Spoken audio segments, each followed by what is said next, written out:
What do you think about my new music?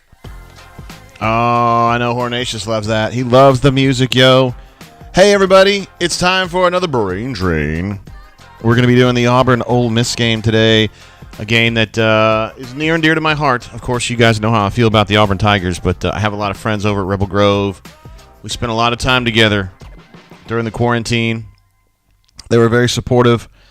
Georgia Rebel, Sammy, Leif B, Avery, so many. And we love you guys. I just kind of always liked Ole Miss. My daughter thought very seriously about going to Ole Miss. It's a really cool school. I know there's Auburn people out there who are like, JG, how dare you?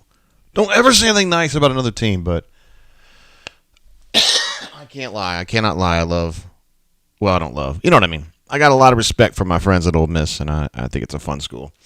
Anyway, we got some super chats coming through already. Love the cats. Hornatius says, drink nerd, which we are going to do here momentarily as soon as I work through these super chats. Thank you. My man, appreciate you.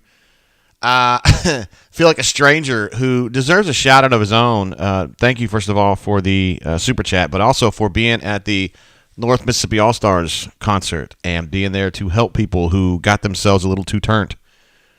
That's a very cool thing that you're doing and other people do at concerts to help kids that overdose and have a way out. Because if you have Narcan in the right scenario, that is a lifesaver. So thank you for that, brother man.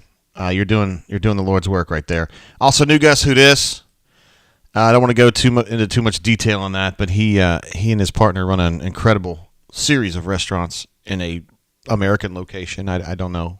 Anyway, I was calling you out on a bourbon group the other day. Some people were like, they were at one of y'all's spots and were like, look at this collection of bourbon. And I said, those guys know they shit. That's why it's good, because they care. So, new guest who dis. Appreciate you, man. It says hot barred. We do have a hot board. It's not up. It's not published. Of course, there's a head coach at Auburn. But if there is a moment where the Auburn Tigers do not have a formal head coach and they're down to an interim, we will have a hot board ready. I've already been working on it a little bit. And you guys might not know this, but I added a new name to it the other day. A new name to this point has not really been discussed. I think I've seen the name once, but it hasn't really, we haven't talked about it on the show or anything.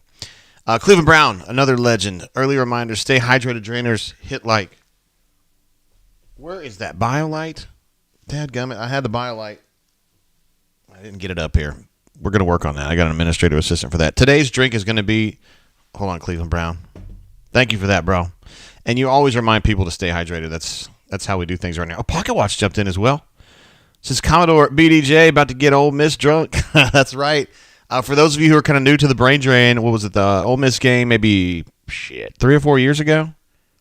I drank way too much. I tend to drink too much on the show, but on that particular show, I was absolutely lost. I don't even remember the last 2 hours. I got on the horn with Neil and Chance the Yapper from the Ole Miss side, and it got crazy. It happens sometimes. Locked On's in the house. What's up, brother man? Crystal says, "War Eagle." All Locked On says, "I love Ole Miss too. Let's give them this W." I kept telling the folks over at Rebel Grove, I was like, so is everybody picking Auburn? And I'm like, no, nobody's picking Auburn over here. Everybody wants Ole Miss to win, it seems like. Look, man, I get where you guys are coming from. There's a lot of frustration. I get it. Let's see. Oh, Pocket Watch says, love Chase the Yapper. Chase the Yapper, who has a new book out about the Ole Miss baseball season. They won a natty last year with the coach being this close to getting fired right before the postseason. So that's interesting. I don't think I'm going to read it, not because I don't like him. I'm just not that into reading, first of all, and second of all, Ole Miss baseball. But, whatever. I hope he makes a bunch of money on it. I really do. LT Gray Esquire says, goodbye, Potato Man. Sing me a song, you're the Potato Man. For the record, I'm not ragging on Harsin myself. I'm just going along with the riff right there. Oh, looky here. We do have BioLite. Thank you, administrative assistant. Amazing. Aren't you great? Oh, okay, we do that. We have the BioLite. Tropical today.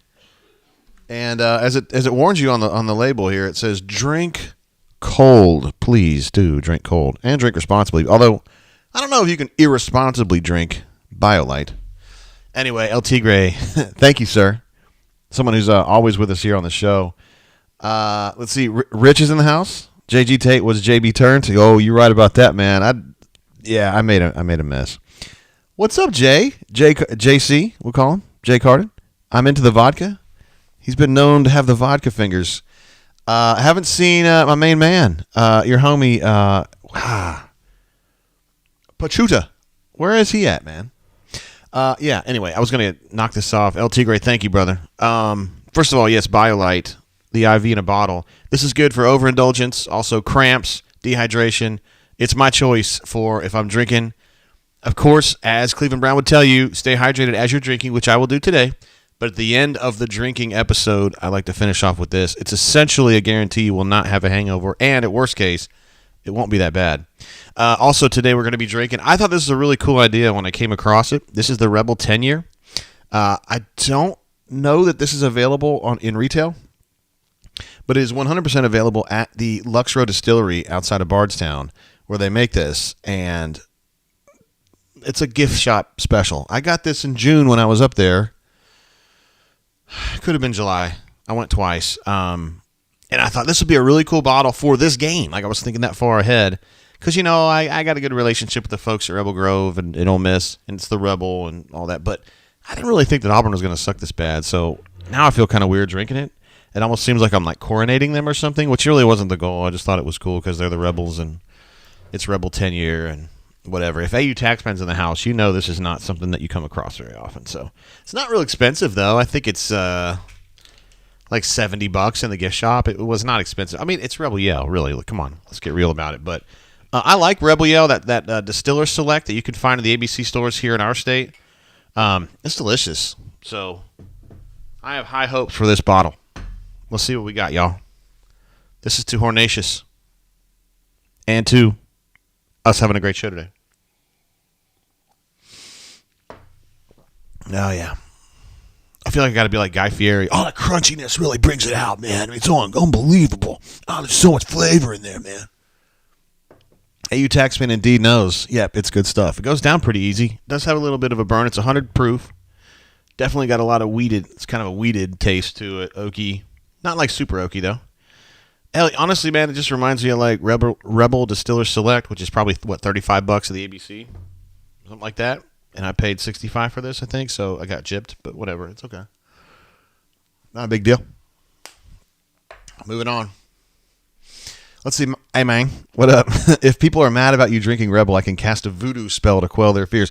Let's not do that just yet. We may need that voodoo spell later on today, but we're not going to aim that at any of the people at Rebel Grove. We'll worry about who we aim that at later. Let's see. Jirao says, so today, more AU points or brain drain collars? Hey now. I like it. We are going to definitely do some collars. The one thing that kind of gets me going is that, I think all of us can agree, whether you're an Ole Miss person or Auburn person, watching Alabama lose is fun. It makes my day better. It doesn't happen very often.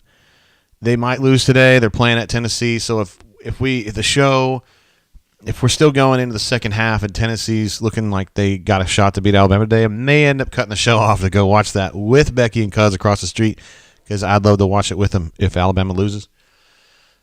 They're probably going to be wise to my scheme, though, and maybe lock the door and won't let me in. But anyway, A. Robinson says, let's kill all the brain cells today. Here, let me go ahead and move over to our game thing so you guys can watch along with the chat. Those of you who are not actually on the YouTube app with us.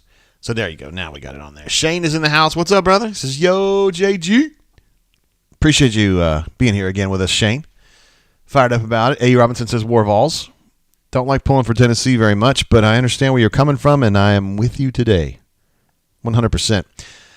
What else we got to talk about today? I saw that BMAT had the pregame blitz up earlier and was talking. There wasn't a lot in there except for the fact that he hadn't seen Trox, which is not good. Austin Troxel plays right tackle for the Auburn Tigers.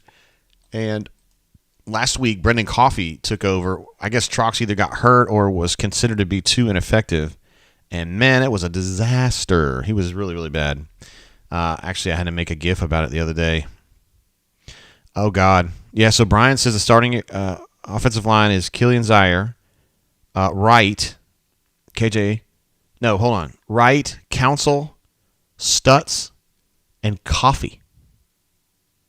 Man, let me think about that for a minute. Jeremiah Wright at left guard, and Brendan Coffee at right tackle, with no Xavier Gapers.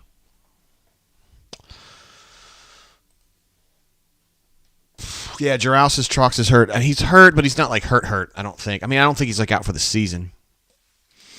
So it was, to me, I was kind of in my mind assessing that as a game time decision, but knowing how important Trox is, that he would find a way. All right, get a little BioLite now. Might as well. AU Texans says, I think he means Gabe Wright. Like to have him. He was a tough hombre, some people would say. Solo Tigre says Dentone's mom could most certainly get it. Sight unseen. Oh, interesting. Actually, I mentioned that to her last night. I don't know as though Denton's dad's a big fan of that. You know what I mean? Like, he's kind of... I think he thinks I'm sus up here anyway. But, they're some of our best friends. I love them. But I don't think Denton's mom hates the adulation. I think Denton's dad kind of does. That's just life in the fast lane. That's what I tell him. If you're married to a cutie who's real popular, that's how life goes. Hornacia says, can't wait to get a pic of Dentone's mom in Women We Are Okay With Poking. What? No, my own friends. No, can't do that. Giroux says, yeah, I heard about Trox's injury. He'll probably be back by Arkansas. That's definitely the hope, guys. I'm telling you, I wasn't picking Auburn to win this game, but if I knew Brendan Coffee was going to be starting at right tackle, guys, I'm just being honest. Like, I know the kid works hard and he's a good dude, but come on now. Solo Tigre says, ha ha ha, eat it, Dentone's dad. Nah, he's cool, man. He's a good dude. He's a real good guy. I just feel like this is all just, I don't know. Again, I think he thinks I'm sus up here doing this stuff. John Dubs is about to crack a hundy on the drain this morning. Yeah, I can't believe we're doing so good with the viewers, considering it's so early. By the way, not that you guys care, but I drank very, very little last night on a Friday night, which is unusual for me. It's football season, right? And because I knew we were going to have to get up early. Like this time last week, I was still trying to get my life together at 11 a.m. Couldn't do that again, so... Maximus in the house. First time draining since the Missouri game. Let the commiseration begin. That's what we're here for, brother. I've already started Maximus. Drinking this Rebel 10-year. I thought it was a cute idea that Auburn was playing Ole Miss and drink some Rebel 10-year that I got at the distillery up in Bardstown, but I don't know. It seems like kind of weird now. It makes it look like I'm toasting the Rebels or whatever, which I'm not really doing. I do like the Ole Miss folks, though. Let's see. Decatur Tiger says, I see the potato posse is feeding Pete Thamel information again. That's a reference to the fact that Pete, I believe, came on here or one of the shows and said that a source indicated to him that Auburn would not make a change at head coach until the new AD was hired. So that would go against, protocol and what I laid out as the script for how things are going to go at Auburn. I put together like a 30-point schedule of how things are going to work, and I clearly have said all along that the process for firing the coach would be interim AD, which they have right now, fires coach, new AD hired, and then new coach hired. That's the way. You don't get a new AD to then immediately turn around and fire the coach that he doesn't know and hasn't met, because that makes him look like he doesn't have any autonomy, dominion, whatever. It's just a bad look, but Pete Thamel believes that may actually happen. So I love that the Powder Blues have become such a big deal at Ole Miss. I just think it's a great call. I think they're awesome uniforms. I love the light blue. And, of course, they've never lost a tailgate. If you guys have been to the Grove and tailgated, I'm telling you, that's one of those things you got to do. You would be hard-pressed to find a better collection of hot chicks than you do at the Grove. Although the Amy Schumer concert in Atlanta to this day was the greatest amassment of hot chicks in my age range I've ever seen in my life, and I wish I could go back. I wish we could do VR. We could just kind of replay it over and over and over again. We got Dan Orlovsky and some dude named Bob, Wisconsin, and they're going to do this game. I'm not going to hear a word of it because I'm talking about the game today. I'm going to go ahead and bump this over to first quarter. And, yeah. What are we expecting today, y'all? I think Ole Miss is a 14-ish point favorite, 15-ish. My man Jordan, who is into the sports betting. I am not myself unless it's pari-mutuel, but he is. And he put some fairly big money down on Auburn today. He is a Purdue fan, so he's not an Auburn guy. He feels like he was showing me some data. Chris Budden is absolutely gorgeous, by the way. He was showing me some data that a lot of the smart money, as he calls it, is on Auburn today. So that's interesting to me. Again, it's a 15. He was betting on a 15.5 point line. And we'll just kind of have to see how it goes. Darkside says Bob, Wisconsin. I wasn't going to go too deep into it. Booth Buys says this is Lane's interview. A lot of folks out there in Auburn land, observers, kind of like me and y'all, like Lane Kiffin. I happen to think Lane Kiffin's the best play caller alive in football, pro or college. And I would trust nobody in the game of football more to put together a really good offense than Lane Kiffin. At that same time, here we go with the kickoff. At that same time, I think he's a terrible fit at Auburn because he's just like a brooding personality. He was going to return that, and then he decided he wasn't going to return that. He's a brooding personality. He doesn't play well with others. I don't think, like the idea, at Auburn you got to kind of get in with the boosters and the money people, and you've got to glad hand and be political the way that Tubb was. I don't see him doing that. And for those reasons, I think he's a terrible fit at Auburn. He's a great football coach. He just doesn't belong here, in my opinion. So, and I've not heard anybody that I trust tell me even that he's in contention. I bet he will be at some way, somehow, some way, because you have to at least think about it, but I just don't see it working. One of our favorites, War Eagle 0008, jumps in and says, please let this end today, War Damn Eagle. All right, we got our first play underway. Little toss. Ole Miss got about, 2 or 3 yards, and there's a flag down. And the body language suggests this is going to be a hold. New guest who this says Justin Lee is angry at the field paint. Oh, no, it's a targeting? Well, did you see a target? Oh, no, please. Oh, God. Oh, guys. Chris M., did you? Is it number 29? It was going to his side. Oh, boy. That's targeting, guys. Oh, no. Oh, my goodness. So, Adam, when you talk about the targeting, I'm not a big fan of the name because targeting really has kind of a, like you're trying to hurt someone vibe to it, and that's not what Derek Hall was doing there. But that's leading with the helmet, and that's helmet-to-helmet contact. Again, I definitely do not think this has any malicious intent. Okay, they're going to say no target. All right. I'm stoked about that because Derek Hall, a Mississippi native, really wants to play in this game, and there was definitely no intent. But when you lead with the helmet, you're putting yourself in a bad situation. Anyway, all good. Moving on. Skip C, it's all good, man. He's good. No problem. Oh, I got you. I got you this time. Banned already. Have a nice day. Adam S.'s face mask to helmet. Fair enough. There we go. Everything's Gucci. Way too much space on that run. That's just an indie run right there, and I wasn't watching the linebacker specifically, but my guess is that they did not trigger quickly enough downhill to get in that gap. Jackson Dart with a little bit of a keeper right there. Looks like he's going to get right across that line and convert. I think the smart – first of all, Lane Kiffin's a smart play caller, and he's going to do the smart thing. The smart thing right here is you're going to try to pace Auburn. Auburn's defense is thinner than it's been, particularly at defensive end, which was the strength of this team. Marcus Harris is down. Auburn's number one. He can play 3 technique. He usually plays nose, and he's a very effective player. This is very important that he stay in the game. His backup is Jason Jones, who is not effective. Jason Jones is also 6'6" and has a hard time playing low. I think he's a terrific athlete. But because he plays so high and he's so tall, he gets moved around so much. So they need Marcus Harris, who plays lower to the ground, who plays low, who's shorter and stronger. That would be tough if you lose him there.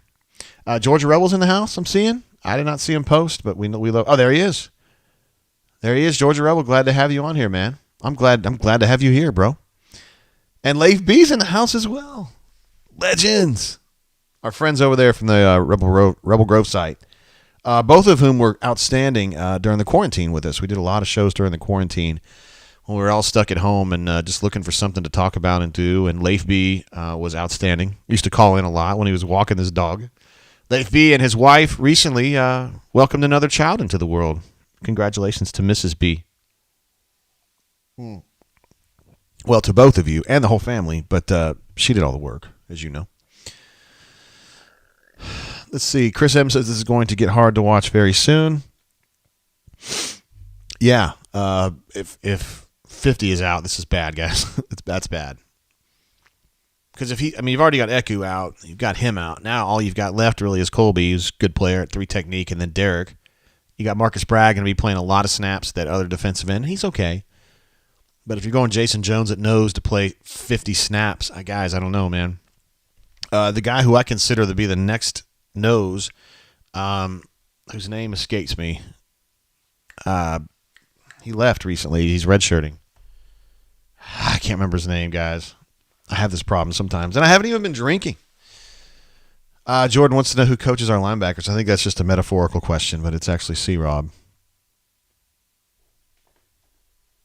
Oh, Patrick P says Emba. That's not who I was thinking of, but that's probably who it actually is. I was thinking about the next one down, I guess. My bad. But thank you, Patrick P. You're right. Number 5, Jeffrey Emba would be the next guy up, I think. Let's see. Chris M says, it's a bit early to start with the rum and Coke, but yeah, thank you, and Commodore again. By the way, Chris M, those of you who watch every show, Zeke, I don't know about Zeke. He's kind of hit or miss because he's still dealing with some injury. I know he played the other day.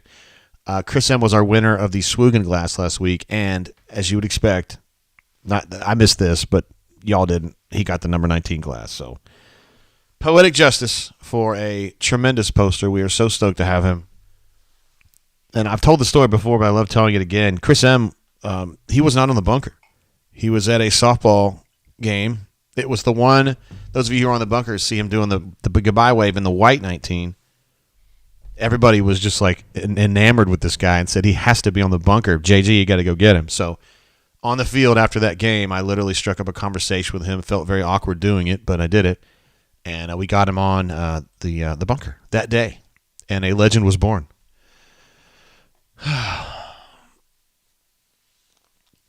Let's see. Hornatius says Chip Chip's been used.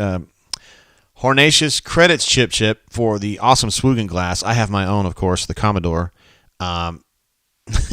He's told Chip Chip he's been using his since 8:30. Chip, you're telling me Zeke Walker is another good call. It's still not the guy I'm talking about. Let me just look at the roster. This is embarrassing. I thought it would have come to me by now. Jackson Dart with a keeper. This is way too easy, guys.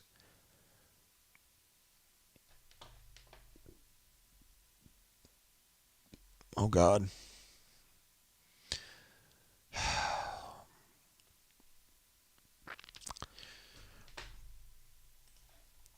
I'm going to go over here real quick while they're playing and get this player's name that I've forgotten. I could see him in my mind. I just can't think of his name.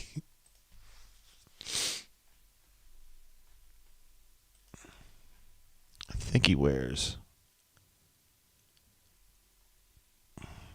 I know this is fascinating.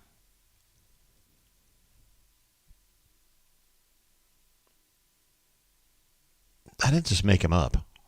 I know the kid. Marquise Robinson. Sorry, guys. Marquise Robinson. Whatever. Oh, no. Keontae, what happened there, brother? Keontae came down. He played the run really, really nicely. Rolled down and then just, I don't know what he was doing. It was almost like he was surprised to see Dart right there. I don't know. Let's see. Cody says, what up, bro? Can you play the sound? Which one? You talking about the sound from the game? I definitely couldn't do that. Disney would be on my ass within 10 minutes. But I have a little soundboard here. Do I play things if that's what you're talking about? A. Robinson is already concerned that Auburn's going to lose this game by 40. They go for it on 4th and 1. I don't think they got that, guys. That was a very poor effort by them and a terrific effort from Auburn, but it was almost just kind of like Auburn was committed to just creating like a commotion right there, and it was enough. Oh, Lane Kiffin is beside himself right there. It's a nice stop right there. Patrick P. giving them credit for the good stop. Absolutely. Hornicius also saying 4th and 1 mentality, which is what he lives his own life with. Jackson Dart just kind of looks like he tripped. Lane. Lane. I don't know about that play call right there, bro. The choice, I don't mind.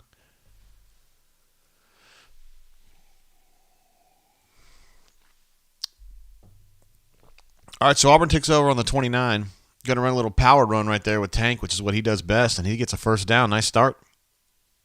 Nice start to the game. Crazy to see Jeremiah Wright there, right? He was signed as a tackle, offensive tackle, out of Selma, Alabama. Switched to the defensive line. They thought he was going to be a revelation over there. Blew his knee out. Came back. Wasn't quite as explosive as before. And now he's back to the offensive line, but at left guard now. Great story. And a kid they've liked all along.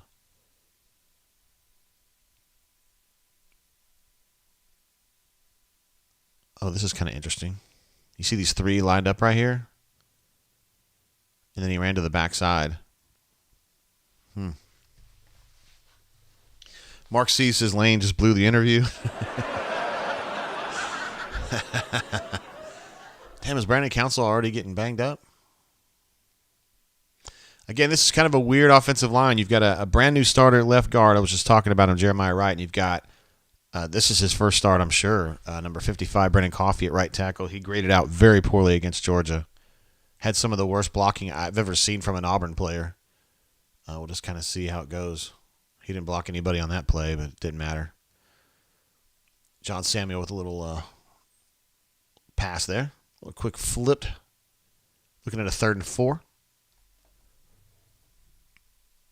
So Ole Miss, I got to add that. Ole Miss is now 1 of 2 on 3rd.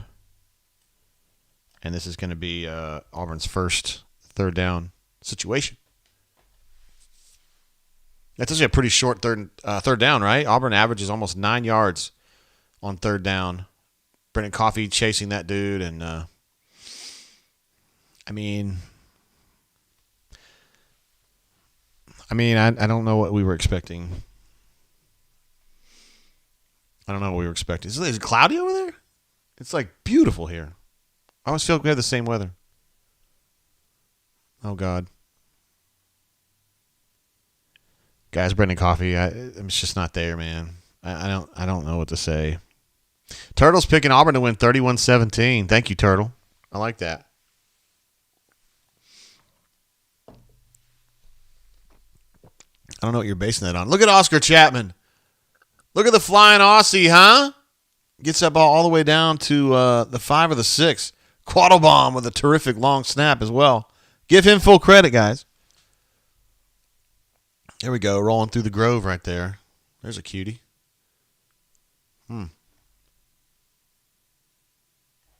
Dead dove, do not eat.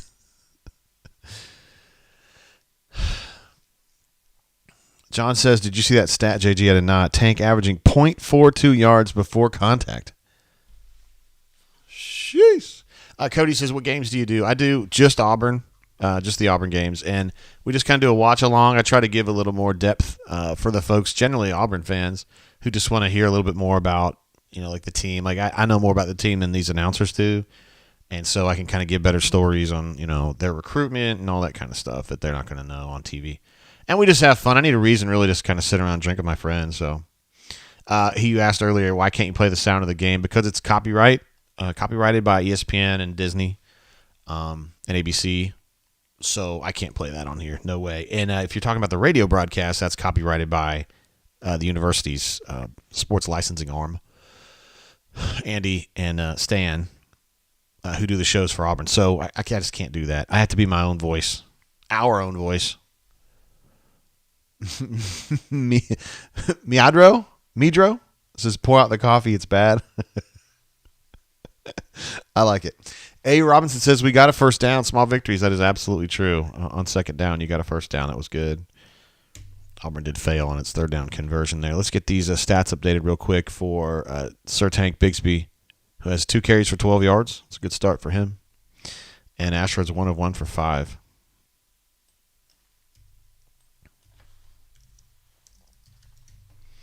And Tank is 2 for 12. Nothing yet from Jarquez. Jarquez tends to play a little bit like later in games. They kind of unleash him a little bit later, a little quicker, a little more bouncy.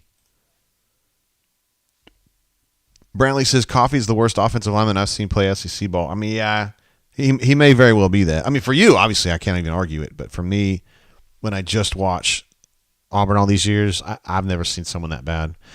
Cody says, will you ever do the sound? No, again, it's a copyright violation, and I will get slapped in the face by YouTube and shut down. So I'm not doing that. Chris M says, honestly, we could watch or listen to those things if we wanted to. We're here to hear Jay's takes and to drink, of course. We do love drinking the rum, and Coke, and also bourbon. Let's see. Hornatius says, Harsin is a genius. He flipped the field. That's right. Ole Miss is backed way up at their own 5. I'm taking Kansas in this game. I can't believe it. The idea that Kansas would win at Oklahoma. Oh, my goodness, what a play. Man, when I was a kid growing up in Tulsa, when I was in high school, dude, Oklahoma would beat Kansas like 77-0. Kansas was awful, and I used to wonder, like, who the hell would even go out there and play for them? Because football hurts, you know, those of you who have played. It hurts. It takes a toll on your body, like every game, and you go out there and you get crushed 77-7, and you're like, what are we doing? What are we doing? Cody says, do you do sound effects? Oh, God. Oh, Jesus. Ole Miss is already out in the run. Oh, I bet Ole Miss has got 80 yards already. Sheesh. Cody says, do you do sound effects? Yeah, I do them all the time. Little end around. Is that Mingo? No, it's not. It's Wade. I don't know the numbers. I do have one. Here, I'll make a sound for that one right there. Do we have a good one here? I'll do the finishing. Sub-Zero wins. Flawless victory. Fatality. Yeah, that's one we would play for a 30-yard gainer like that. Sheesh. A questionable call jumping in. What's up, man? Oriole JG sipping some Bullet 10-year. Ooh, interesting. I like it. And hoping we can rip off this Band-Aid after today. I like that use of rip off the Band-Aid. I think that's a Hokinson term. I'm not saying you're using it because of Hokinson. He just likes to say that. Tired of being apathetic about Auburn football. We hear that sometimes. Was that Nehemiah down? Marcus Harris still on the sideline. But I bet you Marcus might be able to get back in this game. That would be good. Be really good for the Auburn Tigers. Questionable call. That happens. Nehemiah down. This is Auburn's one of Auburn's 1-1A cornerbacks. So if he goes down, then you're looking at Simp, who's a real good backup, and then DJ James at the cornerback spots with Keontae playing nickel a lot. CDF in the house. Woo, look at this one. Is Figgy Poo up in here? No, CDF's in the house, though. This is Duff Diver from the bunker. It says, tomorrow the day, OL is Poo Cheese, and we should keep rolling out into the blitz. Makes sense. Yeah. Hey, I think your high school team had a big win last night. Did they? I think they did. I think they had a big win. Pretty good. I don't want to say where he's from, though. I'm not trying to, unless he does it. Cody says, do you do baseball games? I don't. No. I do Auburn football games, all of them, and I do Auburn conference basketball games. Uh-oh. Our friend's back from the Russian bot site. I got it, guys. No problem. We do conference basketball games, but I don't watch it. We found that basketball doesn't work very well for a watch-along. It's too quick. We did it for the Gonzaga game a couple years ago. We met some nice Gonzaga fans, and it just didn't work all that well. CDF says, big win. Opelika who? Hey now.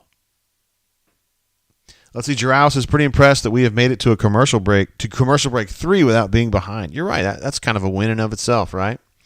Ole Miss currently has 90 yards. Auburn has 8, but it's a little misleading. Auburn's only had 1 drive, so And the one thing that's alarming, if you want to call it that, is that I think of Ole Miss as being a very good passing team, and they have 0 passing yards because they're not even trying yet. They're just running the ball. 90 rushing yards Auburn has conceded already. That could have been better. Mamadou, I got him knocked out, yo. I'm telling you, I'm going to go over to Russia and slap these people around, yo. Keeping him eligible says, think we score 14 points today, JG. I do not. I think Auburn's going to be lucky to score in double digits at all, and I think even then it will be 10. Cody wants to know any LSU games. Yeah, I mean, we did the Auburn LSU game like 2 or 3 weeks ago, and then I would do a post game if Auburn conference basketball played LSU. I would do that, but not really. I like LSU though; it's a nice school. I've had a lot of fun down there. People drink a lot. I got mooned by Santa Claus, so yeah, it's fun. I like Baton Rouge. Let's see. Global Exec says, why does Ole Miss offense look like 2013 Auburn offense with Nick Marshall? Hey. You're right about that. It's only a game. Why you have to be mad? Not that you're mad. I'm mad about it. Yeah, I miss covering Nick Marshall. Ooh, he was good, wasn't he? And it's weird to think that Jackson Dart, of all people, would be like the equivalent of Nick Marshall. Yeah, I know, man. Midro says, stop blocking the Real Housewives of Boise chat. What? Oh, Chris, I'm thinking Cody's probably pretty young. We're all good. It's all good. Let's see. Jordan W. says Lane is so good at scheming and offense around his talent. Incredible play call. He really is. Cody says, do you know who do LSU? Not right off. I can't say. I mean, I know the girl that runs the I work in the Rivals. I run a site on the Rivals Network, auburnsports.com. The girl who runs the LSU. Oh, bad snap. Could have been a turnover, but Jackson Dart jumped on that. That's something that Neil talked about on G-Pits the other day. I do a show with the publisher from the Ole Miss site, and Neil was saying that they have a lot of snapping problems, and there's another one right there. That could have been bad news for Ole Miss. They're getting kind of sloppy, right? I hate that stuff. If I was a coach and stuff like that happened, I'm telling you, a third down too. Sheesh, I would be losing my mind. I didn't realize that was third down. I'm sitting here talking too much. That's a big, big time screw up right there. Yeah, Leif B says terrible snap. I have to agree. It was a terrible time for one too. Like on first or second down, you can kind of overcome it, but third down, yeesh. And they boot that into the end zone. I like that end zone down there. They redid that about 6-7 years ago. You can see it there on the right side of your screen right now. They made it kind of like a dugout. And you can like party over there. The people over there that I've talked to, because that's kind of that's the tunnel where you go back to the Auburn locker room. I'd hang out over there, wait for the game to end. Those people were always really nice, offering us beverages and shit. And they didn't know who I was. They had no idea who I was. Booth Buys says, y'all are lucky that we legitimately do not have a center. I don't know who you're talking about, but I know that would be true for Auburn. Auburn's down to its third center. I don't know what Ole Miss is dealing with. Maybe dealing with a similar problem. Centers are hard to come by, man. Look, that's a nice run by Tank right there. A couple shimmy steps. Nice. Again, and as my man was pointing out earlier, he does a lot of it on his own because the offensive line's not doing a lot for him. That's probably better blocking than usual, but still not great. He's had a couple first down runs already. That's big. Let's see. Snobberton says, I watched Cam Newton catch the touchdown from those old metal bleachers. Yeah. They were going the direction Auburn's going right now. And Cody Burns threw that pass. Cody Burns, national champion. Cody wants to know if I do NFL. I don't. No. I'm a Raiders fan. I've actually thought about me and my friend Cuz across the street doing a show called Cuzzo and the Douche. Me being the douche, and obviously, and we could do like a Raiders show, like a Raiders post-game show. I thought that'd be fun, but we could do all kinds of dumb shit, But we haven't done it yet. Camden Brown is out there. First time I've noticed him. Doesn't necessarily mean it's the first time he's been out there. And who else we got up there? Is that Jay Fair? I couldn't see the number quite. It's either an 8 or a 5.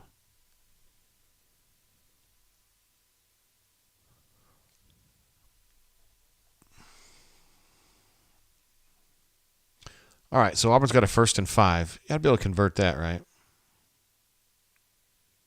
Auburn getting out there on the perimeter and getting that first down. That's 3 first down runs now for Tank. It's nice. Oh, A. Robinson, you're being too negative. John W. Tank has to hit the hole as fast as possible. No time to counter or stutter step. Well, he did on that on the second first down run. He had a couple. It was really nice. Was Why Not AU in the chat? I didn't see him. Dang, I hope I didn't miss him. He's awesome. He was with us on the rundown this week. Stopped by after a lot of pressure, overthrow, and a pick. Do you think he got that? It's a great play if so. Looks like he did. What an acrobatic snatch. And Robbie Ashford, dude, you've got to blame yourself on that. That throw does not need to be overthrown that high, and it's thrown way too damn hard. Just, yeah, you know what I mean? Like, there's no subtlety to his game, no nuance. I know he's pressured. I know he's pressured. What a catch, man. That is awesome. I know he's under major pressure, and I'm not even going to blame him on that. But it's just like, he doesn't even have an opportunity to compete for that ball. Trey notes that's Lord Tennyson with the catch there. Oh, he's talking about maybe that he tipped it or whatever. Looks like A.J. Finley got the pick.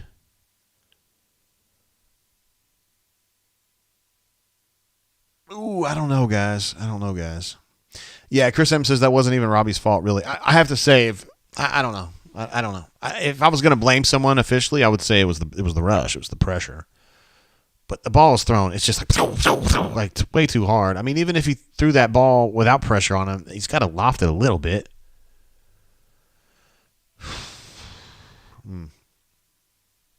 Matthew R. says Robbie is scared to get hit. You know, I don't necessarily think that he's scared to get hit, but I do think you're onto something where he watches the rush. And me and P. Marsh said that Philip Marsh, who covers Auburn for Auburn 24/7, we had to sit down with Al Borges many years ago. He used to be the offensive coordinator at Auburn, and he said, the one thing it's non-negotiable for me is I cannot have a quarterback who watches the rush because they can't unlearn that. Once you have a quarterback who sees the rush and is worried about the rush, it's over. Because back in those days, I thought Neil Caudle should have played, because he looked like a pretty good quarterback to me. And Al was like, he's scared of the rush. Not scared, but he's watching the rush. He's too worried about the rush. And I think that Robbie Ashford is in the same boat now. Again, I don't like saying scared. It's not Robbie Ashford's not a scared player. I'm just saying it's almost like Stockholm syndrome in a way where you're just getting rushed every game all the time, and you just get to where that's a hell of a play. Whether he gets credit for this catch or not, that's an incredible football play right there. JC23 says can't throw an effing screen. He was under a lot of pressure, dude. But Decatur Tiger also makes a point that you can't throw a fastball on a screen like that. It was an absolute, that thing was zipping.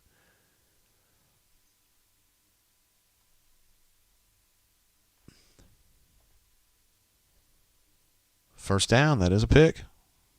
I just didn't think there was quite enough there to overturn it.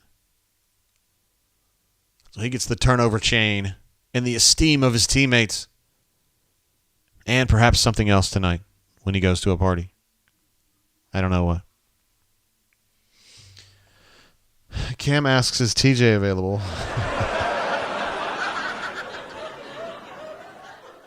I don't know if y'all saw TJ's TikTok where he was basically saying, why is it that everybody else throws an interception? It's not a big deal, but when I do it, it's a huge deal. Number 19 has absolutely crushed these guys. I don't know how Chris M feels about this, but Ole Miss's number 19's already had a couple really nice end arounds.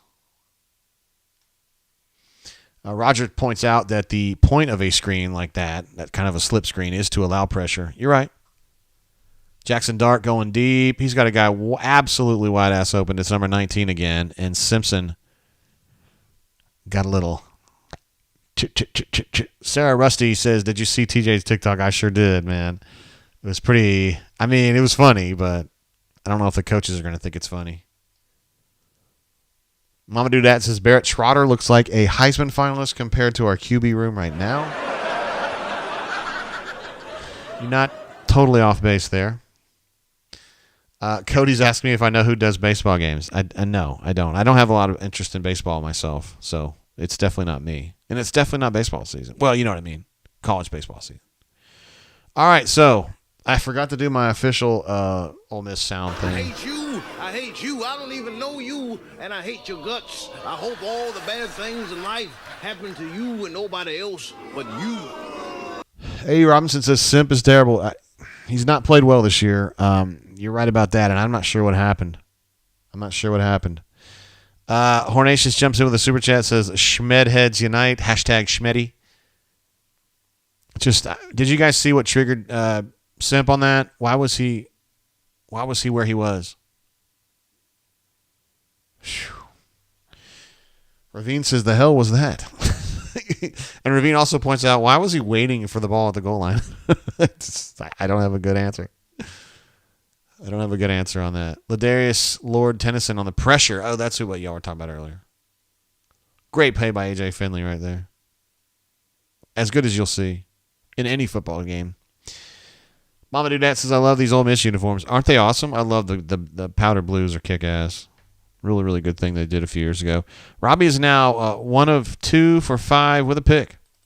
I got to go ahead and add that in there.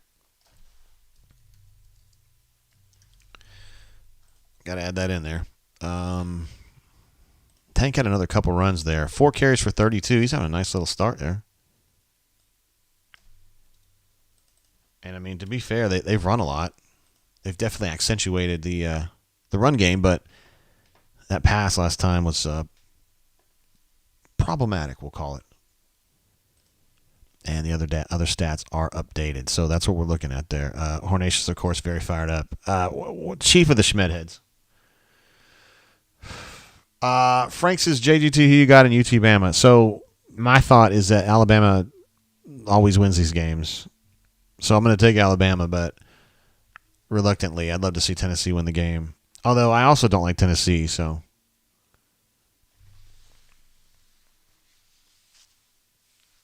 For fuck's sake, man.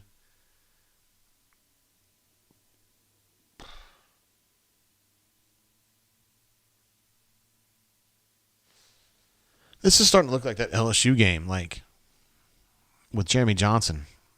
I mean, just calamitous mistakes. Like, good God. So Auburn fumbles the exchange. That's on Ashford. He was trying to pull the ball, and Tank didn't. Tank was doing what he's supposed to do, and so he got a 2nd and 19. Decatur Tiger says, get this clown out of the game, brother. There ain't nobody else. This is it. Ole Miss is going to rush 3.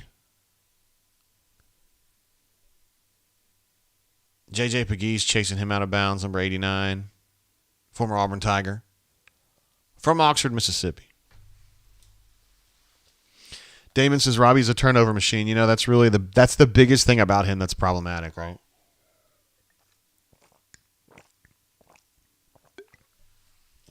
Gene says Ashford has to go. He's done. Brother, there's nobody else. Like they will not play TJ unless there's just some emergency, and then you're looking at Trey Lindsey, who's on scholarship, but he's really a walk-on, right? And that's it. That's it. Like Holden's already shown he can't play right now. He has great arm talent. He's a good kid. Look at that Tank picking up that blitz. That was nice.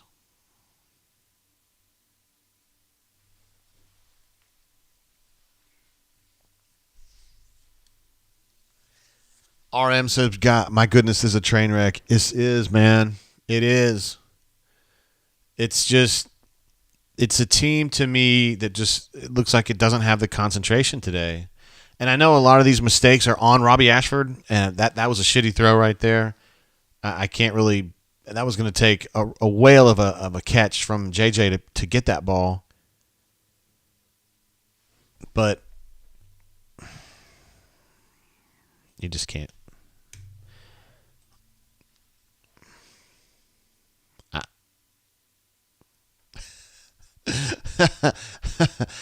Global Exec says put Obby in at quarterback.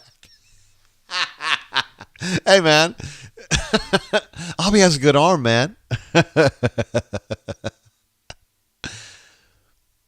I see that construction over there in the distance as they pan around Von Hemingway there, and I think that's over there where the football complex is, so I'm guessing they're building onto that is what's going on there. That stadium has come so far in the 25 years that I've been covering Auburn. I went over there in 98 because Tuberville was playing his last game for Ole Miss, was going to be coming to Auburn, and I thought the stadium was pretty shitty at that time, but man, they've added a whole deck on the right, when you're watching the game right now, on the right end zone. They put a whole deck over there. It's really nice now. And then, of course, the pavilion is like where the cameras are. It's behind that. And that kind of adds a whole other dimension to the stadium complex area. It's really nice now. I have a really nice parking deck over there, which is appreciated because parking was a real problem before that. It's not now, or at least it isn't for me. Let's see. RM says Josh Pate, who is an absolute stud. I love Josh Pate. Mentioned as possibly being in free fall mode. We definitely are. There is no bottom of the barrel at this point. Yeah, Auburn is the bottom of the barrel, right? I mean, I was talking to Neil about it before the show the other day. Like, who in the SEC does Auburn beat and you feel comfortable about them winning the game? I mean, even at this point, Vanderbilt, you're like, I mean, they play hard. Oh, we got another bot. I can't get to it yet. There we go. Got it. I got the bot killed. Jackson Dart's thinking deep. He doesn't see it, though. He's kind of in trouble there. And Zion got him. Looks like, was that Marquise Burks in there? The kid from Western Kentucky was in there. Bragg. Quinshawn Judkins, the young man from Pike Road, Alabama, which is really just Montgomery, is in there for Ole Miss. He's been having a great year. He's a true freshman. Auburn didn't offer him until late, and he was just already, fully committed to Ole Miss, who had been with him the whole time. And there's a first down. RM says, I'm glad we don't play Vandy. We could seriously lose. No, you're right. I'm serious. I'm not sure I would pick Auburn in that game. Melee, I don't get it, man, but I bet it's funny. There's Quinshawn Judkins right there, young man from the greater Montgomery area. I saw an Ole Miss writer, though, a couple weeks ago saying that, that just shows you what, are they warming up Trey Lindsey? Oh, no, that's Holden. I'm sorry. I don't think they're going to play Holden unless Robbie's hurt.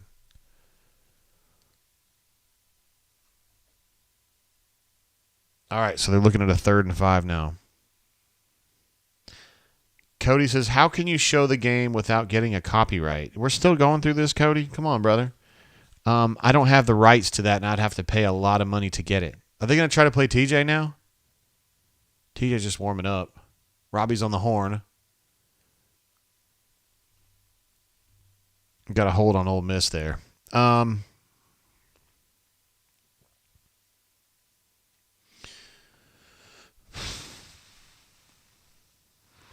Timothy B says, sure would be nice if this is our next head coach that beats us into the ground today. Kilgore thinks that TJ is on the way here. Tej. Guys, I'm telling you right now, if TJ Finley plays this game, and it looks like, because Robbie looks like he's done, if TJ plays this game, I don't even want to say what I want to say here. Little wheel route made famous by... I mean, Gus loved that little wheel route like that. Absolutely loved that play. Threw it to Chandler Cox. Also threw it to Cam Martin. Cam Martin, who at last check was coaching at Incarnate Word. I really hope that Cam Martin ends up being a great assistant coach. Nice little play by Owen Papo there to knock that pass down. Good awareness. I like that. Yeah, Cody says, sorry, I wish I could understand. Yeah, I have to pay millions of dollars to get the rights to that, dude. I mean, come on, man. I'm one dude. Like, doing a show from the 2nd floor of his house. Oh, Frank Jesus say it. I've just had people in the complex tell me that, quote, we can't win with TJ. So, if TJ's playing, oh my God. See, that's the kind of shit that Lane Kiffin does. You know what I mean? Like, he's the one that thinks about that, and it occurs to him, hey, man, let's try a jump pass. Fuck it. I mean, it's not he may or not have jumped, but it's a jump pass concept. And it's a stinging play call that gets away, yields another touchdown. I hate you, I I hate you. I don't even know you, and I hate your guts. I hope all the bad things in life happen to you and nobody else but you. I mean, that's just an assassin going to work right there. I mean, excellent execution, too. Give the players credit, but that's just an assassin doing his. It's just an assassin doing assassin stuff right there. I bet Lane Kiffin's just like, dude, that is the most. That is just a cruel play call. It's great, man. I mean, it's beautiful football. So they're going to run that G concept. So they're bringing the guys around, and that triggers the. Yeah, they're showing it all to you. You know, linebackers are going to key on those blockers coming across, and so their eyes are just going to trigger down. It's going to trigger everybody down, and then it's just an easy. Watch out! You're going to get punched in the dick. But we're going to have to see a gif of that one again with that guy going like this. It was kind of weird. Well, guys. Hey, man. We still got bourbon. So let's do it. Let's pour ourselves another round of bourbon. Oh, God, I wish I could play some Dolly Parton music right now. Bring me in a better mood.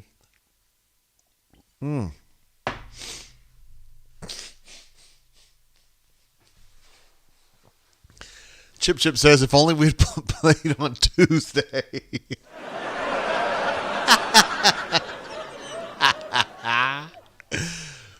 Joking about how, Harsin always says that they practice really well during the week. Had a great Tuesday practice, had a great Wednesday practice, had a great Thursday practice. And then they just don't execute, is the way he likes to say, on Saturdays, which they are certainly not executing right now. Yeah. See, Mama Doodat says Lane is a generational play caller. I mean, I've been on the front of this tide for a long time. Not that you're slow to pick it up or anything. I'm not trying to say that. I think it was his first year at Ole Miss. I was like, this guy's an assassin, man, because I wasn't really paying attention to him before that. I don't give a shit about USC. All right, so they do have TJ in there. I mean, I just cannot wait to watch this. Again, it wasn't one person that told me that. It wasn't two people that told me that said, we can't win with TJ. So there's TJ. He's going to play now. He's under center, though, so that's good. Oh, geez, Louise. All right, so I give a lot of credit to John Samuel. He actually held his block on that, and had he not, that would have been a 6-yard, 8-yard loss. So give John Samuel credit for that, and also to Jarquez for making something out of that. You've got to have some character. Come on, Robbie, just hang in there, brother. I know it's frustrating to be a healthy scratch, so to speak, at this point, but you don't have it right now.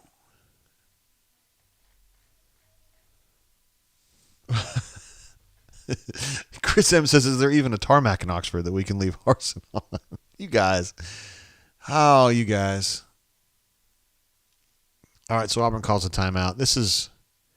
All right, guys, seriously, let's think about this for a minute. Like, when's the last time we saw Auburn play this poorly? I mean, you can't go any further back than 2012 game at Georgia, to me. I mean, Auburn lost that game 38-0, I think. And, hell no, the Iron Bowl that year was 45-0 or something like that. But, I mean, they're just getting absolutely knocked. I mean, this is almost no resistance, right? On defense, Ole Miss, the only thing that's stopping Ole Miss is themselves. Auburn's already changed a healthy quarterback change. Sheesh. This whole Russell Wilson thing to me also. First of all, I'm a Raiders fan, and I hate the Broncos, whom I often call the Nags. Yeah. Because I hate him so much. But Russell Wilson, like these people that thought he played like ass for the Seahawks, in spite of great coaching from Austin Davis, by the way. And then he goes to the Broncos, and they're like, oh, he's going to be awesome. Like, no, he's not awesome anymore. A questionable call is Texas A&M in 2012, also a game where Auburn was not very competitive, lost that game 63-21, something like that. Although they could have lost it by like 150-21 in that game. There's TJ. Can't really blame. Oh, they're not going to call it a fumble, are they? Jaden Ivey. Is it Jaden Ivey? I forgot his first name. No, it's not a fumble. Is it really a fumble? Is it a fumble? Is it a fumble? Did he fumble really? Really? Somebody block him, please. Oh, God. Jeremiah did what you just cannot do. He lunged at him. And okay, it wasn't a fumble. He lunged at him, and when you lunge, man, they're just going to these guys, these defensive tackles like that or ends, they're just too athletic now. They're just going to sidestep you, and they're going to drive on you, and it's going to kill your quarterback.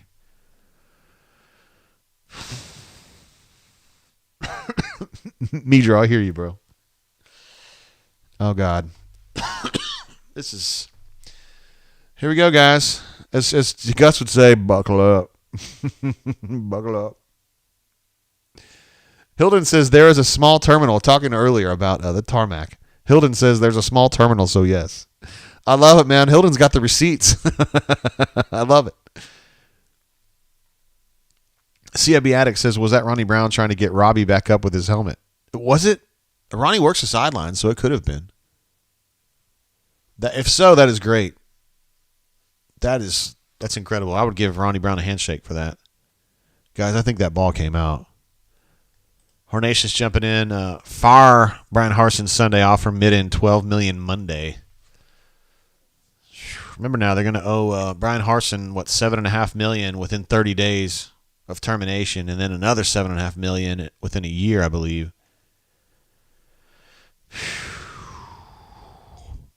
Hornatius, I'm glad you're here drinking with me, brother. Mama Dudette jumps in as well. Grimes Appreciation Fund, talking about Jeff Grimes, the offensive coordinator at Baylor, who lost the other night, but they scored 41 points, I believe. I think it was 43-41 or 45-42 or something like that. Can't blame Jeff Grimes when you score 40, but that's life in the Big 12 these days. That does not sound like a Jeff Grimes problem.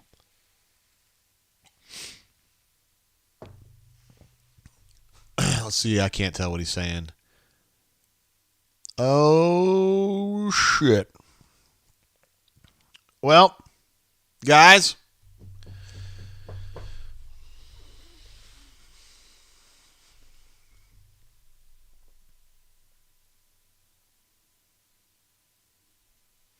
Yeah, that's a fumble, man.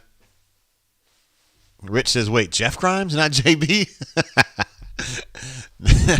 I like it. I think somebody on the board was confused by that the other day, or just got crossed up on that. They said JB. Maybe they meant Jeff or whatever. So as if Ole Miss needs anything better to happen to it at this point. Now they're going to get the ball at the 30? No, inside of that 22. Ware got a little ahead of his blockers on that one. Wade, excuse me. And Wesley Steiner and Keontae with the stop out there wide. Turnover margin. Listen, guys, 128th in FBS is not that bad. It means there's teams below them, okay? And let's see, Auburn came into the game with 16 fumbles. And that's definitely 17. Did they have a fumble earlier? Man, this is the kind of shit you get fired for. I mean, honestly. I mean, yeah. This is the kind of thing you get fired for. I mean, I'm just being real about it. This kind of has that like Texas A&M from 2012 feel. I know somebody mentioned that earlier, and that was really the game where we all said that's it for Chizik. And if this continues, this is it.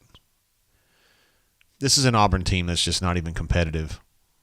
I mean, that's going to end the quarter right there, and Ole Miss could not have kicked Auburn's ass. I mean, look, man, Ole Miss made 2 mistakes that cost them drives.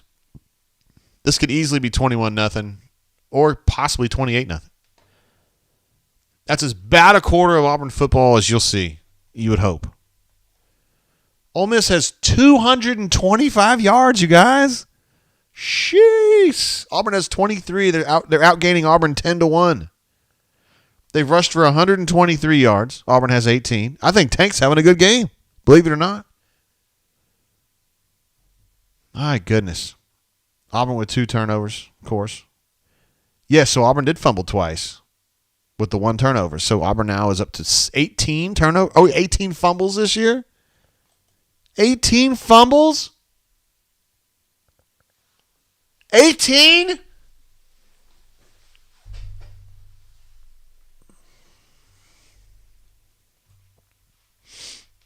FJ says Ole Miss has 214. Dude, they have more than that, I'm telling you. I'm showing 225. That's what I'm showing. That's what I'm showing. It's crazy. Absolutely insane to me. How did we get here, man? How does this happen? Well, I know that. We watch it every day. My man, there he is. Blake is an absolute legend. He's one of our East Coasters. Word Amigo JGT checking in from the road on my way home for the first time in over a month. Look at this. What a guy. Fire Harson yesterday at this point. This definitely wasn't unexpected. Listening on Sirius XM radio, my weekly payment. God, I wish I was on Sirius XM, bro. Thank you for jumping in, Blake. Blake was one that came in. He swam in, I think, during our quarantine shows. Was not a bunker member. Has since become a bunker member, bunker legend, and we're really glad to have him. Yeah, hell yeah. Let's just go ahead and take Mamadou Dad's call. What's up, Mamadou?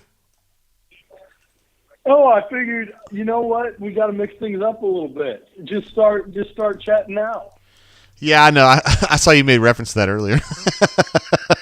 Look, buddy, this is aspirational football we're watching right now. 14-0 is honestly the best case scenario for what's transpired. Oh, I know. This is as bad a butt whooping as you'll ever see, man. Jeez. I think I just have one thing to say. I am amazed at, for all the rhetoric, all of the things that we were hoping out of the potato posse. It was this return to discipline, this return to hard-nosed, fundamental football. Like, the rhetoric could not be further from what actually happened on the football field over the last 2 seasons. Well, it's only 18 fumbles. That's what's so crazy. It could have been 20 fumbles. That's right. We're very good at recovering our own fumbles. They must practice that on Tuesday. They lead the country in that. So why don't you back up a little bit, Mamadou? No, they practice it on Tuesdays. It goes so well. They have a great practice. They do. Trey Lindsey was spinning it on Tuesday, I hear. They ought to put him in, man. Why not? I mean, hell. Well, absolutely. Empty the bench. See what we got. I love the idea that maybe Aubie could play left tackle. That would be fun. And yeah, I mean, let's just pull out all the stops.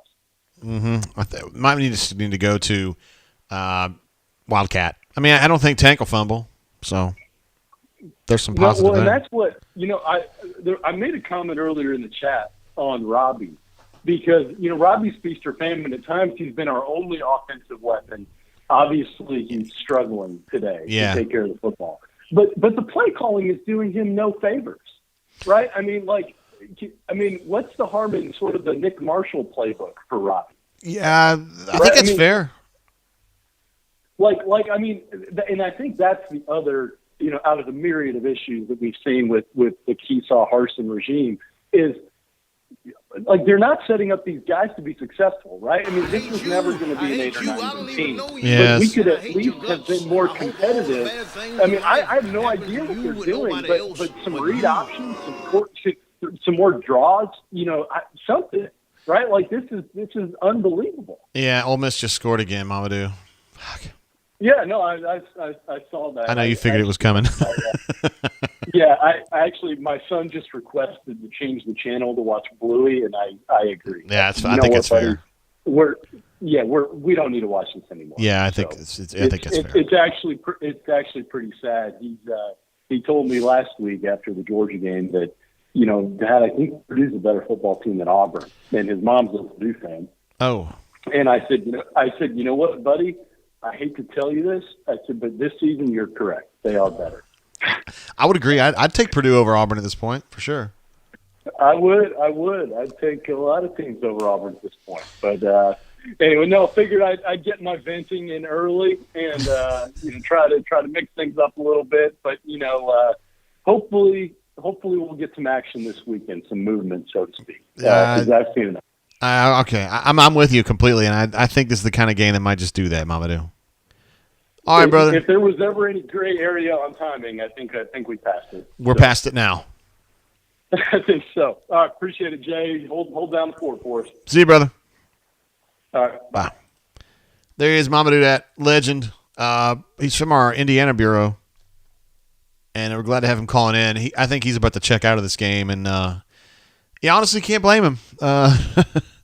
It's not ideal from an Auburn perspective. It is ideal from an Ole Miss perspective, and I'm happy for our Ole Miss friends that they have this kind of team. I mean, they show the belief and faith in Lane Kiffin. I was watching Better Off Dead the other day, and he's rewarding them daily. And they know what they have. I picked Syracuse in this game, and it's not Syracuse playing. My bad. It's Illinois. I did pick Syracuse, though. Did have to pick this game. Chris M. had one. Actually, Chris M., I had something funny I wanted to show you. I don't have it with me, though. I did get my commemorative ticket from the – hold on, Crocky. I did get my commemorative ticket from the Missouri game that I bought. And I got it from I'm on row 5, seat 19. in honor of you and Chiz, I guess. Chris says, remember when we were happy to get to the third commercial break scoreless? Pepperidge Farm remembers.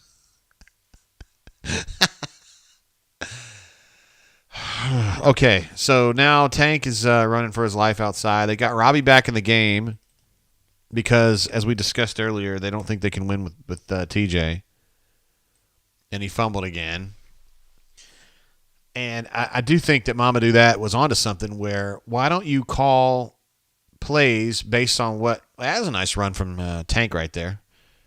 Little indie move there, I believe. Why don't you call plays based on the quarterback? Meaning we know Robbie's best attribute is running the football. So why aren't they doing some Nick Marshall shit here? Why aren't we doing quarterback attack? Why don't you push in the quarterback attack agenda? Okay, well, there's an answer right there. But that's not Robbie's fault.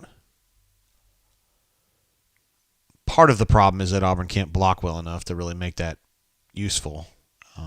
Ole Miss just gobbled him up on a zone read. No, it was not a zone read. It was a split zone with a read component. And he got crushed because the blocking's so bad. Midro says you have to trust the process, JG. We don't want to show Bam anything before the game. You're right. They're going very basic in this game. Steven C says firing Harsin would feel like a literal brain drain at this point. Oh, no. A little hold action.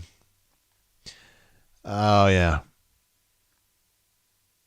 Let's see. This is an interesting name here. Ronnie M6I9UUUOP21 111111214 Jeremy says, watching Auburn offensive line is bad. Harsin and Friend can't fix such play. Gus recruited for an offense totally opposite of present staff. In addition, this team is Missouri/South Carolina level talent. Brother, I would argue that. Missouri's fair. South Carolina has more talent than Auburn does, and they're better. One man's opinion. Let's see. Rob D says, you think Gus would let Auburn borrow John Reese Plumlee for a couple hours? They scored 70 the other night, man. Did you see that? 70-14 or something like that. Kenneth says, I'm locked into this turnover competition that our quarterbacks have going on. It's like a perverse version of the Oklahoma drill, but in-game. You have to kind of one-up the guy before you, right? Now watch this, guys. All we're lacking at this point is a butt fumble, I think. I know, you guys are like, Jay, shut up, man. Don't say it. 2nd and 23, that's not bad. I mean, playing from behind the chains sometimes can be very liberating. He faked the pass and got another 5 or 6 yards out of that. I mean, it ain't pretty, but it was an effective run.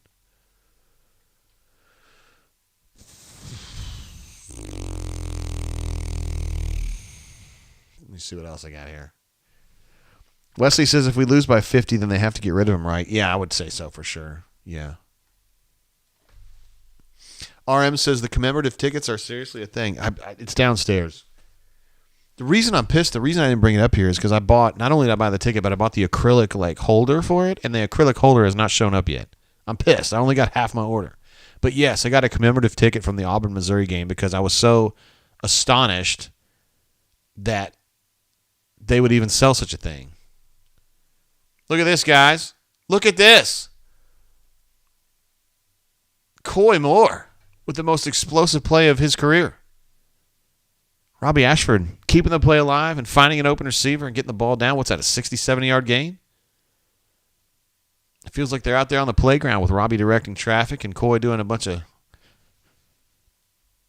body feints and whatnot. So Auburn's back in business here. Tank's still running really, really hard. Whew. Man. Yeah, I remember I told you earlier that Jordan was putting money on Auburn. He, well, I don't want to say what he said, but he's expressing some disdain on Twitter here. Twitter DMs.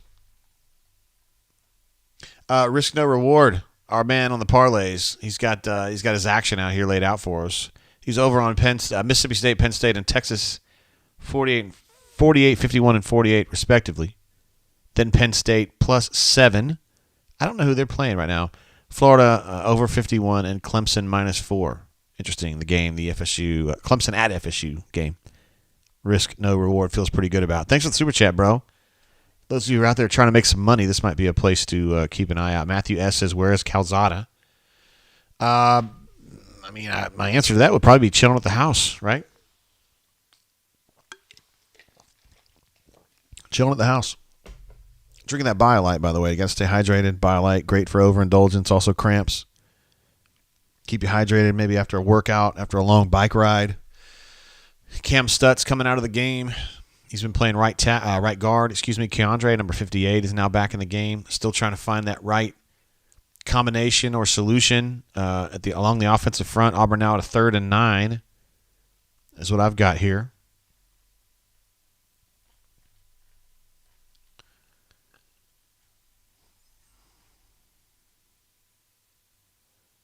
Third and 9. Robbie's going to try to make something happen, and he does. How about that? Is that Omari Kelly?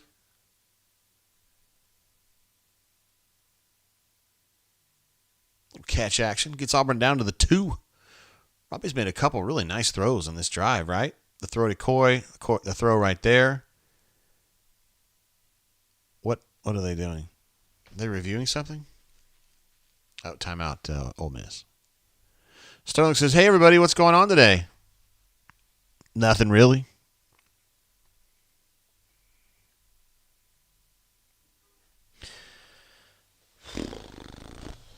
Well, this has been an encouraging drive. There's no doubt about that. Auburn was in the absolute doldrums prior to this drive. It may still be in the doldrums, but this has been a nice drive for them. About a 60-yard gainer to Sir Coy.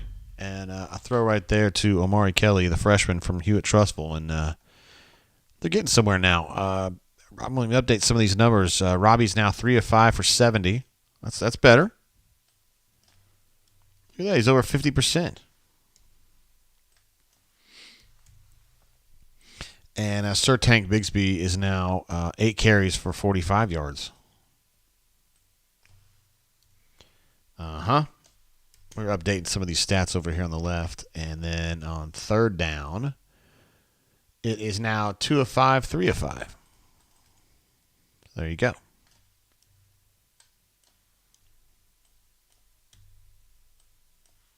All right, we're fully updated now. Brian B says, "Has anyone been fired mid-game?" We're actually asking about the size of the tarmac there in Oxford. Ha. JC23 says, "Do we score a touchdown?" I just said Auburn. I didn't think they would get to double digits, but I have a feeling they're going to get this one. I'm not trying to jinx them or anything. Rob D says, "This Eagle Rare is flowing." I am drinking the Rebel 10-year today. I bought this during the summer at the distillery, Luxro Distillery in Bardstown, right across the highway from Bardstown Bourbon Company. And I just thought it was a cute idea. Like, I'll buy this for when Auburn plays Ole Miss, because I got a lot of friends at Rebel Grove. But I don't know. It feels kind of weird drinking it now. But it's good, though. It tastes really good. I don't think it's worth what I paid for it. I mean, I paid retail for it. I think it was $65 or $70. I mean, it's a good bourbon, but it reminds me of their distiller collection, which you can get at ABC for like $35, which is also a really good value. Hey, man. What up, man? He said, I think my voodoo curse backfired. Hey, man, we were going to hold that voodoo for later. I hope you didn't use it too early. I hope you didn't shoot your load too early on that one, man. Kenny says, listen to the drain while cutting my grass. Almost finished. Then I think I'll paint a little and watch the paint dry. That'll be more interesting than watching AU football. Ouch. Yikes. Let's see. Somebody's saying something. Turtle says Matthew Stafford is the worst QB to win a Super Bowl since Troy Aikman. I did notice. I looked at PFF last night, and my quarterback, Derek Carr, is just kind of like, he's okay. I was like, how many people are worse than him? And I noticed that Matt Stafford's below him on the PFF. I was like, damn, he really isn't very good, is he? Anyway. Bo is great says, did Jay just say that Auburn has replaced Kentucky as the blue blood of SEC basketball? Robbie Ashford is in for a touchdown. Give me a touchdown right there.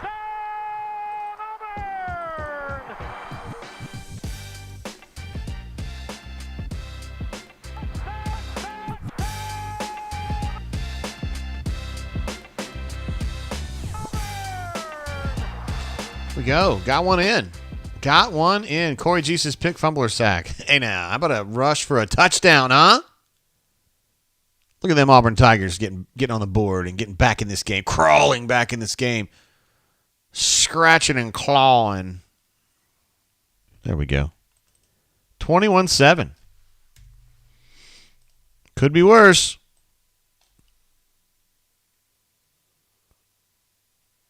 Little zone read action. The scraping outside linebacker was just maybe a step slow getting over there. And Robbie was able to kind of get her in. Hey, that's a good drive for Robbie. You got to give him credit, man. Made a great throw to Coy. Another great throw to Amari. And then made a nice diagnostic choice and run right there. A tough run. So that was good. Rob D giving us updates on the Spurs-Everton game. I don't know if we needed that. Corey says, no donut today. I don't know what that means, but it sounds funny. Hilton says, never count out Ole Miss's ability to F up a game. Hey, man, they're going to have to really throttle down to let Auburn actually back in this game. You know what I mean? But we'll see. We'll see. We still got work to do here. Still got a lot of football ahead. Let me see if I want to make sure I'm good with Hunter.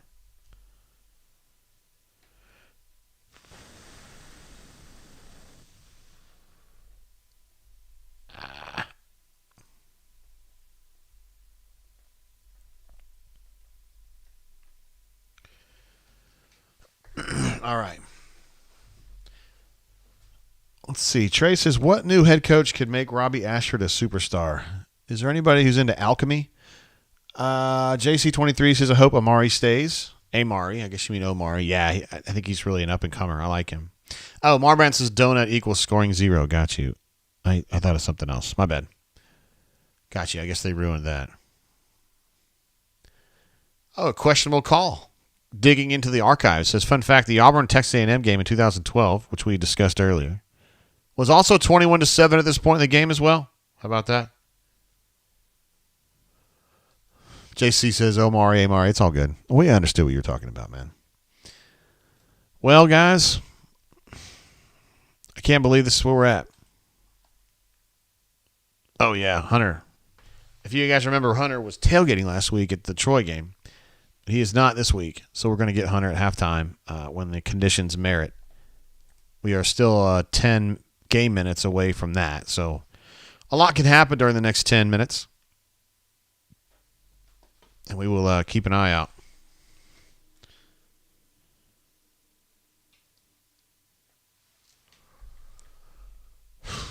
Let's see, John W. says Haskins fired and Braves win. That would be a great weekend.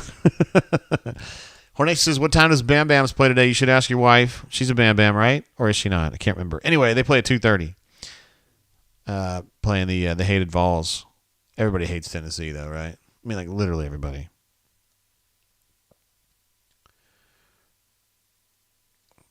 Bill M says, if the move happens, will there be a brain drain or will we still be sobering up? We'll be doing brain drains. There will be a brain drain for that. We're going to be doing somewhat frequent brain drains if they get into an interim situation, I think. We'll see how it goes. I don't know if it'll be like 2 a week or what it'll be. Yeah, I love the fellowship, but I'm afraid that if we do a show like every day or every other day, like you guys would expect a whole bunch of information or news or whatever, and there's just not. It's not that. The information doesn't move that quickly, particularly when some stuff happens in October. You know, the earliest I've ever seen an Auburn coach fired was October 23rd, which technically Terry Bowden resigned under pressure, and we're still a week away from there, so. That Penn State dude, man, he stole their mind. Sean Clifford, right? It's a nice play. Brandon T says, need those drains badly. Yeah, I mean, love the fellowship, man. It'd almost be like quarantine season in a way. But, I mean, there's just not that much news necessarily, you know, like during the search, particularly if it's a protracted one like that where they have 7 weeks to figure it out. I mean, it's not a daily update kind of thing. This is interesting with Cam Riley playing up like he was. He was on the other side anyway. Nice play by Derek Hall. I'm really glad he didn't get taken out for that silly targeting situation earlier. Glad they got that right. Marbrand says, I'm glad Harsin got rid of Bo Nix to make room for our solid quarterback room. Trey says he inadvertently stopped by Liberty the other day out in Virginia and said they have a really nice campus. I've never been there. I think Stoltze's going next week. I think he is. I think he knows Hugh Freeze. I don't know if you guys are aware of that. No, of course you're aware of it because he talks about it all the time. Danny says, I'm 74 years old. Will I live long enough to see Auburn be competitive again? Now, that's almost kind of sad, bro. Not that you're 74. Because there's legends, lots of legends that are 74 and older. But, yeah, I got to believe so. The way Auburn works, man, it's always a roller coaster, right? They're like really good and really bad, and it just kind of goes. And they're obviously in a low point at this stage. Look at Derek Hall. Derek Hall doing work. Just overrunning that tackle.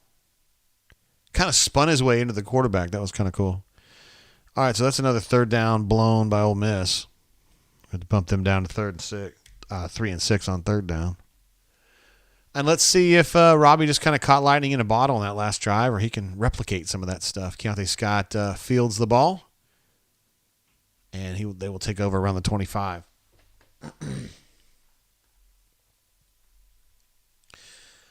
Bill M says thoughts on stealing Troy's coach. Talking about John Summerall, he's doing great work at Troy. He's turning them around very, very quickly, and they're a mess already. Yeah, no, hasn't shown enough yet. Adam says, "I'm 32. Will I ever see Auburn be competitive again?" I love it, man. I love it. AJ Finley with a really nice fill right there. He just stepped right into that lane, and Tank was like, uh-oh. Kind of bent the run inside a little bit, which is what I would have done. Oh, they're having to separate Tank and Robbie. Hey, man, it's just two competitive guys, you know, out here on the football field trying to win. A little split zone concept here. Auburn gets 2 or 3 yards. It's going to be a 3rd and shortish, 3rd and 3, something like that. And the thing about Robbie is, though, seriously, I mean, he's a very competitive kid. You hear people say that, and a lot of times that's just kind of like blowing smoke. But Robbie really he's an intense kid, and he's not used to losing, and he gets really frustrated. I mean, I like kids like that if I was a coach. I don't want kids that are okay with just kind of moving along in third gear, you know what I mean? Tank gets that first down, got a little seam, and he's out. Auburn find a little bit of life here. Although, to be fair, Tank's been running the ball pretty well today from start to finish. I mean, just until now. I mean, the whole way. I'm surprised they haven't asked him to run more. It's been the passing game. It's been a shit show, but it was really nice on this last drive.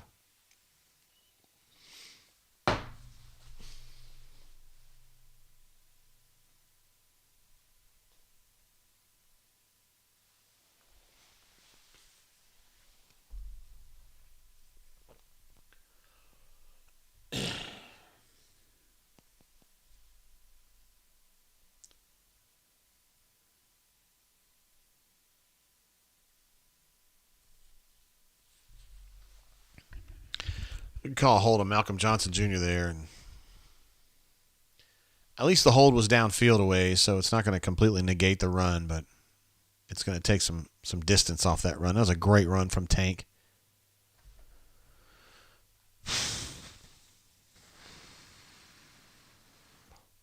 Holding.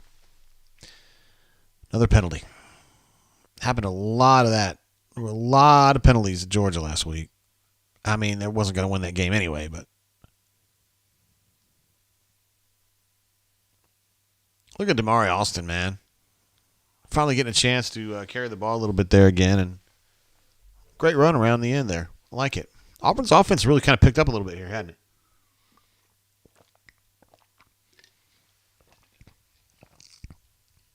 I'm surprised to see this retort kind of sustain as long as it has already, you know?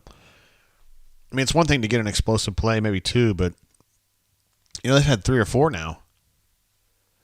They feel almost kind of resurgent, which is hard to imagine with Brendan Coffey in there, but they're doing it. They are giving him tight ends, though, helping him, which is smart. That's thoughtful coaching. Rob Dietz is my boy Alston, number 22. That's right. Cassidy pieces Keesaw equals offensive juggernaut. I don't think that's where we were going, right? Sam H says Alston has no quit. You know, he reminds me so much of, mentally, of Carry On. There he is, Jarquiz Hunter, the young man from Philadelphia, Mississippi. Gets another seam, and he goes for another big gainer. That's probably another 40-yard run. And they're cruising a little bit. You headed out? Anything? You gonna do your combination? Mm-hmm. We'll see. Okay. You got to get that Uruguayan sun put on there. No, next time. All right. I didn't see what the run concept was. I should have noticed that. But anyway, it worked. It was a good one. Auburn now has got a first and goal at the 3 now. Jarquiz probably made the wrong read on that run, but still got a yard or 2 out of it. You're going to have a second and goal at the 1. I love me some Jarquiz. Craig does as well. Rob D loves Jarquiz. I happen to think he's a better player than Tank, and I like Tank. I just think Jarquiz is a better fit for what this team does. He's just quicker and more of a zone runner. I think they're better blocking zone than they are power. And but both of them have been good today. I think Tank's had a really good game so far. Tank's second effort's going to get him into the end zone. That's a touchdown, guys. How about this?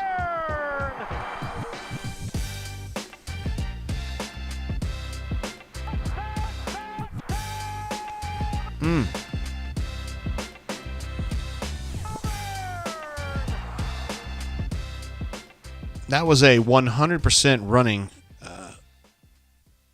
drive right there. 100%. Have not thrown a pass since the last drive. Tank is now up to 12 carries for 68. And Jarquiz is now up to 5 carries for 55. So, making some progress. And I said earlier that the only thing slowing down Ole Miss, at least in the first quarter, was Ole Miss. But Auburn did get a stop. After Auburn's last touchdown got a stop, now they've got another touchdown. So, making some progress. And Anders puts that one through for the extra point. So it's now 14-21 in a game that I thought Auburn was going to lose by about 50. And they may still, but they've made some progress here. I do like those white face masks with the white helmets. I think that's pretty sweet. Ice cold, as some would say. George Rebel says Auburn is ramming it down our throat. You're absolutely right here. In the last couple drives, they've just come to kind of come alive, haven't they? No doubt.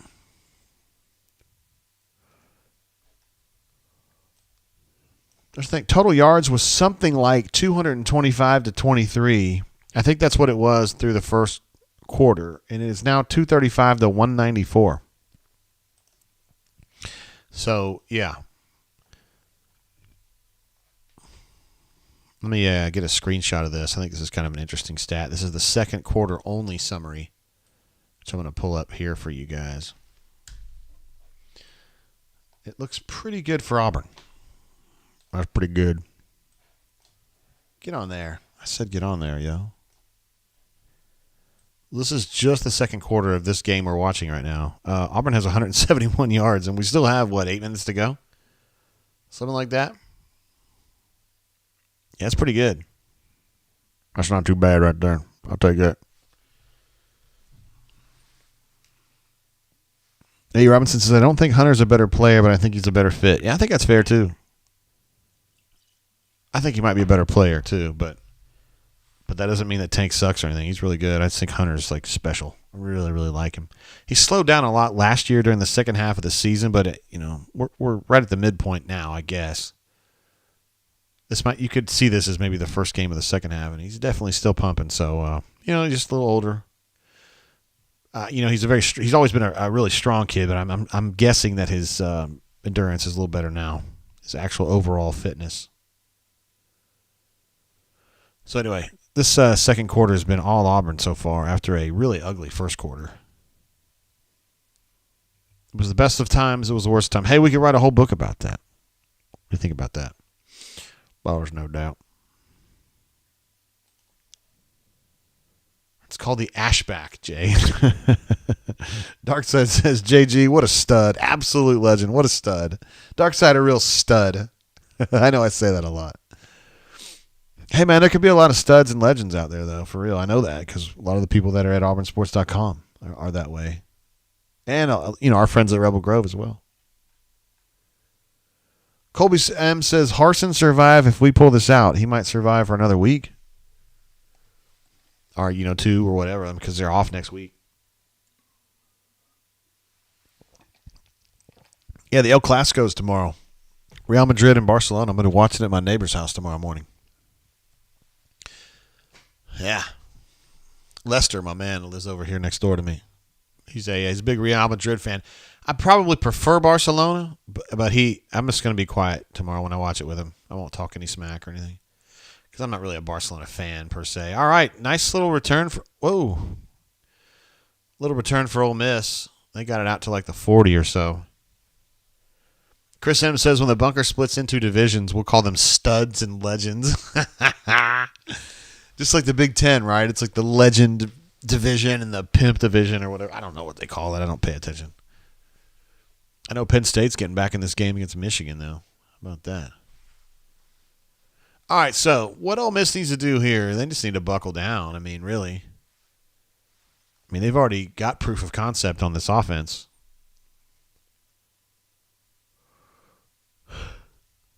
But they need to kind of buckle down and get something done right here. It's kind of weird to oh, Jesus Christ. Oh, my God.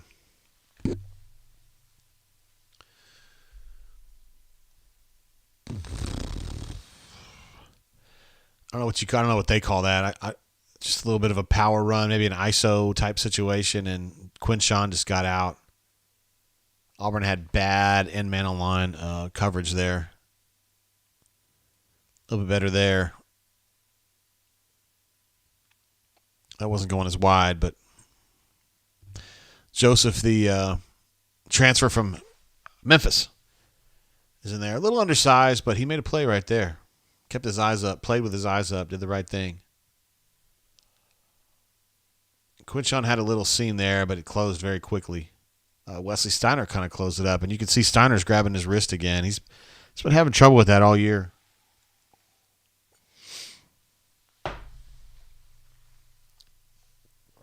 All right, this is an important play here. 3rd and 3 for Ole Miss, and they're going to get crushed again, guys. I tell you what, man, the momentum here has changed rather dramatically. They had a couple nice runs there. Are they going to go for it? All right, they're going to go for it. I like that they're going to pace it too, but he doesn't really have it.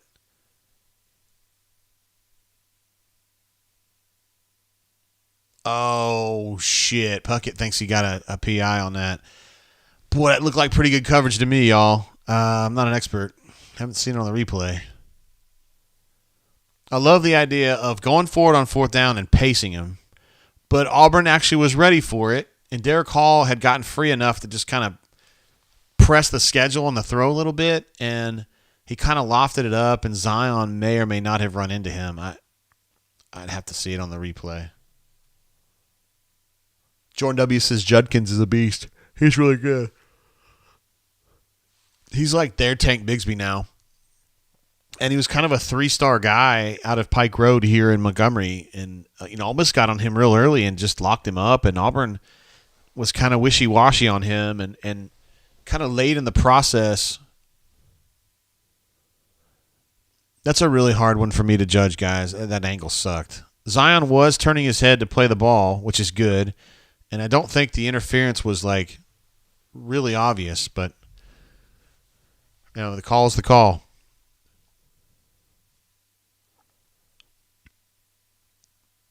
I don't know, man. That's a tough call. It's hard to look at that and say, okay, here's Zion. Here's what you need to do better. He did the things they taught him to do in that, and sometimes you just doesn't go your way.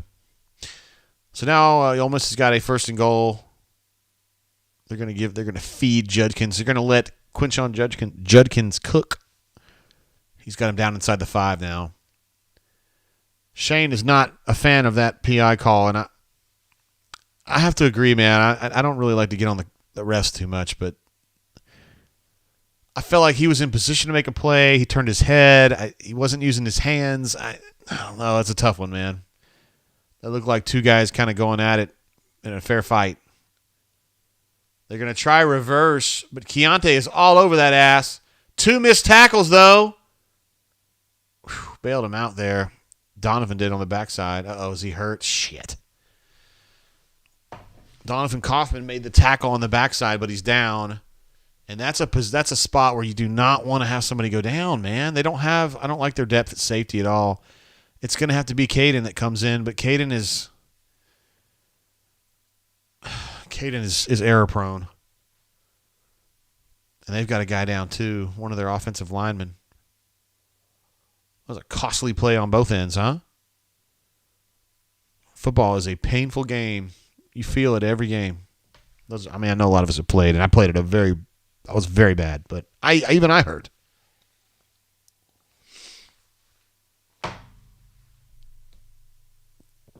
Let's see, back-to-back, we have comments that say, Sam H says, burn it down, and then Hornatius says, Auburn wins 34-24. How about that? Gabe says, there's Craig McDonald exists. Craig McDonald is the young man they got out of Minnesota as a transfer.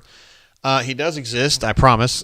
He plays occasionally, and he might get 5, 6, 7 snaps when he does show up. He's the 4th, I think, safety behind Caden Bridges. Sam H. wants to know how you missed that first tackle. Yeah, they were all over it, man. Absolutely all over it.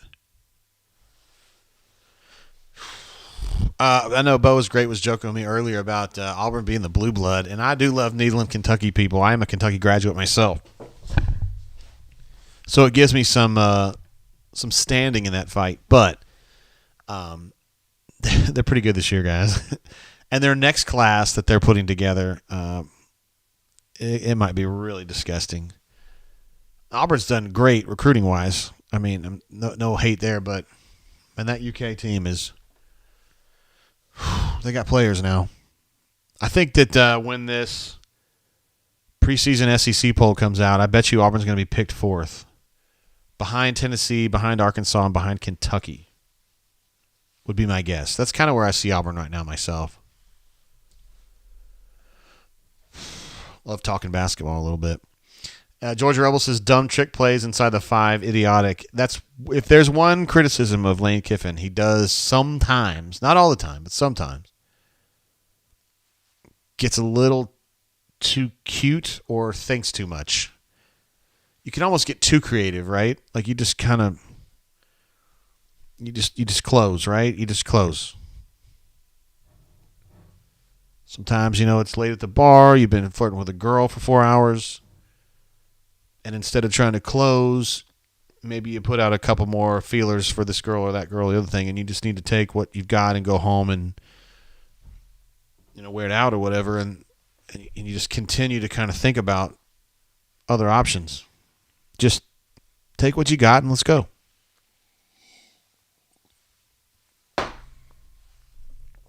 That's what we did at the Fishnet back in Lexington, Kentucky, circa 1992, I'll tell you that. Rob D says AU needs to crank up more basketball money. I don't know. BP gets what he needs to this point. I mean, yeah. BP's got his own armada, flotilla of people that are very willing to help. And there's Brent Bedsole right there, my man. He is what he does. He's got that book right there. That book tells them what they want to do on certain downs and distances, offensively and defensively. And so he's kind of like an advisor, a maester, some would say. Those of you who are into Game of Thrones, House of the Dragon. And that's what Brent does. He's got that book. He's got the down and distance scenario Bible, so to speak. Shane says, follow along for more life tips from JG. I'm here to help, man. Haven't been on the dating scene in a while, but I'm here to help you young guys out there make better decisions, because I think there's a lot of bad decision-making that goes on. Guys and girls, but I'm probably talking mostly to a male audience here. Although I did see Warrior Girl in the chat earlier. Of course, Crystal's here. I hate you. I don't even know you, and I hate your guts. I hope all the bad things in life happen to you and nobody else but you. That was a really easy touchdown, man. Just a little swing pass out to Quinshon Judkins, and that's, I mean, Lane Kiffin does that.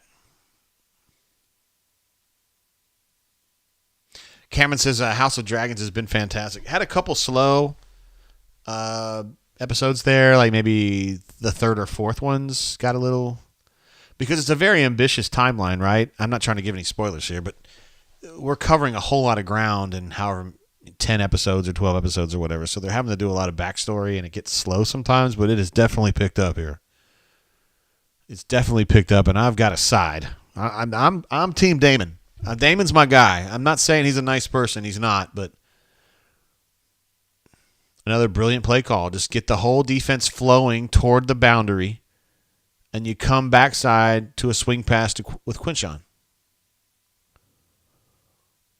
The key part of that throw is you want to lead him, but not too much, right? And Jackson Dart did a really nice job with a guy in his face. This is the PI call.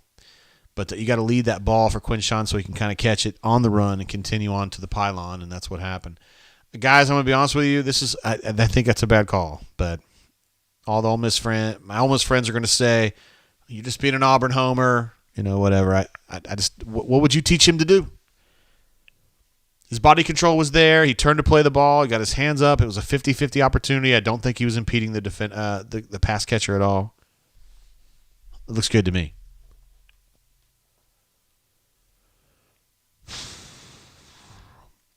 Adam says Damon loves his brother. He does. When it appeases him, when it's good for him, he does. He's kind of I wouldn't trade him. I wouldn't trust him, I should say, but I do love him as a character. I'm not into the whole, I'm going to date my niece or whatever, but no spoilers. But it kind of creeps me out a little bit, but because they do that in the Game of Thrones world, but not in the real world. Marbrand says, should BOT meetings be resolved by chopping heads in half like Damon does? Spoiler alert. Sheesh. I'm ready for Damon to take some action against that dickhead from the guy who's taking over at Harrenhal. I think his name is Laris. That guy gives me the creeps too, man. That guy needs to have his ass whipped. That's what I think. All right, Robbie back out. 1st and 10 for the Auburn Tigers, having just conceded another touchdown. So it's 28-14. We got this. Probably got maybe 1 or 2 possessions. I mean, 1 Auburn possession. Maybe Ole Miss has a retort, depending on what the time situation is.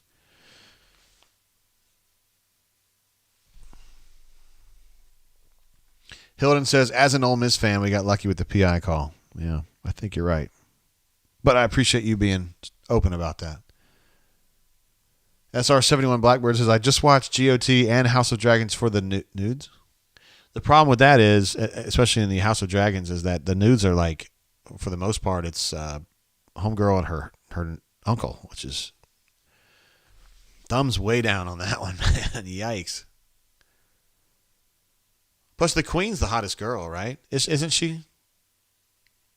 Rainier is not the hottest girl. The Queen's pretty hot.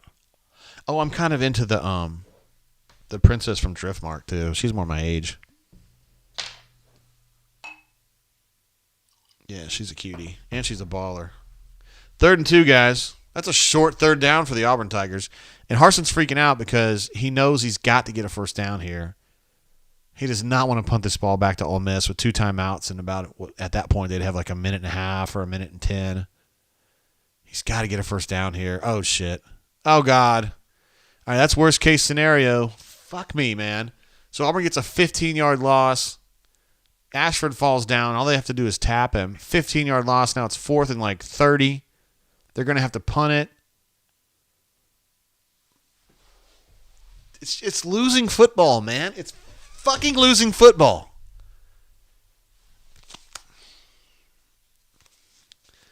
It's the shit that losing football teams do, man. It's period. That's that. Now the clock stopped. Oh, Ole Miss called a timeout. So they're going to get the ball back 134, well, whatever, 128 or something. With 1 timeout, they're going to have it in a reasonable spot on the field, barring some incredible kick from Oscar, which he's known for. But presumably they're going to get the ball around the 30. And they're just trying to get some points. They'd love to go into halftime at 31-14.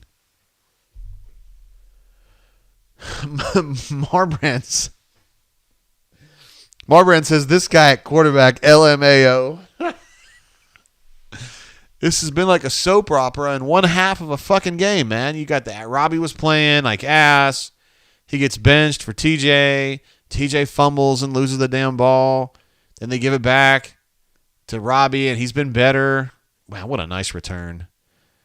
This is just sum of all fears right here. Great return, 25 yards. You do have a flag on the play, though.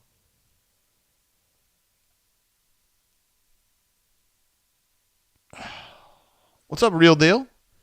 Real Deal's in the house, one of our Huntsvillians, as some would say.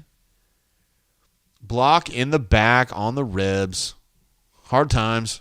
It's a great return, though. Still give the kid credit.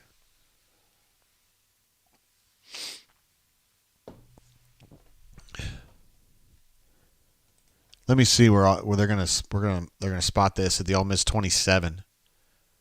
So that's not too bad. Of course, it was going to be at the 50, or even worse, without that penalty. So they're going to have about a minute and a half with 1 timeout, and of course in the college game you get like partial timeouts if you get a 1st down while they move the chains. So this is definitely doable for them. They can even run the ball a little bit if they wanted to. Oh, shit. Oh, God. Oh, that's worst case scenario for Ole Miss. Keontae Scott with an interception that I can't understand what Jackson Dart's doing there. Obviously, the play call was some kind of an inside screen, and he didn't like what was going on, and he just wasn't sure what to do. So he either should throw that into the ground or he should run the football. Yeah, Auburn's got that sniffed out. Oh, shit, he did get it, Domingo. He just seemed kind of unsure about it, like he was putting his wide receiver in a bad situation. Ball was a little low, but you'd think normally he'd catch that. That's probably on Mingo. Ooh, I think he did. I think Keontae Scott got that in the last possible second. He was kind of fumbling it as he was catching it, but I think he got it secured right before he got to the ground. I think he got that secured. I think that's a ruling on the field as a catch. Can't overturn it is what I think is going to happen there. I think he got that, guys. Yeah, Hilden says that's all on Mingo. Again, the throw is a little low, and I think his quarterback put him in a bad situation, but you're right. He's got to catch that, Hilden. He's going to get a lick, but he's probably going to catch that and go down for like a modest gain. That's probably what should happen there. I have to agree with you on that. Triplewood says it's not Dart's fault. I'm with you on that. I think, again, as I said, I just said it, so I'm not going to say it again. This is a fortuitous twist for the Auburn Tigers. If they're able to get this ball back at the 25 or whatever with 1:13 to go, I think Auburn's got at least one timeout, maybe two. I think it's a catch, too. A.E. Robinson thinks that's a catch, and I do, too. I mean, it almost wasn't, but he made that play right at the end. Great play.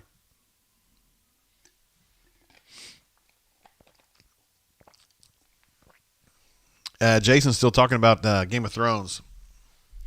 Talking about they used to mess around with nieces and cousins back in the old school royal days. They were creepy. Yeah, I can't really get into that. It really bothers me. And actually, guys, I've never said this before about a football game, about a TV show, but the Dahmer show. If you guys have been watching that on Netflix, that's just too much for me, man. Like that just scares me too much, man. I can't do it. My wife is like, she loves serial killer stuff, always has, and she's like, let's do it. I'm like, I can't watch it anymore. I can't do it. I think I made it 5 episodes, and it's just too much. He's like, it just scares me that there's people that are that cold-blooded. Ay, ay, ay. All right, so Auburn's taking over on the 33, and they're at least going to try to, at minimum, get a field goal out of this. Could push for a touchdown.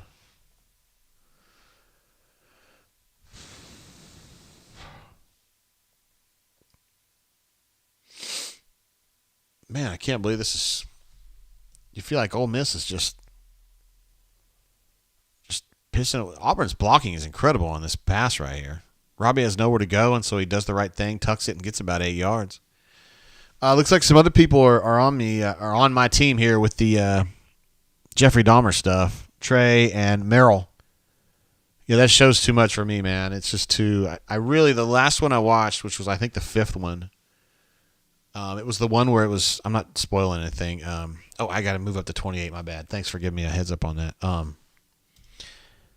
When it was like when he was at his grandmama's house and that guy was like paralyzed and the grandmother like insisted that he be taken to the hospital and she be watching to make sure it happened. I was like, this is too much, man. I can't do this anymore. So Auburn gets a 3rd and 3, and they run into a brick wall and cannot get a conversion. So I think that was no gain there. 4th and 3.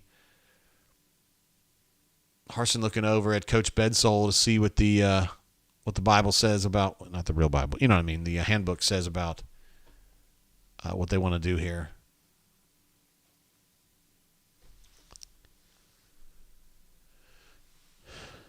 It's going to be Anders. It's going to be Anders for a field goal attempt, which is kind of a failure. You know, you want to push it more than that, but shoot, man, considering the situation, you know, if you don't have that block in the back, Ole Miss is taking over at the Auburn 45, and you've got real problems. That comes back. You got the interception. I mean, this is a great turn of events for Auburn here. In a game that's been surprisingly competitive. I know Ole Miss is up 2 touchdowns, but there's Bob, Wisconsin.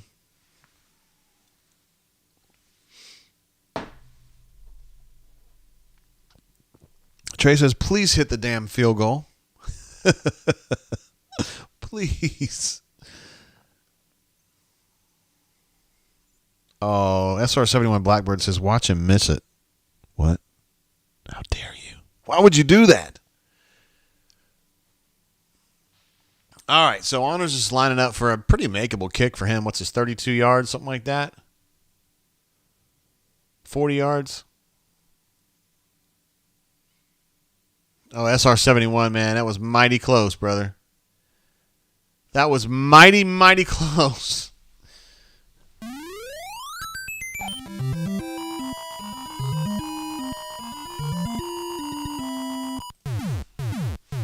All right, that's halftime, guys. 17-28, which is a huge dub for Auburn to withstand Ole Miss playing great football there in the first quarter. Easily could have been 21-0. Could have been 28-0. Instead, it was 14-0. And then Auburn kind of held on and had a much better, particularly the first two drives of the second quarter were really good, and then had a nice fortuitous switch, created a turnover, were able to hit the field goal there to finish out the half. So 17 points for Auburn, which is more than I thought they'd score for the whole game. And Ole Miss has been playing great on offense, but kind of tripping on their own dick a lot, to be honest with you. First half, let's get these first half stats up here. It's surprising to me because Ole Miss had such an incredible first quarter. The second quarter was just so-so for them, although they picked it up there a little bit at the end. Trying to bring these quarter stats over. I'm sorry, this is the first half stats. You can see Auburn made a nice recovery there. Again, it was 225-23 as far as yards through the first half. So Auburn made a nice comeback in the second quarter. But Ole Miss, to their credit, got the touchdown play on a drive that was really fueled by that pass interference call that we kind of found to be dubious at best against Zion Puckett. I thought he was playing the ball correctly, but ultimately it's a PI. We're in the ones and zeros business, and it was a PI, so that got it set up right there. But all in all, guys, Auburn's down, 11? Strong first half from the offense, to be honest with you. I mean, it had the synergy you want to see. Defense creating turnovers twice. Short field. Can't do as much with it maybe as you would have wanted to see, but Auburn playing okay. Just had a really, really bad first quarter.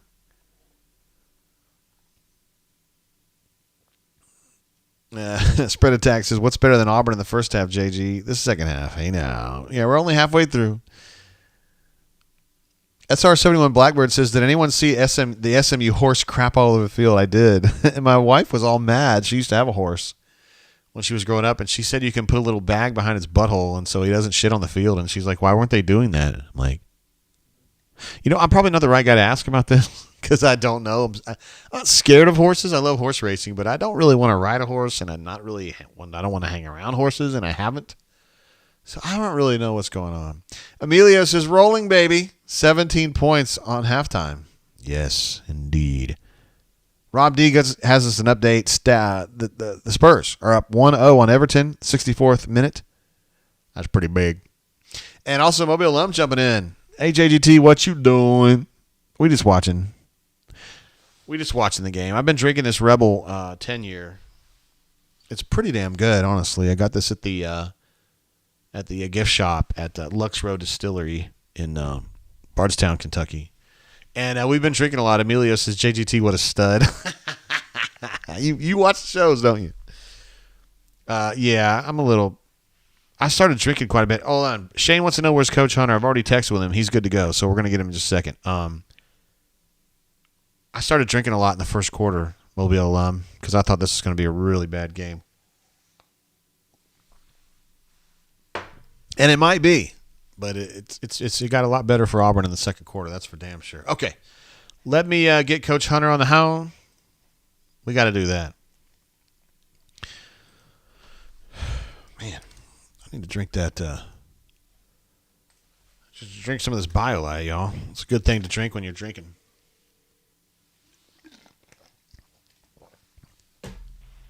Salvador. What's up, Coach Hunter? Talk to me, baby. Talk to me. Well, it's been kind of an up and down half, right? First quarter was all Ole Miss, and I thought that Auburn was going to get absolutely gutter stomped, and then it had a little bit of a resurgence there in the second quarter. Yeah, man, they tried hard with. Those turnovers early were just catastrophic, like really reckless with the ball, and that's kind of where you see Ashford's a guy that really shouldn't be put in this situation, ideally, with good roster depth until he's probably a junior, redshirt junior. Just a lot of development to be done. Really toolsy guy, but he's struggles with a lot of the simple things. Auburn's got to do a better job of accounting for Ole Miss's running backs and wing position guys in the RPO with play-action pass game. They've busted Auburn numerous times right there. They're losing with their eyes. They're not accounting for the right guys. And Ole Miss, with some really creative play designs, has caught them pretty bad. Yeah, that was it. Almost like a jump pass there to get the second touchdown was tasty, wasn't it? Yeah, you had that one. You had the fake quarterback power with the back on the lead up the sideline where DJ James just kind of got lost and said, screw it, just quit on the play, which was, crappy on both ends. He didn't come force run. He didn't cover pass. That was garbage play. Yeah. And but when they motioned to quads with Judkins in the back down here on the goal line the last time, there was no adjustment. Like nobody. You either got to have a guy that buzzes the flat right there, undercut, whatever you want to call it, or you got to have somebody come from the interior of the defense to match him in man. So they've got to make some corrections right there in terms of coverage because the really good play caller is going to dice your ass up when you don't. And he was doing some of that too, yeah. Yeah, he was. Auburn did some good stuff with the 12 personnel tight end groups in the run game, man, with some insert blocks and some wham blocks. Ole Miss likes to play that light front, just that 3-2-6. There's going to be some things there as long as they don't get behind the sticks. You can't get into 2nd and 9, 2nd 10, 2nd 11. They can keep doing that and get in, live in that 2nd 5, 2nd 6 range. They can sustain some drives. Because, like you said, and you mentioned this in the Know the Enemy piece, that they go that kind of a light front, 3-2-6. If you want to overpower them and you've got some strong dudes, you can do it, right? You can. What Ole Miss's defense is designed to do, it's going to make you do two things. Either be tremendously patient and have to drive the ball 5 and 6 yards down the field. They've got a lot of guys that can run and cover grass and don't really let you make the big plays. Or then they're going to lock you up and play cover zero and bring speed pressure off the edge with those same fast guys when they need a big play. So you're either getting zero with pressure or you're getting a loose box where they'll give you a little bit and you got to take what's there and take what's there and take what's there until you break something. And they broke a few, to be fair. They did. They did, man. If you take those freaking turnovers away in the first couple possessions, and you're looking at probably a tie ball game or maybe Auburn out front right here. And I will commend them and say they didn't hang their head and quit when it would have been easy to. It was you get behind by 21, you don't have anything going, any momentum at all. They could have tucked their tail. They didn't, so tip of the cap to the kids and the coaches on that one. How about Robbie, man? He's playing like ass. They substitute TJ in, and they have the nuts to put TJ back on the sideline and give Robbie another chance. And he comes out, to his credit, Hunter, and he plays some great football. Some of the best football he's done all year.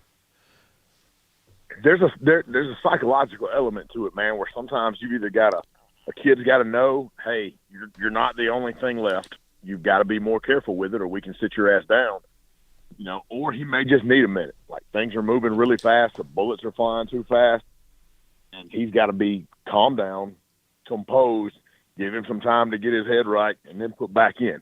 It could have been one of those two things, but whichever one it was, it worked because he did come back in more composed, more careful with the football and better with the decision making.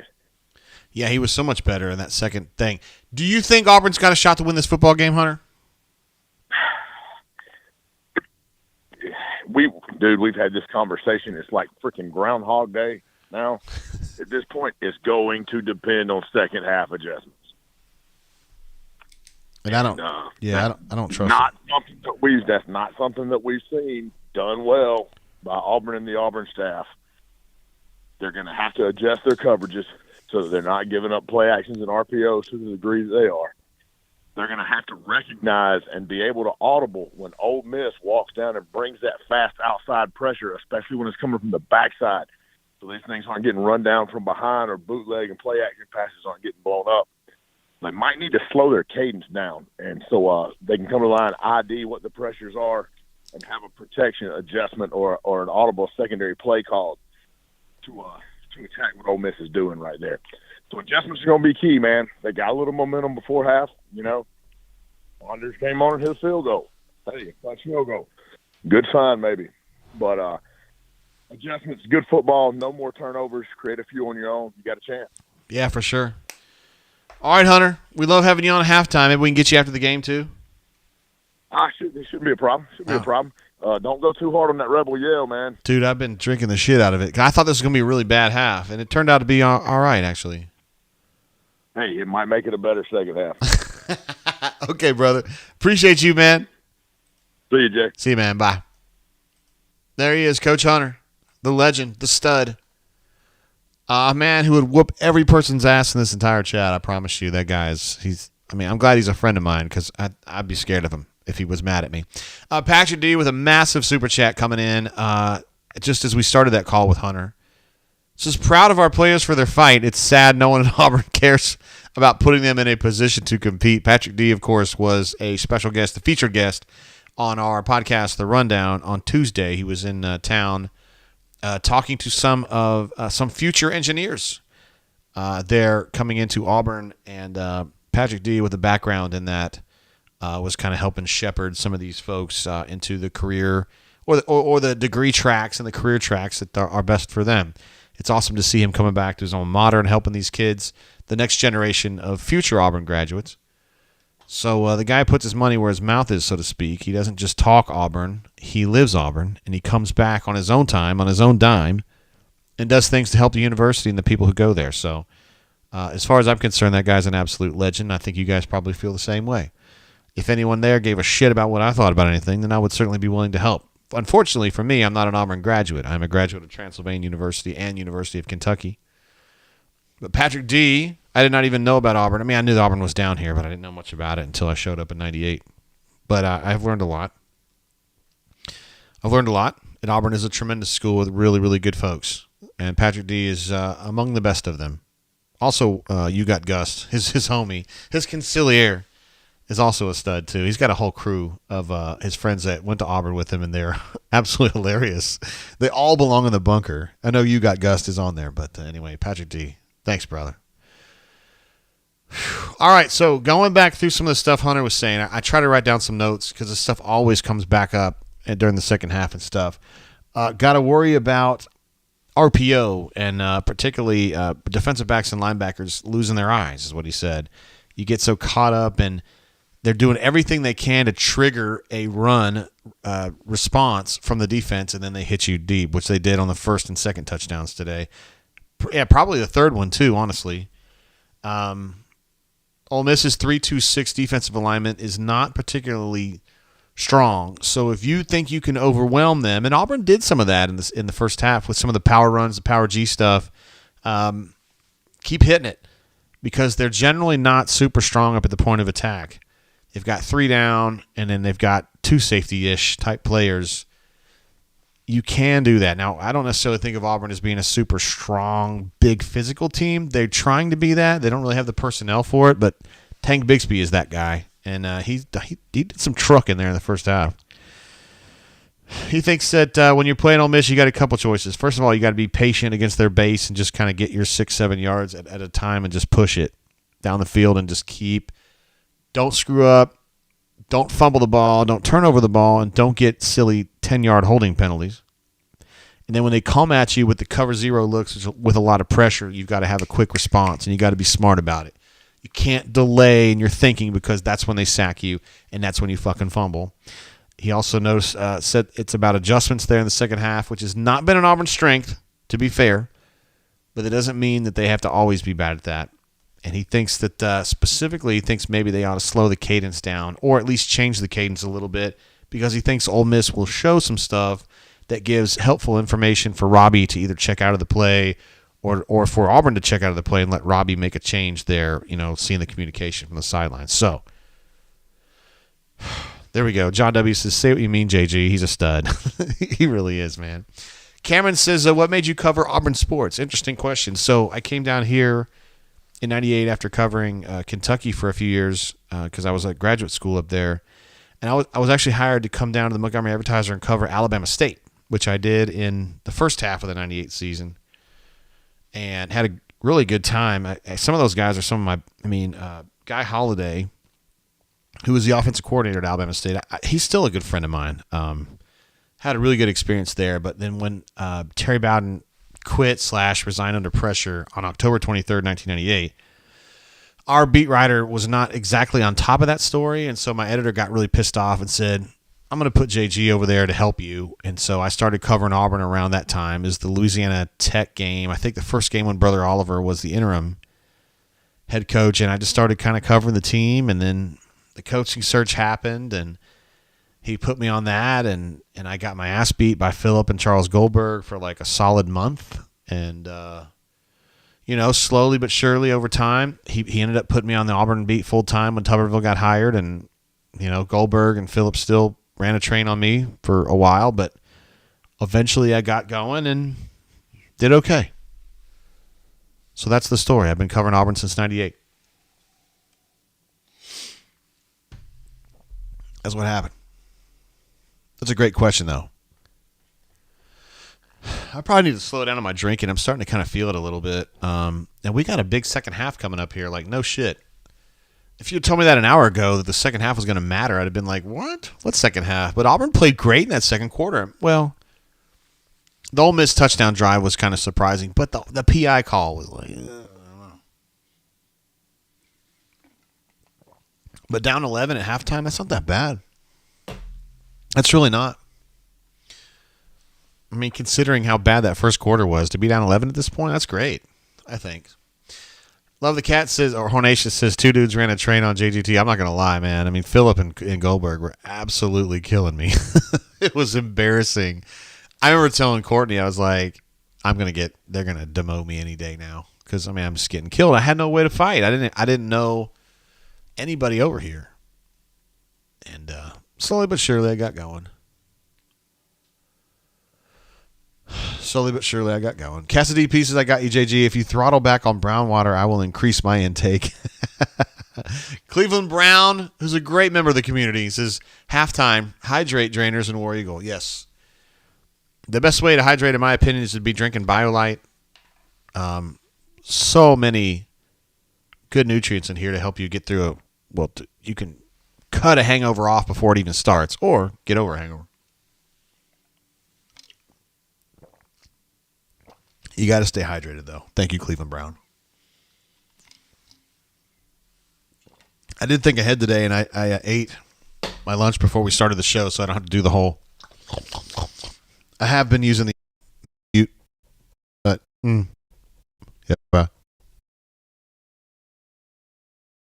been better with the mute button. But anyway, still same thing. Let's see. Frank says, thoughts on David Marsh publicly supporting Rich for AD. Could not give less of a shit. I like David Marsh, and I love Rich McGlynn, but I don't see what a former swimming coach who left 20 years ago has any bearing on that. I don't give a shit at all. Solo Tigre says, Pam and Bill Goldberg, jackhammer, JGT. Bill Goldberg, man. I'm glad you remember him, dude. That guy was an absolute legend. Jeez. He was so good at one time. Chris M says, I don't know, my man. I always liked your writing in the Advertiser. I don't care what anybody says. Yeah. It was a different world. It was a different time. I always kind of saw myself as trying to be like middle of the road, And now I see myself as like I just try to tell you guys a straight story, and I don't. It's a tricky thing, man. I'm taught in journalism school at UK, like, you got to go after the afflicted, or you got to defend the afflicted and go after the people, and they teach you this. You've got to attack, and always be super skeptical of everything. And, like, I don't really feel like that to me anymore. AuburnSports.com, like, we're not really into negative reporting. Well, I try to tell you the truth about Harsin and stuff, which ends up being negative, but I'm not out here to shit on Auburn per se. I think most of the 90% of the anger within the bunker is about Harsin and his staff. It's not that not very many people hate Auburn. We've got a few Bam Bams that are kind of incognito, but you know what I mean. Nobody's out here trying to hurt Auburn, at least at auburnsports.com. It's not really what we do. You guys don't pay us for that. Shane says there are those of us who are engaged in a little thing known as Habotin. I didn't know you were back that far, Shane. Meandro said Montgomery Advertiser is very fair and unbiased. Said no one ever. Dude, I mean, this is back in the 90s, Meandro. I thought they were.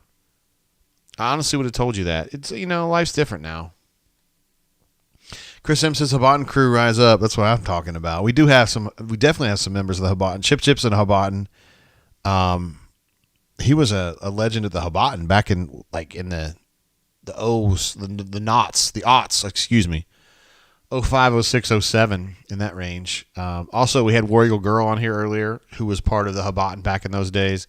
Habotin was a blog that I had it out at Montgomery Advertiser. And I think I was the second person to have a blog on the Auburn beat. I feel like somebody was ahead of me. It was definitely not Goldberg, and it definitely wasn't Phillip, because Goldberg used to mock me about it. He is now the gold mine on Twitter. He is retired, but he still tweets a lot, and it's good stuff, too. Goldberg's a friend of mine. His wife, Christy. Good folks. He still lives in Auburn. He wrote for AL.com, and then he wrote for Auburn Tigers for a while as well. And for anybody who cares, Scotty B's in the house. Scott MB. There he is. Scotty B is definitely 100% Habotin for life. Also, Scotty P was another one of our Habotin luminaries. So glad to have him still around. I mean, I don't mean like metaphysically. I meant like, hanging out still. I'm not surprised you're still alive. I'm not trying to go that far. Yeah. It was fun back then. I remember the people at the Advertiser, the people that ran the Advertiser would shit on me openly in staff meetings about my blog and say that nobody reads that blog except you and your mama, is what she told me. So my boss told me. And I was outraged. I was like, guys, we're actually getting views on this shit. I'm getting like people that care about it. Like, why would you shit on it? And it's because she was old and didn't understand that like things were changing. Look at this, guys. They come right out here to start the second half, and Jay Fair makes a nice little snatch from Robbie Ashford, and they're down the field again. Another nice explosive play, 20-yard gain. This is good news, you guys. John W. says, this new era in covering sports with YouTube and social media allows you to be open and honest. That's my goal. Kathy's in the house. I didn't know that. I forgot what your handle was back then, Kathy. It was probably just Kathy. I don't remember, but yeah, Kathy's been here a long time, too. She's a Habotin legend as well. Been around a long time. Not trying to say that. I've been around as long as you have. Tank is broken away again, you guys. He's in open space again. I cannot believe this is happening. Holy shit. He's going in, y'all. He's going in. Pay dirt, yo. Sheesh. Oh, man. He's been good all day.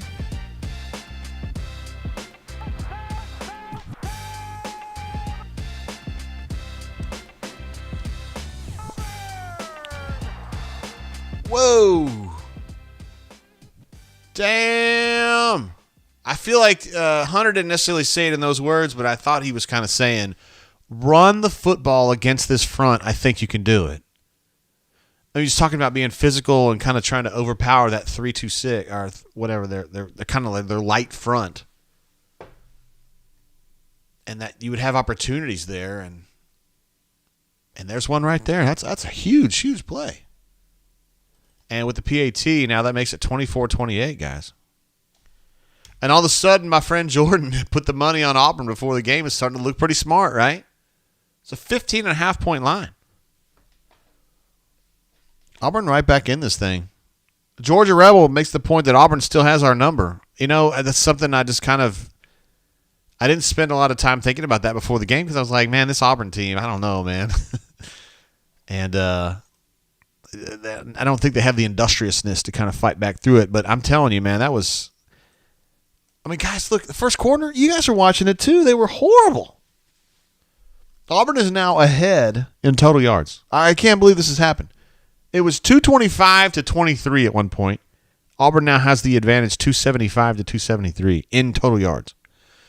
So let me update some of these numbers. This is absolutely insane. I can't believe I'm actually watching this happen. 5 of 7 for Robbie Ashford. I'm just like, what the hell? And he also has 99 passing yards. So we got to update that. Sir Tank is now way over 100. He's at 16 for 121 with that 50-yard touchdown run. That was edge. Let's see. Jarquez did not play that drive, so nothing there. And then Auburn on third down is still 3 of 8. So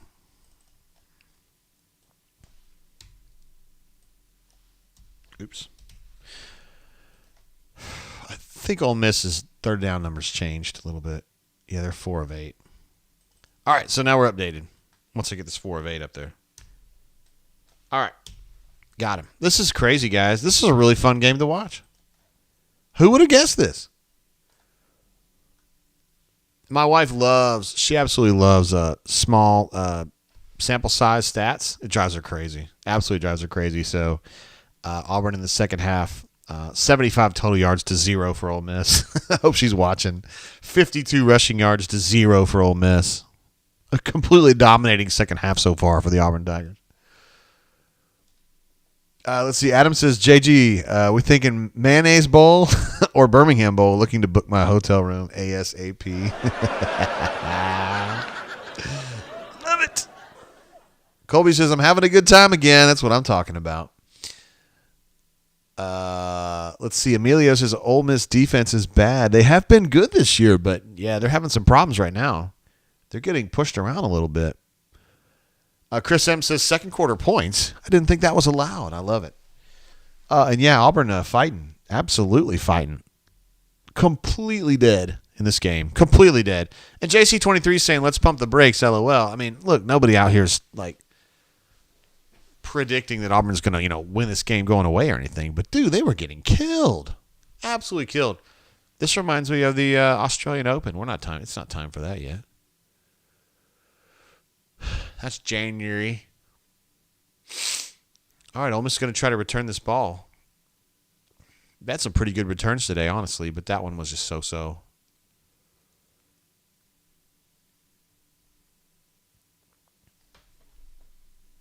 I want to see if there were any more Haban people that I missed. I didn't realize that Kathy was out here with us too. I'd never seen her post in the chat or anything. And Kathy says she's very old. You're not that old. Come on now. I'm about the same age you are.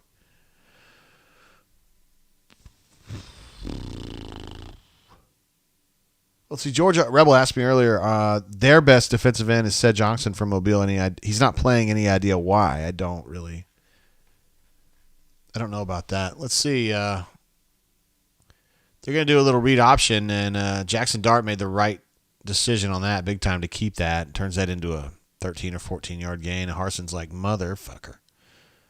He's like, Schmetty, I told you. Cassidy P says, boosters for freeze. That ought to be like a group.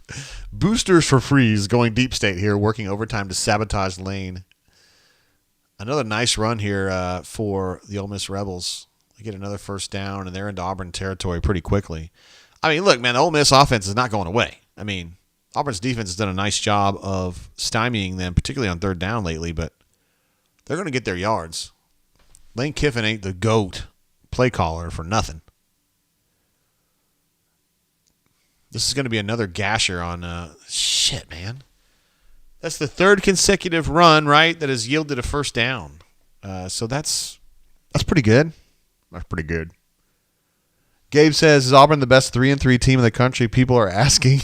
People meaning you? I'm just kidding.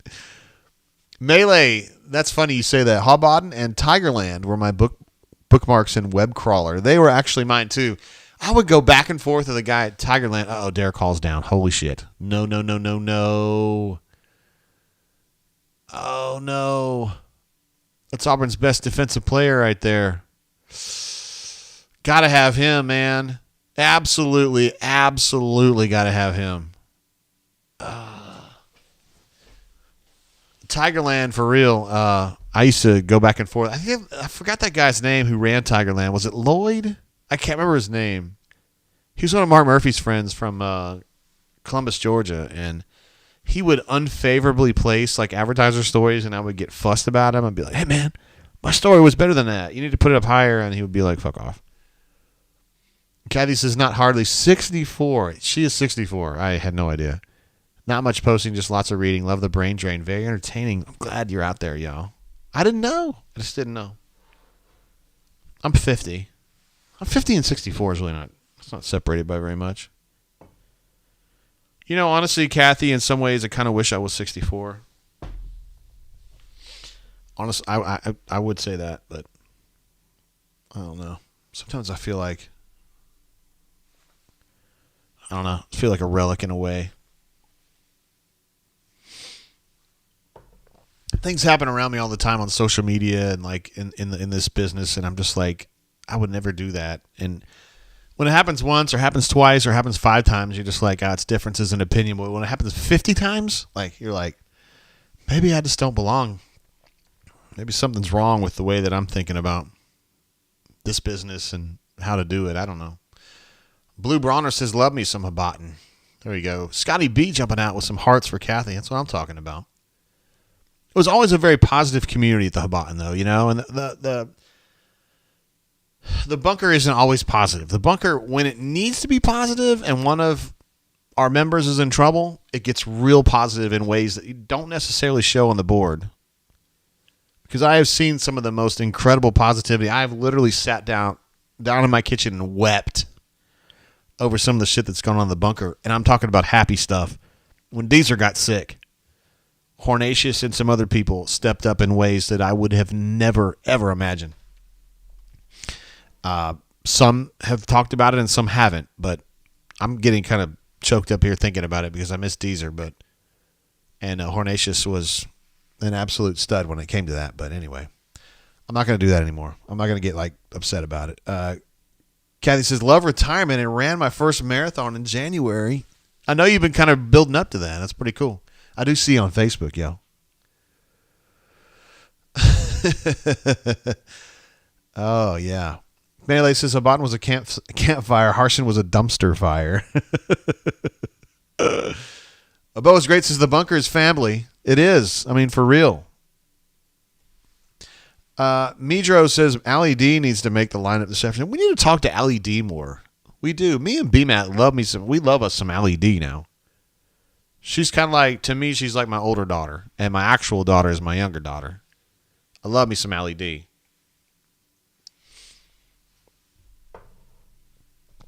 We pull for her all the time. She is a very easy person to cheer for. She was great for us.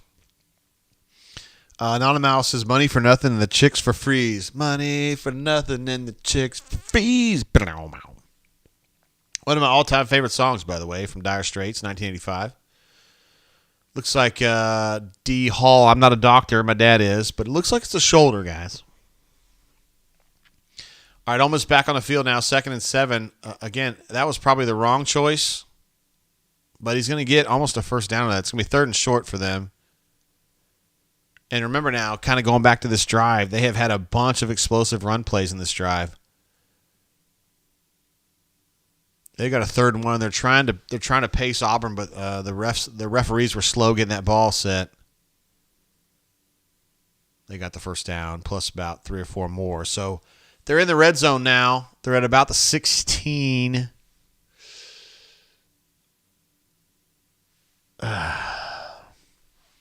Shane says, "No D in the middle." That's a reference to Ali Davison. It's Davison, no D in the middle. I came up with that, I'm very happy to say. I was hoping also to dissuade potential suitors from getting ahead of themselves with Ali. I think I've done a good job on that. Back shoulder throw, probably an inadvertent back shoulder throw, but it was dropped anyway. And Zion Puckett, nope, I take it back. It was Nehemiah was on the coverage there. Good stuff. Blake R. says he's still on the lane train.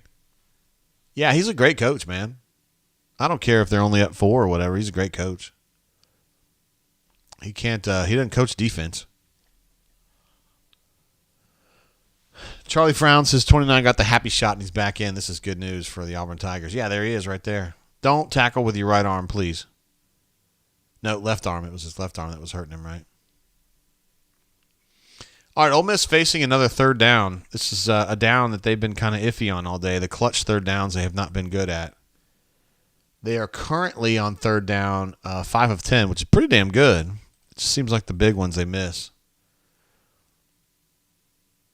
Oh, Auburn missed the fucking tackle right there. Dang it.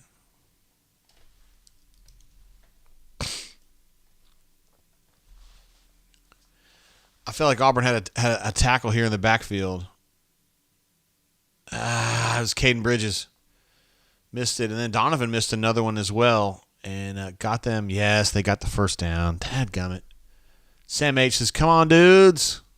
Yeah, Caden's got a slightly better angle right there, and he gets a little more body on that tackle instead of just arming him. So we've got a 1st and goal from the 7, looks like to me. This is a very important drive for the Ole Miss Rebels, although they've been running the ball very effectively. They RPO'd right there and just, oh, shit. Oh, God. Okay, nobody's hurt. Kaufman looked like he was hurt. DJ looked like he might have gone down. Looks like Dr. Steiner's trying to figure out if Donovan's okay. You remember Hunter talked about this. The first thing Hunter was talking about. DJ's got his helmet off. That's not great. Talking about RPOs. That was an RPO right there. You got to switch quickly from trigger and run to trigger and pass. Oh, shit. I didn't realize those guys hit each other. Donovan and DJ ran into each other. That's a pretty hard hit, particularly on DJ. Donovan looked like he's back out there. Kilgore says Skinny Pimp would have made that tackle. Way to work in Skinny Pimp, man. Nice. There's no way I can remember his name. I know who you're talking about, the guy from the Auburn Opelika area. Played safety. He's actually, a lot of people don't remember, but the picture that I took of Muschamp screaming at that player, it was such an iconic picture on the bunker. Some people still use it as their avatar until like a year ago. What he was screaming at Skinny Pimp. Oh, nice tackle by Wesley Steiner. That's a phrase I don't say very often, but it was a great play right there. Young man out of Warner Robins, Georgia, who picked Auburn over Stanford. Sometimes I think he's too smart to play linebacker, honestly. He overanalyzes things. All right, so 3rd and goal for them from the 5. They got a long 5, as Rod would say. Jackson Dart's going in the end zone. Had a guy open, but he missed the throw to Jonathan Mingo, and they're going to have to kick the field goal unless they do something crazy here. And since they're up 4, I think it makes sense to go ahead and kick the field goal and get up 7. Lane seems kind of pensive, brooding. That's what he does a lot. Stephen Roberts. That's exactly what it was. Excellent. Who gets credit for that? Kilgore, are you the only one? Good stuff. I don't know. Guys, I'm 50, and I can notice myself being worse with names. I don't know. That scares me. But it is what it is. My mom had early onset Alzheimer's, but she's actually doing really good for that. I mean, she can't remember shit, but she kind of remembers stuff. She's still living at home. She's good. 78 years old. 78 years young, I should say. All right, so Ole Miss. I don't have a sound for opposing field goals. 'Cause I don't really care that much. He just sailed that throw a little bit. I'm not sure that he would have been able to catch that ball in bounds, though. He was hugging that line too much, and he would have had to go up and come down, and Donovan probably would have hit him. Trey says Steiner is a headhunter. You know, that's probably fair, honestly. Like, the problem is that he goes after the headshots too, not necessarily headshots, but he goes for the kill shots too much. Stephen Roberts, good stuff, man. Way to be hornacious. Skinny Pimp, LOL is what an Automouse says. Stephen Roberts is a good little player, man. So I've been drinking this Rebel 10. It's 100 proof. I opened it brand new today, so I haven't really had that much, but I feel it quite a bit. You know, I'm not eating while I'm drinking. I am staying hydrated though. Went ahead and knocked out that BioLite. That's pretty good. I know we got some Blade and Bow over here also We also got the Blade and Bow, which is kind of like my backup pour because I didn't want to kill out the Rebel today. Not that I was going to drink the whole thing, but Blade and Bow, of course, you guys know how I feel about this bourbon. ABC in my state is about $45 for this bottle, and I think it's delicious. Now, my friend Jason Morgan, who lives in LaGrange, Kentucky, whom I trust with all things, met him my freshman year at Transy. He and his wife Emily lives up there. He hates Blade and Bow. So people can disagree on that, but I happen to love it. Also, if you notice on the Blade and Bow bottles, it says Stitzel Weller. You can't really see it very well right there, but it says Stitzel Weller. My wife is her grandmother was Stitzel, Lillian Stitzel. We ended up getting married and changed her last name, but she was a Stitzel to start with. So we feel a family connection with them. Darkseid said BioLite. There's no doubt. BioLite, you're an absolute stud. Travis J says run up those likes. Absolutely. We only have 66 likes. Only 66. We should have more considering how many people are watching this show. Cassidy DP says Russell's Reserve greater than Blade and Bow. I don't agree with you, but that is a very good take, and I'm not going to rag on you about it because I think Russell's Reserve 10-year is a delicious bourbon. At best, Blade and Bow is a 5-year. It's probably more like a 4 or 3.5 years. So if you're into aging, that's probably a better deal is to have the Russell's Reserve, and I love Russell's Reserve. I had a bunch of bottles myself. I mean, there's no hating. Brad J loves Blade and Bow. I do too. I'm glad to have you on board, though. I do have some Blade and Bow 22. Right here. Look at this, Brad. This is Blade and Bow 22. The 22-year version. This is my most coveted bottle. Because I love Blade and Bow, and the 22-year is like, you'll never see this in the state of Alabama. I had to barter for this. And I love you so much. My favorite bourbon.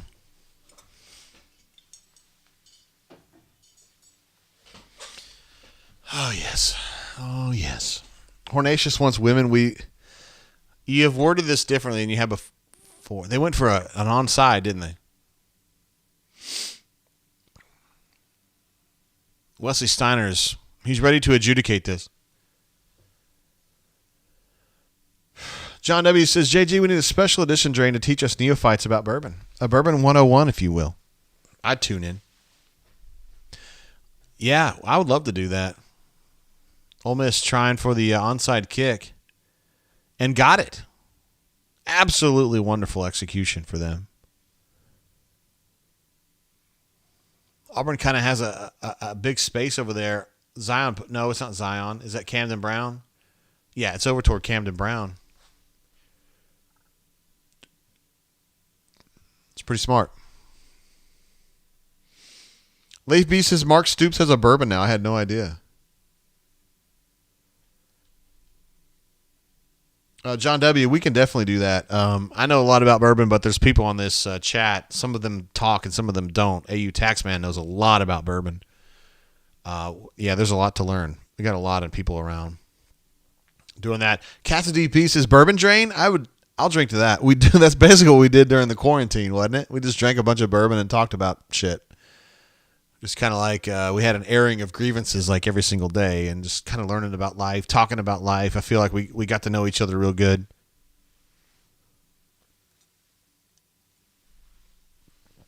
I'll tell you, man, I've spent a lot of money and a lot of time on bourbon, and I think that's completely fine for them to do that.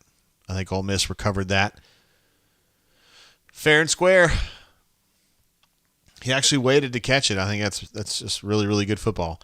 I spent a lot of time and money chasing bourbon through the last 5 years, and I'm going to tell you right now that the more expensive stuff is rarely worth what you're paying for it. So a lot of the stuff that's in your ABC store, John, or whatever's in your local, I don't know where you're at, where you're located, but there's probably stuff locally for you that's delicious. I find myself drinking. What is Lane Kiffin doing? What are you even doing?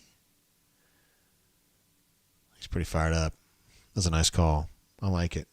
Trey F says Lane is a wizard. A lot of the stuff that's in your ABC store or your local establishment is tremendous. There's so much really good available bourbon, and that's what I mostly drink, honestly, these days. Quinshon Judkins trying to get downhill, get a solid 8-9 yards out of that.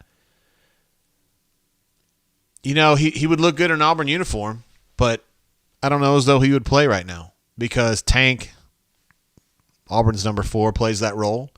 Quinshon Judkins really good.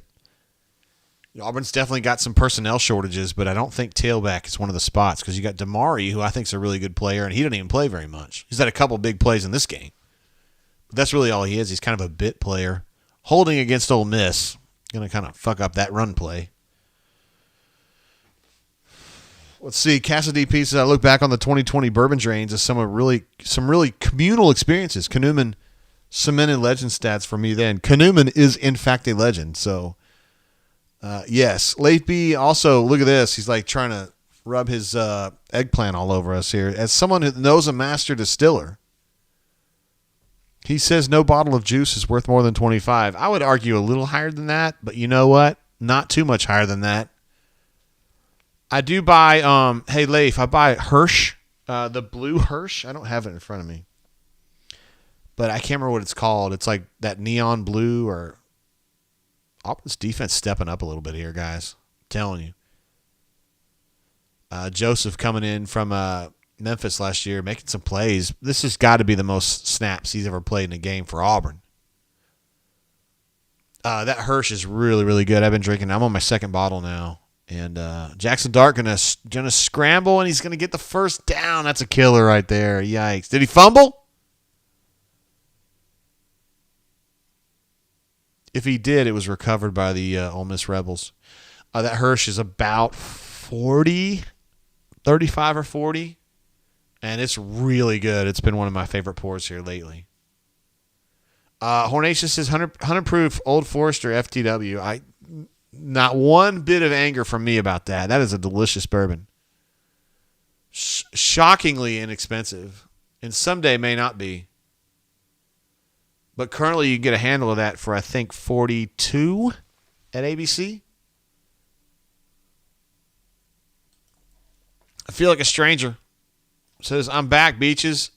How have we scored 24? Auburn had a really good second half and also, second quarter, and then scored on its first possession of the third quarter. Looked great.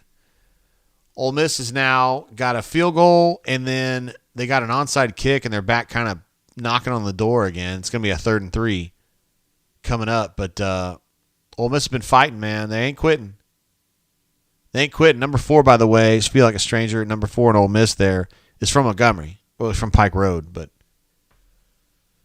a lot of the Ole Miss reporters would have you believe that Auburn didn't give a shit about him. Auburn did give a shit about him. They just didn't quite. Auburn, if you guys remember, was a little bit higher on Trevante Citizen, which I completely agree with. He's a really good tailback. They felt like they could get Trevante Citizen. They ultimately did not. Jackson Dart with the right decision right there. Oh, good God, what a run. All right, they're not in the red zone. Well, they're in the red zone. They're not quite in 1st and goal territory, though. They got 1st and 10 from the 11, maybe. That's the right read. That's good reading, man. Quinshon takes him for a ride down to the 3 now. Fuck. It sucks watching. I mean, I just wish these Montgomery kids were all playing for Auburn. It bugs me. A. Robinson says this is just embarrassing. I don't know, man. Auburn's... fuck me. I hate you. I don't even know you, and I hate your guts. I hope all the bad things in life happen to you and nobody else but you. Well, Sam H says gashing. I have to agree. And Anonymous says defense wearing down. This is my prediction. I actually said this on the AuburnSports.com site that they're just going to pace Auburn in the first half and do whatever they're going to do. I didn't think it would be that close. Second half, it's going to start wearing down because the Auburn defense that is not particularly deep. It is very good, but it's not particularly deep. Is just going to run out of gas at this point. Auburn has run 39 plays on offense. Ole Miss is at 55. The number where you start getting concerned about Auburn's defense is about 70, maybe 75. After that, you start wondering it's too many. Because Auburn doesn't sub a lot on defense. and they start wearing down. So, again, Auburn they're not really in the danger zone yet, but we still got a lot of football still to go. We got 6 minutes to go in the third quarter and then the fourth quarter. And, again, I start getting worried about that defense when they hit about 70 snaps, 75 snaps. And they're at 56 right now, so we're starting to get in that danger zone. Sterling says this defense is not good. It's hard for me to defend the defense when they've given up 38, so I'm not going to do it. But I hope there's nobody here. I haven't seen it myself. I don't feel like Auburn's quitting. I just think Auburn's getting outworked right now. They're just getting outdone. Hunter jumps in here with a little bit of he sent me a text as Ole Miss kicks off. Let's see what happens on this kickoff. It's going out of the end zone. He says, linebackers and safeties are getting killed in the run game. Bad eyes, bad tackling. They shouldn't have allowed a point on either of those last two possessions. All busts. Well. Cassidy P says, getting close to queuing up these sometimes may be good. Here it goes. Hey, guys, were you talking earlier about the Auburn defense? Sometimes may be good, sometimes may be shit. There we go. Marbrand says, hashtag stop the steal did wonders for our defense. All right, so Auburn's got to possess the ball here and just keep the defense off the field. I mean, that's just got to happen. And Tank gets a little ISO run there and has two second-level defenders just staring him in the face going, come at me. And he's got nowhere to go. It's going to be second and 9-ish. Guys, got to have a couple first downs here. Got to fucking run the clock. Cannot put the defense back out there really fast.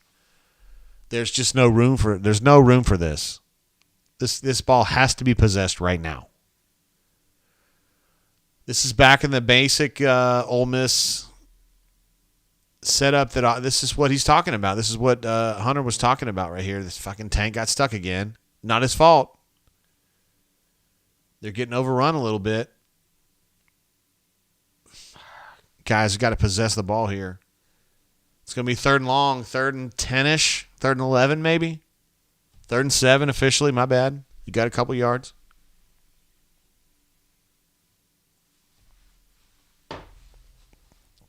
Auburn's one touchdown away from getting absolutely, it's over.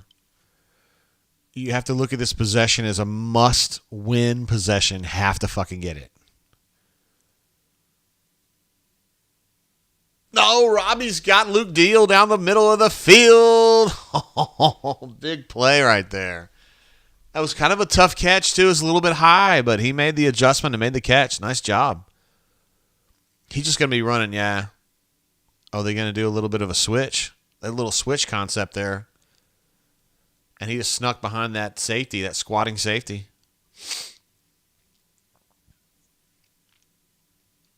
I still think Tank's running really, really hard. Down to the 35, it's going to be about second and 5, excuse me. Doing a good job, man. Oh, Poppy Clan's in here. What's up, bro? Poppy Clan says, I'm actually just apathetic. More offensive line whiffs. Yeah, I understand where you're coming from. Eric Keesaw, of course, under pressure. The offense has not looked good in general. Looked better today, honestly. But really needed a first down there, and they got it, so can't hate on them too much at the moment. I also like the idea of switching Tank and Jarquez a lot. They don't like to do that in the first quarter. They like to kind of give Tank a lot of work. And they bring Jarquez in. I'm not sure that's the right choice, but anyway, at this point in the game, second half, they always kind of work Jarquez in, and he's getting it done. So we got a 3rd and 2 right here. They have been effective insofar as giving the defense an opportunity to get off the field, get their win. That's a good thing, but they got to get points, preferably a touchdown, considering they're down 2 touchdowns right now. They've just got to keep this drive going. So 3rd and 2, when they come back, looks like they're going to be taking a break. I don't care about any of these teams, yo. Don't give a shit. I did cheer for Oklahoma State when I was in high school, though. I wasn't a big OU fan. Oklahoma State had Thurman Thomas back then, Barry Sanders. Mike Gundy was the quarterback. Number 12. I really pulled for them. They were the underdogs. I like underdogs. They had their successes against Oklahoma. I'll give you that. Cassidy P says 3rd and 2, Harsin fade. Let's do the fade route, yo. Going deep.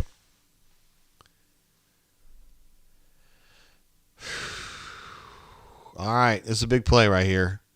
Auburn, the offense did its job insofar as it got the defense off the field for a while, so that's good. But they've got to have points here. You're in an advantageous position. You're at the Ole Miss 32. You've got to do something here, and you can't rely on Anders. They're going to do a speed option. Robbie Ashford is out in the fucking open. Oh, no. He got it out of bounds. Fuck. It was a speed option, and he ended up keeping it, and he had it. I'm undoing my thing here. I'm getting serious about this. He stepped out of bounds. Dadgummit, he stepped out of the bounds at about the 12? Something like that.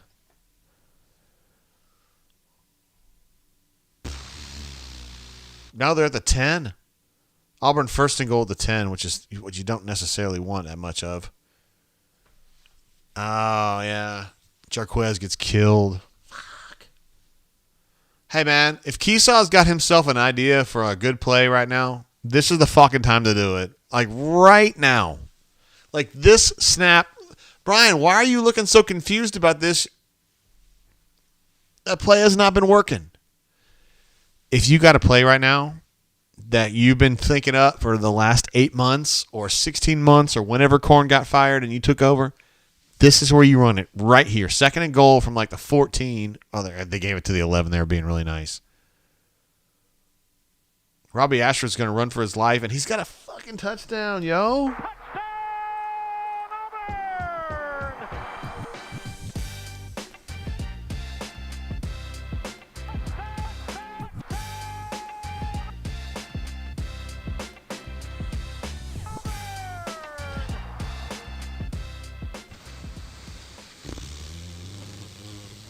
Yes.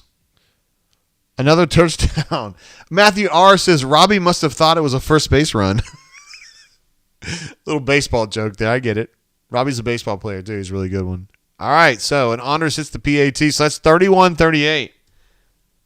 I mean, there's no other way to describe that drive other than hugely successful, man. Like, I was thinking that they just needed to kind of keep the defense off the field, you know, because they were one possession away from getting run out of this building. But better than that, why are we still going through him stepping on a bounce? Who gives a shit? They score the touchdown, bro. Robbie scrambles and gets the touchdown. And so instead of just getting the defense off the field, they also got the defense off the field plus a touchdown. So this is like ideal. 38-31 with 2:30 to go in the third quarter, and this is going really, really good. Auburn is hanging in there, yo. Georgia Rebel, I told you guys the guy's a legend. I love him. Running quarterback and leaving the middle wide open. What defensive strategy do we have today? Of course, Georgia Rebel is an Ole Miss fan, as you know. But he's a reasonable Ole Miss fan. He's not one of these guys that gets on the Rebel Grove side and goes, JG sucks, he's an Auburn rider, I don't care. Rational human being. All right, so the kickoff goes into the end zone. Old Dominion up 2 touchdowns on Coastal Carolina. How about that? Kansas having trouble with Oklahoma. I picked Kansas in that game. What do I know? Iowa State leading at Texas, but Texas looks like they're driving here. I don't really give a shit. I don't think any of us give a shit. All right, Sterling says, I'm sick of this poop. Step up defense. Yeah, this is where you got to have it right here. 25-yard line. Ole Miss takes over. 1st and 10. Oh, they're going to fake the little pitch there. Jackson Dart better have somebody. And Keontae Scott knocks the ball down. That's a win. That's a defensive win. 2nd and 10. What you looking at? Nugas Who Dis says we're going to get potatoed for the rest of the year. That is within the realm of possibility, but as some other people on the as one other person on the bunker, I'm not on the Auburn sphere reported, he isn't going to get fired till season's end. That may happen, but that was not decided at the time. No way. I like that play right there. It's kind of like an option pitch, but not a regular option. It's not like a speed option pitch. Kind of weird. Nice play by Wesley Steiner, though. Third, and they've got a third and a fairly long here. 6, maybe? They're trying to pace Auburn, which is smart. Again, I told you, 70 snaps is where Auburn breaks. And they got the first down right there. Little pitch.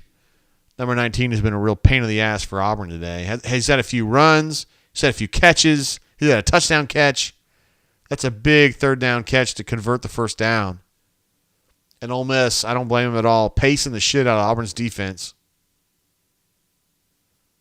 Number 6 just got either a first down or like 9.5 yards. They're going to call it 9.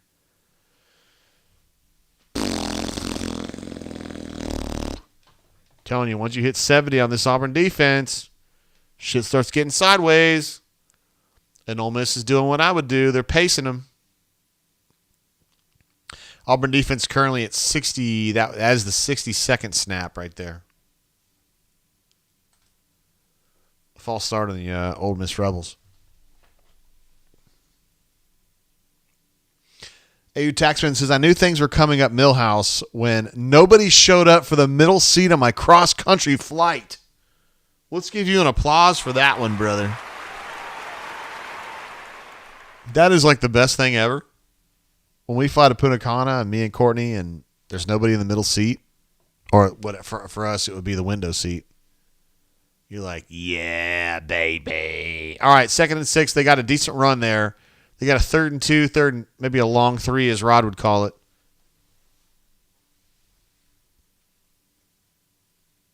They're going to call it 3. This is an important play for Ole Miss right here. I mean, we're talking about momentum. Ole Miss is up a touchdown. They're trying to pace the shit out of Auburn's defense. They're going to end up about a half a yard short right there, maybe even less than that, probably 6 inches short. And they're at the 46 of their own territory, so they got to think about this. My guess is that Lane's going to go for this on 4th and very, very short. They got hung on one of these earlier in the game, though, but they're going to try to pace Auburn again.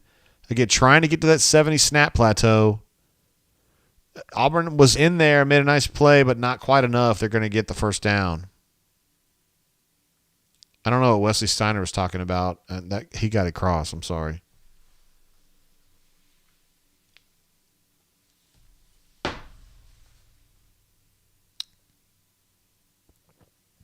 I went 6 hours in our last show, in the last game, without peeing. I'm not going to be able to make it 6 hours today. I'm just giving you all a warning right now. Probably the next television break, I'm going to have to take a break myself. All right, Ole Miss continuing to try to pace here. They got the first down. They're at the 48-ish, their own 48. And they're going to – oh, that's the end of the quarter. I'm going to go ahead and take a really quick break here. I did not think we were going to do it that fast, but I'm going to take a break real quick. I'll be back in give me 2 minutes, and I'll see you on the other side. We have gone 3 hours and 9 minutes so far. That's not too bad. I'll see you all in about 2 minutes, maybe less. All right? Peace.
All right, y'all. What's up, yo? I'm back.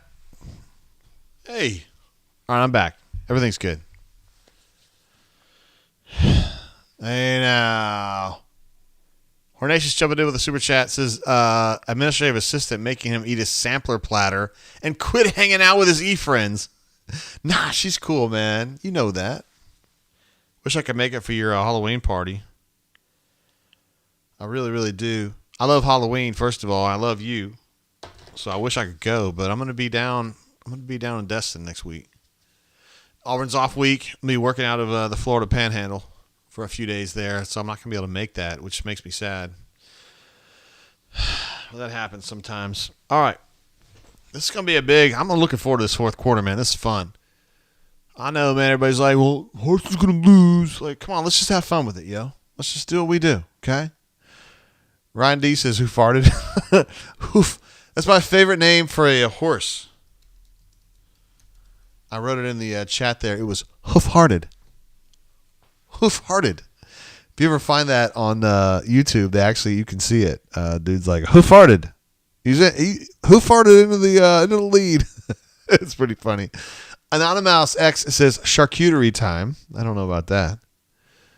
I don't know if we need that. John W. earlier said everyone quick turn his desk around.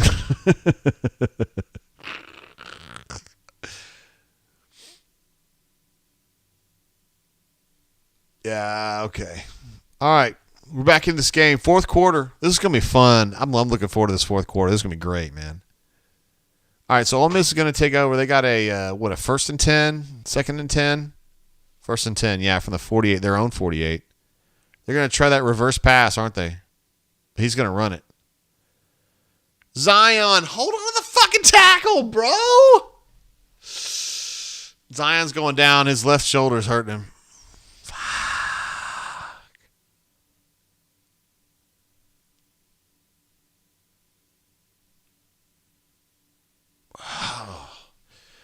Auburn had that as like a modest gain, and Zion, it's his right shoulder, my bad. Zion,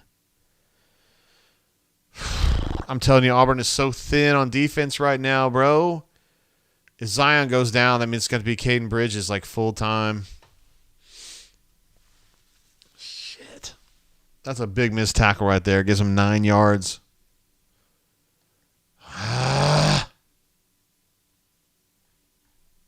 There it is. My man Darkside says, next AU coach in the Aflac commercial. Aflac.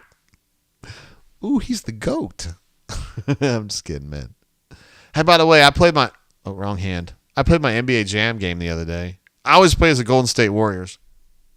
They have Chris Mullin and Tim Hardaway Sr. And I love those guys because they can hit the three. So, like, you can either drive with them and score, or you can be lazy and then shoot threes, and they usually hit them. And particularly if they're heating up, then you know what time it is. Unfortunately, the Phoenix Suns in this game do not have Tom Chambers because he was the man. If you guys ended up playing on Sega Genesis, Celtics, Lakers, Bulls, Lakers, whatever, you got to have Tom Chambers from the Phoenix Suns because that dude can absolutely hit shots. You can also do tomahawk slams. I'm really tired of this LeBron thing about everybody gets a free iPhone because I don't get shit for free. You got to pay for all those. Of course, I'm not on AT&T either, though.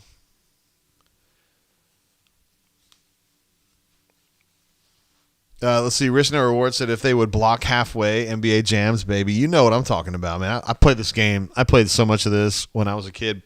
They played it. You also had it in the arcade, but at home you could play it. El Clasico is tomorrow. I'm going to go next door and watch that.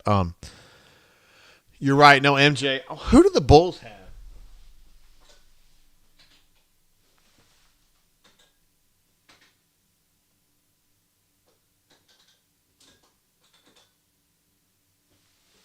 Yo, the Bulls had Scottie Pippen and Ho Grant. You're right. No Jordan on that, right? Melee says Chambers was a Sonic then? Is that right? Seattle. The fuck is this? It says that you get Kemp and Kemp. I mean, Tom Chambers wouldn't have been a guard anyway, but it should have been. I feel like in the real game, like this is like the latest game or whatever, but I feel like back then it would have been X, right? He would have been like the guard for Seattle back then. Uncle says AT&T lady though, yeah, she's pretty sexy. To be fair, she is really really hot. They kind of ugly her down in the commercials on purpose, I think. She hides behind a desk most of the time, but she's a cutie.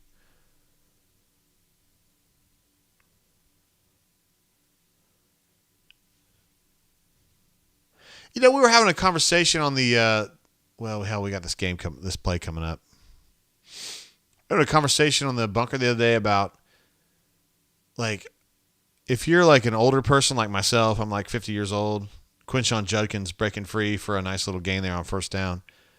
They were like, so we were talking about Keesaw, specifically Auburn's offensive coordinator, and he is about my age. He's about 50-ish, and he's dating a girl who's like 25, which to me is like, I'm not hating on you guys. If you're 50 years old and you'd love to hang out with a 25-year-old chick, like, whatever, man. Oh, shit. Is that Keontae? I can't tell. Yeah, it is Keontae. That's not good. He's playing nickel for Auburn, and Zion Puckett looks like he's having trouble too. If you're 50 years old like myself, and you'd really like to date a 25-year-old chick, like, I'm not hating on you guys. Whatever you guys want to do is cool with me. Obviously, you don't need my approval, but like, I cannot imagine as a 50-year-old man like wanting to date a 25-year-old girl. Like, that's not my shit. I am the father of a 20-year-old girl, and so that's just not my shit at all. I really hope that I'm married to an administrative assistant for 60 years or more, and we can like celebrate this because I'm looking forward to it. But if whatever happens or whatever, I mean, this is just me talking. I feel like I would want a 50-year-old chick or someone in that range. I don't understand the idea of going after a 25-year-old girl. I'm not ragging on Eric Keesaw because, I don't give a shit. It was more like bunker people that were talking about it. I think that's crazy, but whatever you guys want to do. Hornation says, shut it down. The administrative assistant. Nah, she's good. She's good. We're good. It's still sunny out. It's a beautiful day here in Montgomery, Alabama. Looks like it's kind of overcast out there in old Mississippi, but A.U. Robinson says that's too big of an age gap. Yeah, it's like way out of my range, brother. I'm way, way, way more into girls my age or older. Like, no doubt. Georgia Rebel says this game is long AF. So many stoppages. Yeah, whatever. John W. says date the 25-year-old and marry the 50-year-old, JG. Well, hey, man.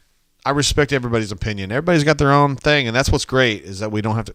Is Keontae actually from San Diego? I didn't know that. I learned something new today.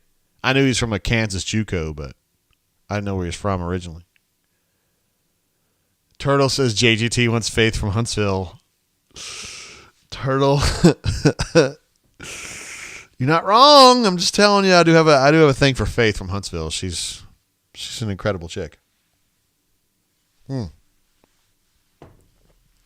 And every word I've ever spoken with Faith has been with my wife too, so she knows. She knows. She was like, when we met Faith up there, she's like, "You really like her, don't you?" I was like, "Yeah, I do. I really do." She's really awesome. All right, so Ole Miss did not get much on second down there. They tried a little bit of an inside zone run and didn't get much, so they're looking at a 3rd and 2 now. Uncle, my man, Keesaw is like Wooderson. He just gets older and they stay the same age. Yes, they do. Yes, they do. My man, I'm so glad you guys like Dazed and Confused. Second effort for Quinshon Judkins either got them to the first down marker or put them very close. That side judge looks like he's going to give them the first down on that one. But it was definitely second effort. Marquise Burke's in there. Jason Jones in there. They gave him the first down. Guys, this is a patchwork defense in some ways. Particularly with Jason Jones and Marquise up front. This is not the guys necessarily that you want. Oh, Jackson Dart with a bad throw there on first down. It was kind of rushed. Turtle says administrative assistant wants to get Faith for JGT Christmas. I don't know about that, but Faith has my full attention. There's no doubt about that. She's a lovely lady. Faith runs the Nook in Huntsville, Alabama, if you guys are up there. Faith knows her bourbon, and she knows how to run a bar. Her dad was an absolute legend in the bar business. Nice play there by Caden Bridges. Got to give him credit, number 20. And, I'm a big fan of Faith. I'll just leave it at that. And Faith knows how I feel about her. I told her. I said, you're an absolute stud. No, I didn't really say that. I told her I thought she was awesome. Quinshon Judkins. Ooh, nice individual play. Who made that play? Colby Wooden. Please tell me he's not hurt. God damn. Colby's hurt too now. Left shoulder for Colby on that one. He made a great play. He got attached to Quinshon Judkins and brought him down. So now it's 4th and 3. They're going to go for it. I don't blame them. They're at the 22. This is a big play, guys. And Colby's not going to be in there for this one.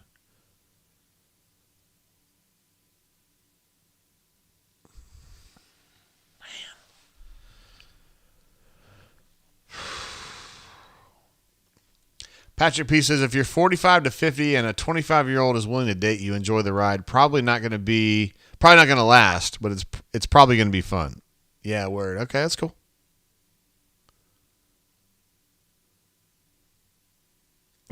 Risk no reward says, I used to go after younger girls when I was 28.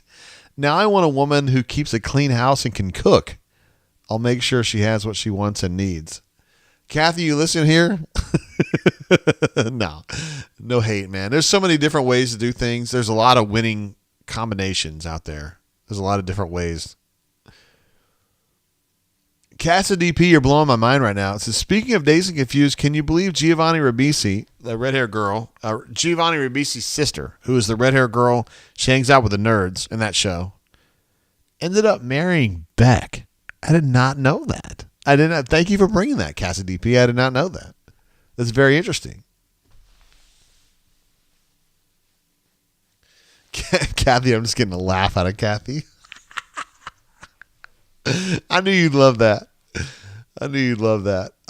Turtle says JGT doesn't want the George Michael and Wham type of Faith for the record. No, it's just the one from the Nook. Again, that's a bar there in Huntsville called the Nook. And if you guys like bourbon, that is definitely a place to consider because Faith and her wife, they have a bar. It's a great bar, but they have a bourbon like wing or section. I don't know what you want to call it, but she basically has a bourbon side hustle almost, and it's all wooden, and it's really awesome. And she has a great selection, and she knows her stuff. You need to go if you're into bourbon, and you're in the Huntsville area. So check that out. We had the Bunker Bourbon event was there in July or August. I don't remember which. There were so many legends there. AU GNC Engineer was there. D Lucky was there, of course. Mrs. D Lucky was there as well. We love her, of course. Who else was there? AU 256 was there. Nash Tiger, but not the Nash Tiger of Wilco, not him. And then Dob the Bomb was there as well. Shit, I'm going to forget people. That makes me sad, but we had a lot of fun. It was a great event. We had about 20 folks there, 25 maybe, including administrative assistant. And, yeah. El Tigre says, I'm 43. No damn way I could date 20 years younger, but I sure could have fun. I'm not even sure I could have fun, man. Let's see. Kathy says she went to the Nook in her 20s when Tony Mason sang there. I don't know who that is, but I bet he was an absolute legend. I don't know. I honestly don't know who that is, but I'm glad you're aware of it. That makes me feel like it's more legit. I mean, not that I didn't think it was illegit or whatever, but so when we went there in June or July or whatever the hell we went, so like we finished our event and we were gonna go out a little bit later. Me and administrative assistant D Lucky and Ole Miss is lining up for a field goal, by the way. Me and administrative assistant D Lucky and Easterwood were gonna go out, and we were like, Faith, we'd love for you to come out and hang out with us. And she was like, she's kind of thinking about it, like she's about my age or whatever, which, you know, staying out late is not easy for us. All right, so Ole Miss is going to hit that field goal, and they're going to go up 41-31, which is not ideal, but it is what it is. And she was like, you know what, man, I don't think I can go tonight. And I was like, damn. I was really hoping she would.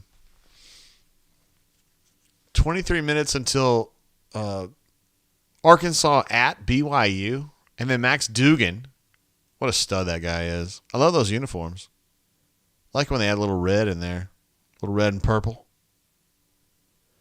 TCU is usually just purple and white. So, you know. Looks like some rain coming into the Ole Miss area.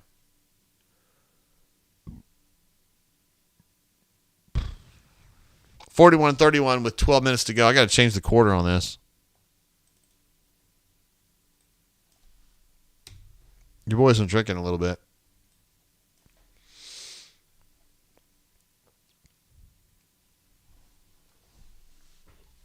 We only have 205 viewers. What is the deal? Is that Auburn people like leaving, or is that like Ole Miss people like saying, I'm done, we're going to win this game? I don't know. I don't know which one it is. Lady B wants to know if Max Dugan was the name of an 80s movie. He at least should have been like a hero of a movie. It was a great name, by the way. Marlo and Kinley Dugan. We love them. Legends. Stefan says it looks like they're about to have a damn tornado there. It does look kind of dark out there. I'm trying to think of the way that stadium is oriented. Looking to the left is going to be north, I think. So that's out toward, toward Starkville. It's not, Starkville's not that close. No, wait, hold on. No, Starkville's south, isn't it? That's going to be out toward New Albany. They need to go ahead and finish this game. Whatever it takes. Tank busy with another nice run. Oh, really nice run. Oh, he's still going, yo. Ooh, we got him again. Tank's over, what, 150 now into the 160 range? The hell, man? Tank's now at 20 carries for 179.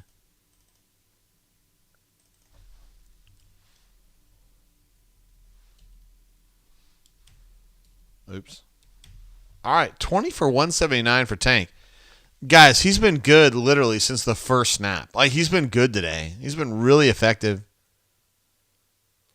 I feel like Auburn, that was not a very good run there, but not his fault at all. Auburn has been smarter in the second half about the way they're calling plays. There's no doubt about that.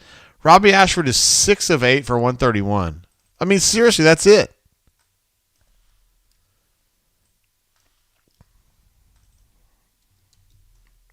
That's it. That's all they've got. I can't get this dang thing to... I'm going to pull this way over.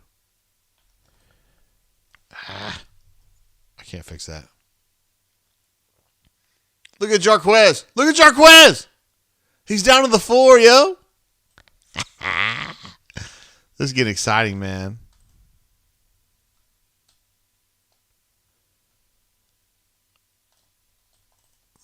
I'm going to go ahead and take that interception off the board for Robbie. We'll just.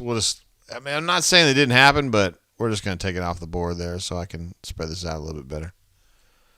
All right, Auburn's got a first and goal at the 4. This is incredible. Great runs from both Tank and Jarquez. Jarquez is down to the 1-ish. Wow. Lave says, if y'all really want Harsin to get first, get fired, maybe someone needs to tell Tank to act like a dog peeing in the end zone. You got some experience there, don't you? Auburn's got a second and goal from the 3. They're trying to give that to Robbie, and he got knocked out by Lord Tennyson. Nice play there by number 13 for the Ole Miss Rebels. A former Auburn Tiger. Little split zone concept with a quarterback keeper call on that. And he got knocked down for a loss. It's going to be third and goal from the 8-ish, 7-ish, 7, 8, 9, somewhere in that range. This is a big play right here. If you're going to try to win this game, you got to have I think if you get this close, you got to have a touchdown, and you better have a really good play here. Hey, man, Robbie's been playing a lot better since he got subbed out. That seems like an illegal procedure.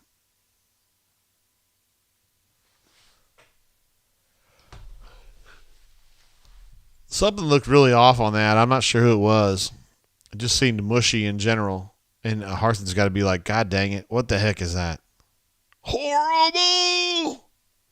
Can we blame that on somebody, please?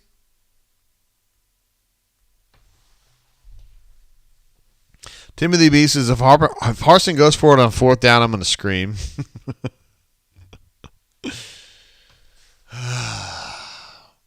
Yeah, I wouldn't go for it here. I mean, you just take the field goal if you got to. That old girl's wearing a Kaio button. We like Kaios. I'm married to a Kaio. My daughter's a Kaio, so we like them. JJ in motion. Oh, God. No. A lot of pressure on that 3rd down play, and Robbie had to throw the ball out of bounds. They're going to have to kick a field goal here. You have no choice. There's no choice. Yeah, there you go. Here comes the field goal attempt. Anonymous says, false start's killing us. How is Auburn doing on penalties in general? Let's see. Penalties, 5 for 46 for Auburn, 5 for 40 for Ole Miss, so that's kind of a wash. Honors has to hit this, though. Snap's right where it needs to be. It's right down the middle. All good. Let's give it a field goal.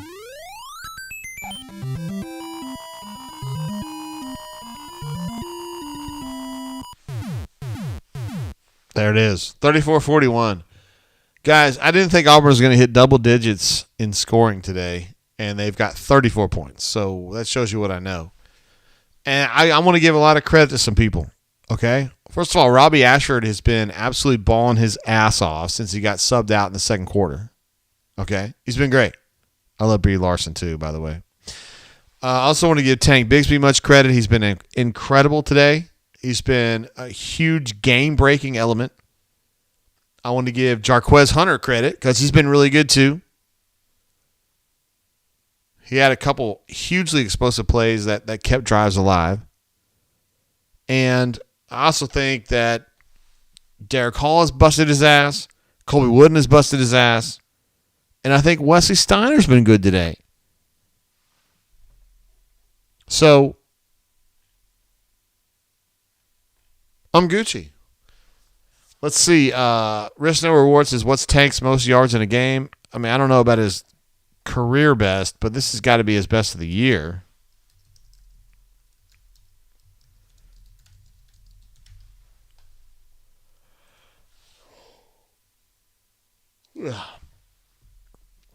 His best for this year would have been 147 yards, so he's way past that. His best last year would have been 164 against South Carolina. He's past that. And then 2020, his best was 192 against Mississippi State. I don't think he's there yet. He's not at 192, is he? Let's see. He is at 20 for 179. So he's a little bit short of his career high, but this is the 2nd best ever. Risk No Reward. His 2nd best ever. The issue is that Ole Miss has 3 guys that have at least 85 yards. They have Zach Evans, who has 89, Jackson Dart has 90, and Quinshawn Judkins has 98.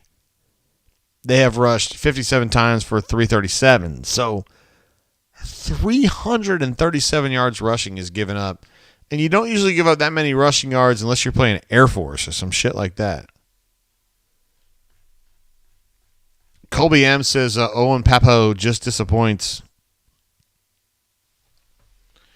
I don't really have anything to say about that, bro. You're probably right. Risk No Reward says no 200-yard game. Hey, man, there's still time. I mean, he's already had like a 50-yard touchdown run, so he could have another one of those, and that's going to be a 200-yard gain right there. 200-yard game.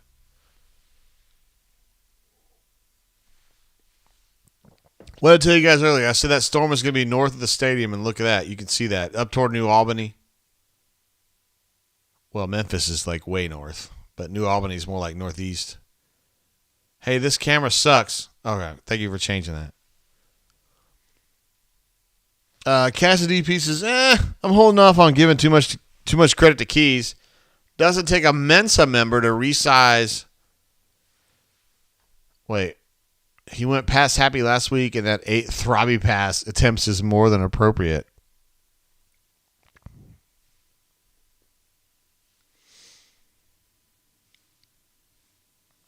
I completely agree with this idea. And also, Hunter talked about this a little bit. Like, run the football. Do what your quarterback can do. And they've been doing that here in the second half. Tank and Jarquez have been really good, and you let the offensive line kind of eat. And I don't know if I trusted that, but they've done a good job. A little bit of an option pitch. They're obviously having problems with their main camera that's like there in the mezzanine, so they're kind of switching between their 2 long-range cameras, which is cool, whatever. One of the problems with Ole Miss today, from an Auburn defensive perspective, they've been getting a lot of yards on first down. Jackson Dart just kept that ball, and he's going to get another 6 yards. First down for Ole Miss out to the 38. Jeez. I know CDF is going the other way. He says we should throw more. Wow. Hey, man, I don't know, dude. I don't know. Robbie got into trouble earlier. What is that guy doing? What the fuck? Oh, is it a streaker? That was like a streaker, wasn't it? They're obviously having camera problems. And so they're going with these like really wide cameras, which I'm actually cool with because you can kind of see the all-22 a lot better, can't you? Anonymous says, this is just like being there, a view from the nosebleeds. Hey, I'm here in Montgomery, Alabama, which is a long way from Oxford. But anyway, it's like perfectly sunny here. There's not a cloud in the sky. It's a beautiful day.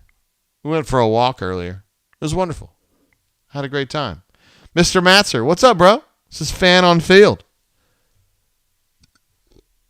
I saw Lane do this right here. He's like, get off the freaking field, yo. We're going streaking. El Tigre. We're going streaking, bro.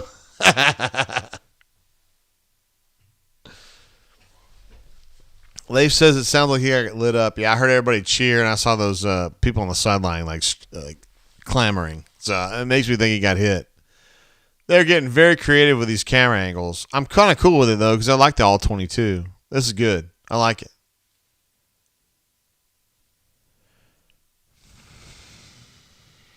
This reminds me of like coaching film here.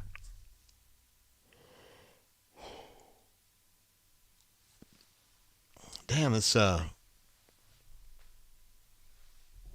play and bows make me yawn. I don't know what the deal is. All right, Ole Miss is up 2nd and 1 at the 47-ish, 48-ish, something like that.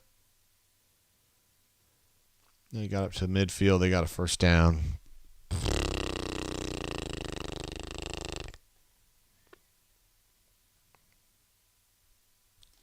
Let's see. CDF, also known as Duff Diver on the board, says, should throw more inside the 3.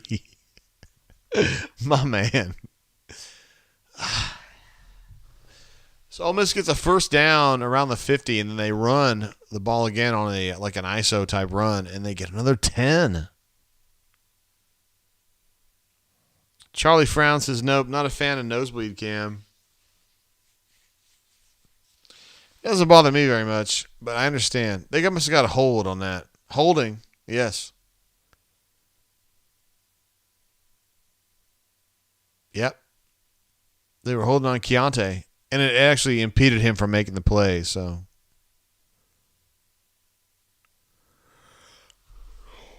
Oh, I'm yawning. It's like 2 in the afternoon. I'm good, man. Got a lot of sleep. Everything's good. Oh, this sucks. Oh, God. No, we got to go to another angle. Oh, God. This sucks without them having the regular cams, doesn't it? This is terrible. Sheesh. This was the throw that just happened. Looks like Nehemiah was right on that guy. I don't see any foul. They didn't call foul, so it's all good. They're still having to go with these really high cameras. It's kind of weird. Jackson Dart, that's a designed quarterback keeper. He got it up to the 40s, a little bit short of the first down, though. It's going to be third, and that's a great call on 2nd and 16, though. Got a bunch of yards. Papo got swallowed up again, as is often the case. Third and like half a yard. That's a short one, really. Jeez, Caddy Wampus, what's up, bro? Caddy Wampus with a super chat. ESPN pulled the crew from Lightning. These are automated? I can't hear. Are you serious? I don't know. I can't hear. Maybe I should. Hold on, I'm going to turn it up. I can't hear. Oh, you messing with me, bro. Oh, shit. No.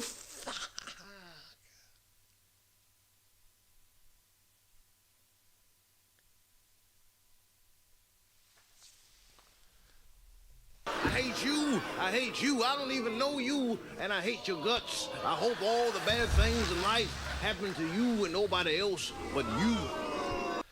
So Quinshot Judkins just broke through.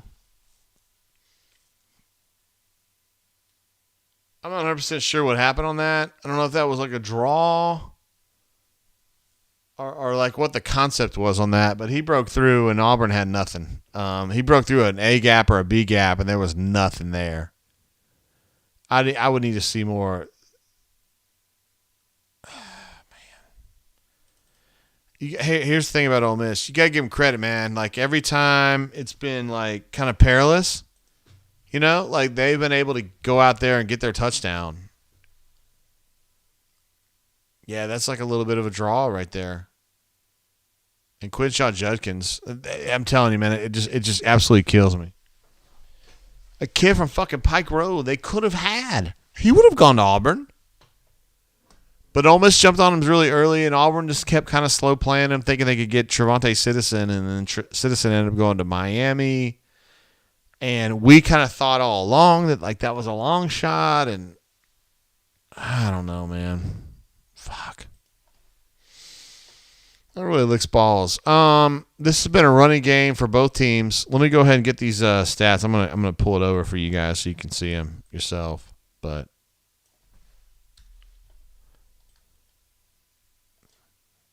all right, I got them. Pulling them up right now. This is game stats up until this point. I mean, 550 yards, you guys. 422 yards rushing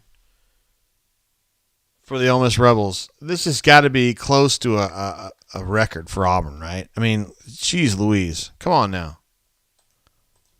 Let me type this in.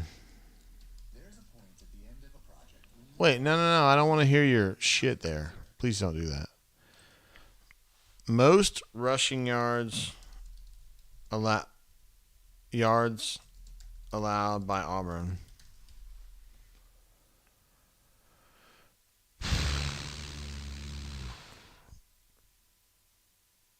Yeah, I don't have that data in front of me.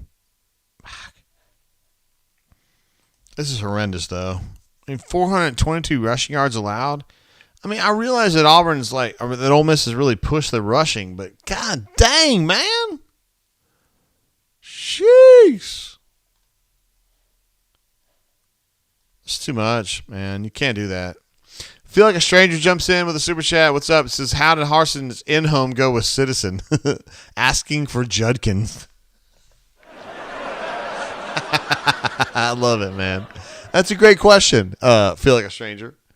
And the answer is probably not as good as it should be. Chris M says, the weather is close enough to make ESPN remove their cameraman, but not close enough to stop the game. You're about right on that. Wait. AU Mike 38 says, game is under a lightning delay per daughter that is at the game. Mang. What's up, Mang? Appreciate your super chat early, bro. He says, okay, cool. Peace out. Oh, no. Oh, no. I hope we don't lose Mang. We love having Mang here. What a stud. Ryan D says, sweet baby Jesus. Cheer House is lightning delay. Well, I'll be damned. It did look like that was kind of like a little cluster that was moving out. It was like at New Albany when they were showing the radar earlier. It'll move out. It'll be okay. But it might be a short delay, yeah. And your boy JG's been out here drinking. So, yeah, let's see. Auburn football just tweeted, lightning has been detected in the area and the game is currently delayed. Stay tuned for updates. The first comment was somebody saying defense is delayed also. I love you guys. That's pretty funny. Oh, boy. And my man Jordan is having a hard time with this, right? Like, Jordan's got Auburn at plus 15.5, and Auburn's down 14. Oh, my goodness.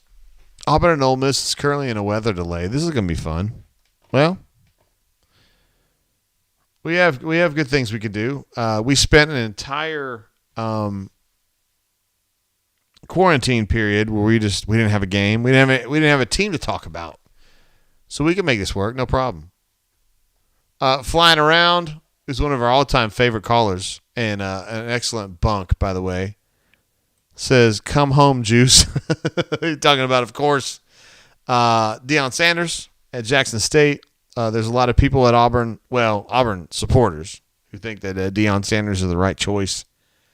Have not heard his name personally from anybody that has like a lot of money or influence at Auburn, but you know we'll take it.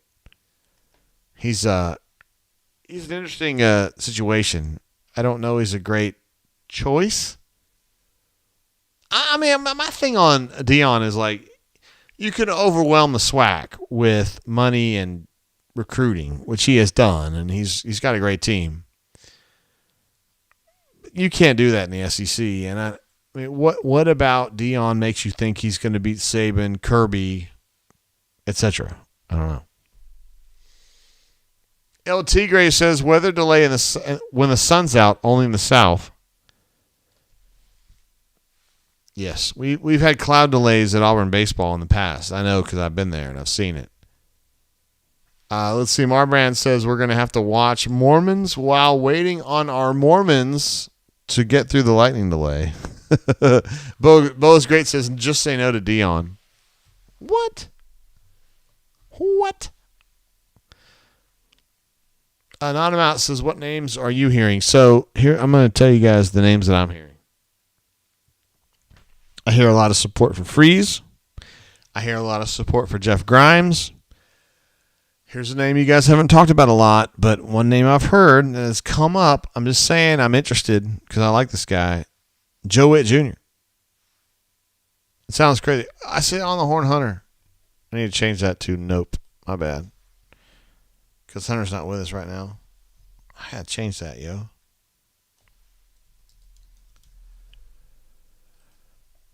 Joe Witt Jr. I don't know what role he can fill here. He could be the head coach. He could be a coordinator. I don't know, but he's a guy that I know and I like him, and he's really, really good. So Arkansas is 1-4-1 in games played in. How did they actually write this out? 1-4-1 in games played in Mountain, Pacific, and Hawaiian time zones. That's an actual thing. Flying Around says, no, Jay, I want Kiffin and his dog juice. I'm a man. I do like Juice. He's pretty awesome. Snowburn says, I think we should hire JGT and play him $14 million. That's my man right there. We can do brain drains every day if we're going to get $14 million for it, bro. Mr. Master says, Joe Witt Jr., really? Go hire T. Will if that's the case. Yeah, I don't. When I first saw that name, I was like, you mean for head coach or do you mean for coordinator or whatever? And they're like, no, head coach. I was like, okay, that's cool. I mean, I like Joe Witt Jr., though, so. I think he'd be good, honestly. Mike says, JG, head coaches play more of a CEO role. The main goal that we need is someone that will bring talent acquisition. I don't need Deion out scheming Saban and Kirby. You need experienced SEC. Well, I would agree that Dion is definitely he would get players here because there's a lot of folks that would want to play for him, with him. Agree on that point, but he's doing great in the SWAC, which is great, but he can kind of overwhelm the SWAC with players and just like talent. Like you can do that. And I don't think he's done enough. I need to see him do this at like either a group of 5 or maybe even a lower Power 5 team. I would be persuaded more in that instance. Now, this is not JD's choice, so it's somebody else's choice, but those people are not interested in Dion. So, no. Let's see, T-Park says, get out of here with Joe Witt Jr. Hey, man, listen, bro. I'm just telling you what they're talking about. That's all I'm doing. Period. David L says, Kiffin or freeze. Hey, listen, I got to take a really, super quick break. Give me, 90 seconds. I'll be right back. By the way, Auburn is in a rain delay or a cloud delay. We'll be back in just a second.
What up, y'all? Well, Anonymous saying 90 seconds. Anonymous says 90 seconds not long enough for a poop at his age. Bro, what? Sometimes maybe good, sometimes maybe shit. What? Again, for those of you who are just kind of tuning in, Auburn is in a lightning delay or a cloud delay, depending on how you look at it. So we're having to watch this Arkansas BYU game, which I don't give a shit about. And we'll just kind of see how this goes. I don't care about this game at all. Just could not care about. Chris M says, JGT out here taking the Browns to the Super Bowl. Wait, well, no. I was only gone 20 seconds or 30 seconds or whatever, bro. Timothy B says, JG has the BGs.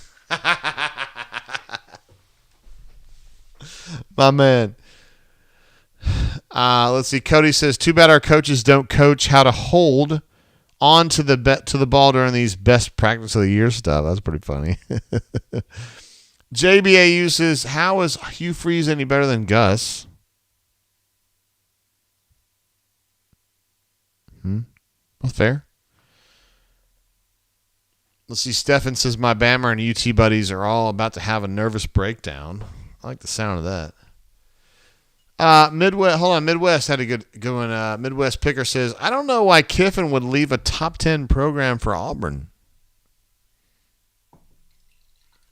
That's a good question, honestly. I mean, I think Auburn's a better job than Ole Miss in general, but at this moment, Ole Miss is definitely a better job than Auburn because he's got it going and Auburn's at 0. I hate to say Auburn's at 0. Auburn's only down 14 in this game. Oh, boy, Brigham Young's got him pinned now. I'm drinking this Blade & Bow, by the way. I started off with Rebel 10-year, which is delicious. I'm really happy with this bourbon. I mean, it's kind of neutral, but, it's good. And then now I'm going to finish off with this Blade & Bow, which Well, it says on the back, I don't know if you guys can see it. It says, Happy 49th birthday, Jay. Can you see that? Yeah, Jay. Happy 49th birthday. My wife got this. When we went to went for a tour at the Blade and Bow Distillery in Louisville, in Shively, Kentucky. She had this ready for me, and we just keep filling it up. But I told her, I said, well, we'll just drink some of that. I don't want to kill the Rebel Yell. Plainsville Joe says Ole Miss has never won the West. That's true. Has never represented the West in the SEC championship game. That's true. You're 100% right. And I think it's an important part of the equation. I mean, honestly, like when people want to fuss about, is Auburn a better job? Is Ole Miss a better job? Like Ole Miss has got a lot of inertia right now. They're number 9 in the country. Auburn is not very good. So at this moment right now, I think Ole Miss is a better job. But Auburn has a higher ceiling, is how I feel about it. And no offense to my Rebel Grove friends. I'm not trying to rag on it, but Auburn has, through history, been a lot higher than Ole Miss. And I think Ole Miss is a better football team than Auburn right now, but that's not what we're talking about right now. Midwest Picker says the Auburn historically has a better program. Kiffin doesn't want to kiss the babies and play with the donors. Freeze will do it, and he's a good coach. Beat Bama twice. Let's see. Leif B says, Shirley is where I stay whenever I work in Louisville on Dixie Highway. You mean Dixie Highway. You talk about Lively Shively. That is really not my shit at all. But my grandparents lived on Southern Parkway. Well, actually, technically, they lived off. My man, D Lucky, what's up, bro? D Lucky. My grandparents lived off of Southern Parkway on Southcrest in southern Louisville. But I didn't really spend much time in Shively unless I was over there at the Blade and Bow Distillery. Or, well, technically we call it Stitzel Weller. Farm Data, what's up, bro? No message offered, no message needed. Obviously we all love Farm Data, and he's probably waiting out this this rain delay like the rest of us, cloud delay, as some would say. Farm Data says Lane needs a good defensive coordinator, and he'll be fine. Yeah, I thought he had a pretty good one as it was, but Auburn's really kind of pushed him around a little bit. What a pretty stadium, though, BYU. Who is this nerd? Tom Luganbill, you need a better outfit, bro. I hate that outfit. My wife would mock me if I wore that out. Let's see. Scotty Pieces, at no point is Ole Miss a better job than Auburn. They could be better in a given season, but never a better program. I mean, I understand what you're saying. That's probably what I was trying to say, too. Like, I think Ole Miss has a lot more inertia right now, but I think that I definitely think Auburn's a better program. Auburn has a lot more support. Auburn has a lot more money. But Ole Miss has done a really good job with Lane there. They can do it. They can do work there. Corey Dubs says, love you, JG. Corey, of course, one of our best friends from the Montgomery area. We love Corey W. and his wife, Tori. I hope I'm not saying too much here. But they are the first and second lady of Montgomery as far as I'm concerned. And we love having them hanging out. Well, I don't know if Tori does, but Corey, we love him. I'm jealous you guys get to watch some of this Alabama game. How are things going over there? Let's see if I can get a stat broadcast up here of that game.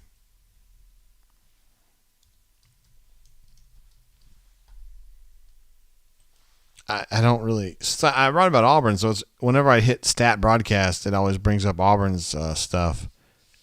And since I don't cover Bam Bams, it doesn't really come up for me easily. Wait, hold on. Don't take that the wrong way. Talk about the stats don't come up easily. I do have a Tennessee. Let's see if they. Oh, they do. Oh, it's fucking passcode. Damn. Uh-oh. I was able to get it anyway. I know the code, bitches. All right, so it looks like I'm just deducing from the stats here. KJ Jefferson making some terrible decisions out here. Alabama had the first possession. Bryce Young went 2 of 3 for 12. They got to a third down situation, and they sucked. Am I right? Tennessee's moved the ball a little bit better. They're at a 3rd and 5 on the Alabama 20. A. Robinson says, sorry, it doesn't come up easily. Wait, what? Come here. Wait, why did it not play? Sometimes maybe good, sometimes maybe shit. There we go. Collins, what's up, Collins? What's up, bro? What's up, JG? Harsin gets another delay. we call it, in this business, we call it a stay of execution. Chris M says, just switch to CBS, no problem. I don't really want to watch it, though. I don't want to. I just want to watch Auburn. Like, I don't want to watch anybody else but Auburn. That's the truth. Like, I kind of watch games, like, late at night sometimes if there's some shit on, and, like, Alabama, if they're losing, like, that makes me happy. But, like, I don't really watch anything else, Chris M. I just rather watch Auburn. I like watching Auburn football, and I like watching Auburn basketball, and that's about it. I guess you got to watch Auburn girls basketball practice the other day, and it was a lot of fun for me because Johnny was absolutely killing them. I mean, we can rag on Auburn basketball, girls basketball we want for not winning enough games last year. I think they only won 4 conference games, but that is the most fit team in the SEC, and I dare you to fight me on this because she makes them run all the time. They're very, very fit. I like that. Uh-oh, the Volunteers have scored. Sup? Hey, did y'all see that clogger? I don't know if you guys follow this shit, but there was that clogger that's been big on TikTok. They had him do a Tennessee thing where he was doing like smiling and doing his clogging. What the hell was that? Chris M says the softball team was looking good at ASU last weekend. Hey man, I was following your updates and it looked like Maddie Penna was doing good, but like the offense was like, I don't know, man. Stallburn says does the administrative assistant bring you pigs in a blanket or other various treats while you're draining? She has been known to do that before, but tonight I don't know as though she's here. I mean, she wasn't here earlier. She's getting her fingers done or something. Corey Dub says, do we expect the girls' basketball team to be much improved?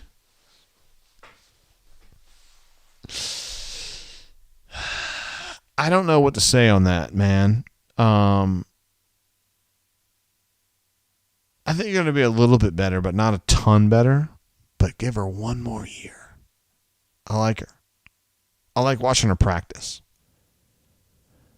I feel like she's got more skilled players. I feel like they're in great shape.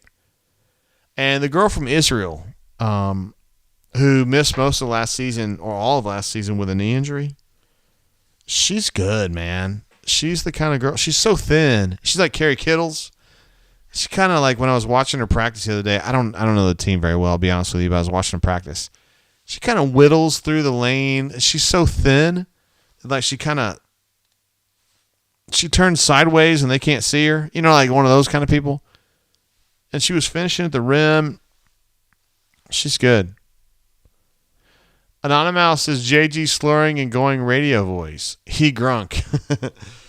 All right, 1st and 10 for the Auburn Tigers. Cassidy P says Dazed and Confused just started on Uverse channel 1934. Is that a channel? What? What? I watched it maybe, I don't know, 3 weeks ago, a month ago. Yeah, we'll take Crocky Poo right now. What's up, Crocky? Jay, you picked up. Yes. What up, bro? What's up? How you doing? Well, I've been drinking a little bit, and we're in a rain delay or a cloud delay, whatever. But I don't know, man. It's going to be kind of a weird game. Yeah, I heard you talking about women's basketball, so I wanted to jump in real quick. Mm-hmm. The girl from Israel is Romy Levy. She's really, really good. No, she is, dude. I could tell. Her and Aisha Coulibaly, I think they're going to be a really good duo. Aisha? Have them both out. Is that her name? Aisha. Yeah, Aisha Coulibaly. Hey, man, when I was a kid, there was a group called ABC that sang a song about Aisha. Really? Yeah, it was called Aisha, the girl I used to have, and I'd like to get to know you better. That's how we sang it. Oh, man. I'm going to have to look that one up. Another bad creation. What do you think about this football game, though? I know the outcome, just like all the other games, you know. It's just one of those things where you know what's going to happen. Yeah, you think Auburn's going to lose this game? They're down 14, so, I mean, it's going to be a tough one to come back from. There's not enough time. I thought Tank this is probably the best game Tank's had, maybe? Yeah. I think it's the best game he's had. He's only had one game in his entire Auburn career he's had more yards, and it was a long-ass time ago. Yeah. I mean, this might make it to where he can get 1,000 yards on the season, right? Is he up to 200 yet? He's at 179 right now, which is pretty damn close, right? Yeah, that's close. Yeah, this might help him get that 1,000-yard season and help him get to the NFL, you know? Well, that's the best case scenario right now. I mean, for him, for sure, yeah. There's only 6 minutes and 26 seconds left in this game, though. I mean, that's not a lot of time for Auburn. Yeah, they're not going to do anything with it. I'm pretty much done. Harson's got to go. Like, to the house, you mean? He needs to go to Idaho. Yeah, I got you.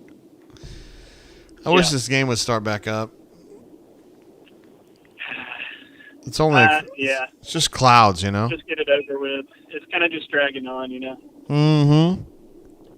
I don't know if this loss is going to be bad enough for them to fire him, though. That's the thing. Why not? Well, I mean, you know how I feel about it, Crocky. Like, I would have fired him after the game last week because I think it's over. And I think it's still over. But maybe they just want to hold on to him a little longer. I don't know. I just don't get the game of the margin of victory has to be a certain point to let him go. Everyone knows what's happening. Everyone knows what's going on behind the scenes. You know, it's not going to change anything if we lose by 21 or 3. That's fair. I'm with you on that, Crocky.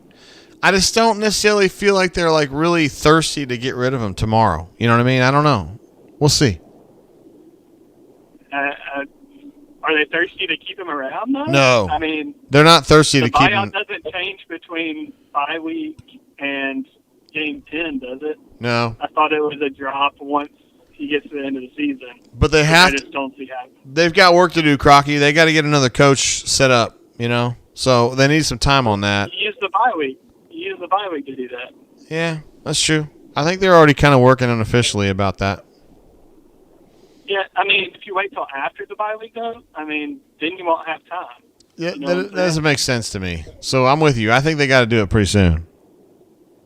Yeah. And they're not going to win this game. I mean, come on now.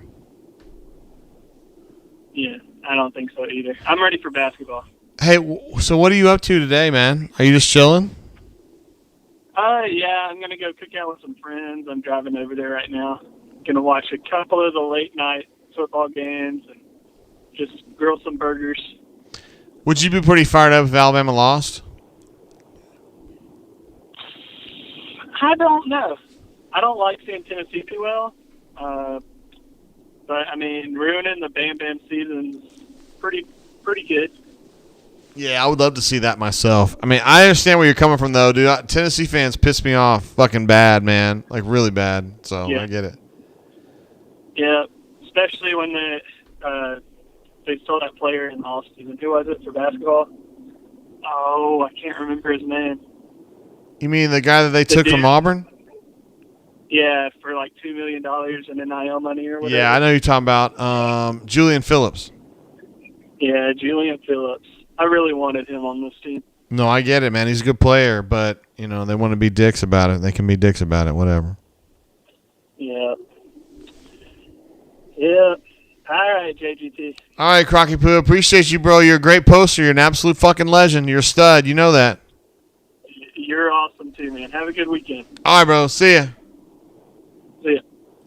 There he is, Crocky Poo, on his way to a cookout, which is exactly where he ought to be going. That sounds like a good time. And thank you for calling in on there. Farm Data, of course, mentioned earlier, Super Chat coming through. What a stud. Risk No Reward says, go get Mike Tomlin. Okay. I mean, he's a terrific coach. I mean, no one's arguing that. There's so much going on in the chat. I haven't even been able to keep up. I'm feeling dirty. But, Crocky Poo brought up a good point. Like, I kind of, in my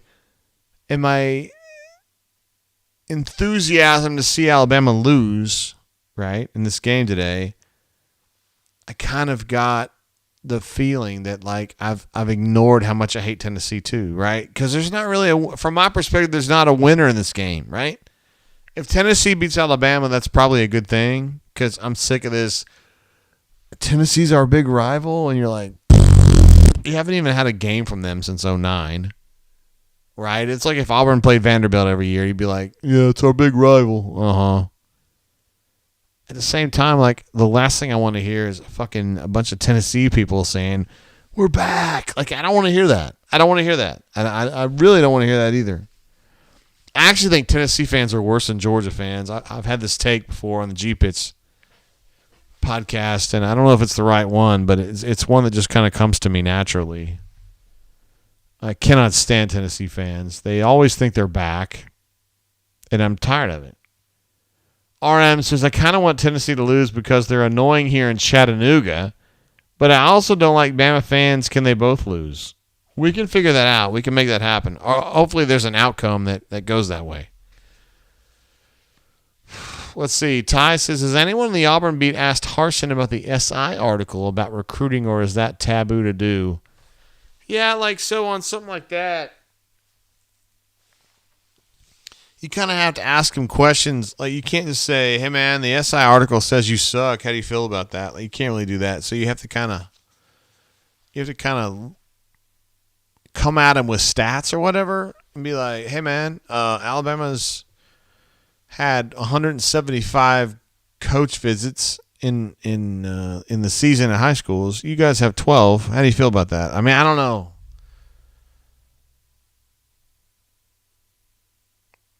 Oh, man, Brad E., he's probably my favorite Easterwood brother, says, I love the Cats, is not a true page 69er Madison for life. That is absolutely true, Hornatius, and don't you dare try to come back with some kind of a flim-flam argument about that. You are not true Madison. You are suburban Birmingham, and I hope that you don't give them too much hell about it. Look at this. Hornatius comes back and says, Easterwood, y'all can't even set up a high school football stadium. Easterwood, he's got a point there. Apparently the Jacksonville State game, which is going to be played in the why are you wearing a brace on your leg, bro? The Jacksonville State game that's being played tonight in the Trash Panda Stadium in Madison they're going to have to play one way. I need to know more about this.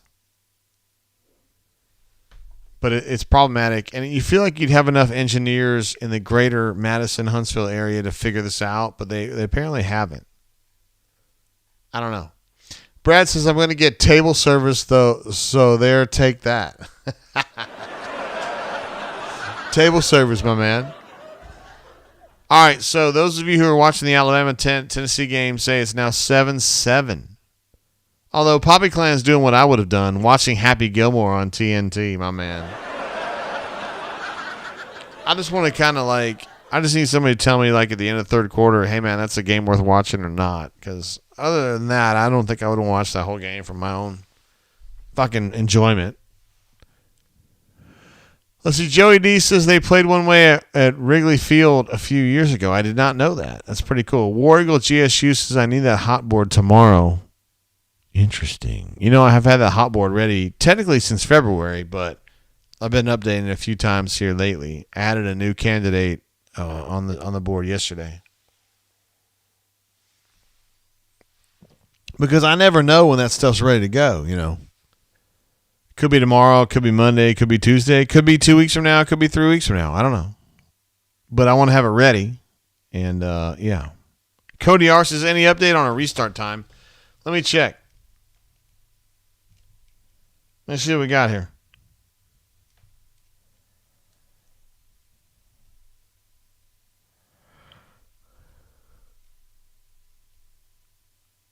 Okay, I'm checking with our folks there live inside Vaught Hemingway.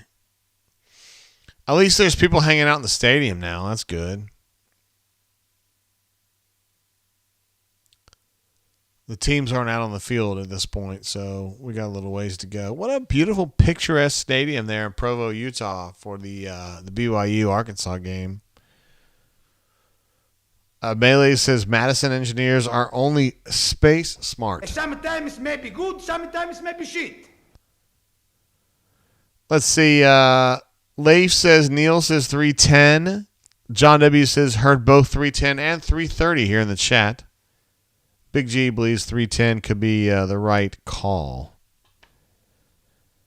Let's take a look. I'm going to take a look at the radar here. Oxford, Mississippi radar. Let's see what we got here. Oh my goodness, they got a little bit of a storm there, but it's a little north of them. It's well north. So the only way I can show you all stuff is to go ahead and screenshot it. So I'm going to do that right now.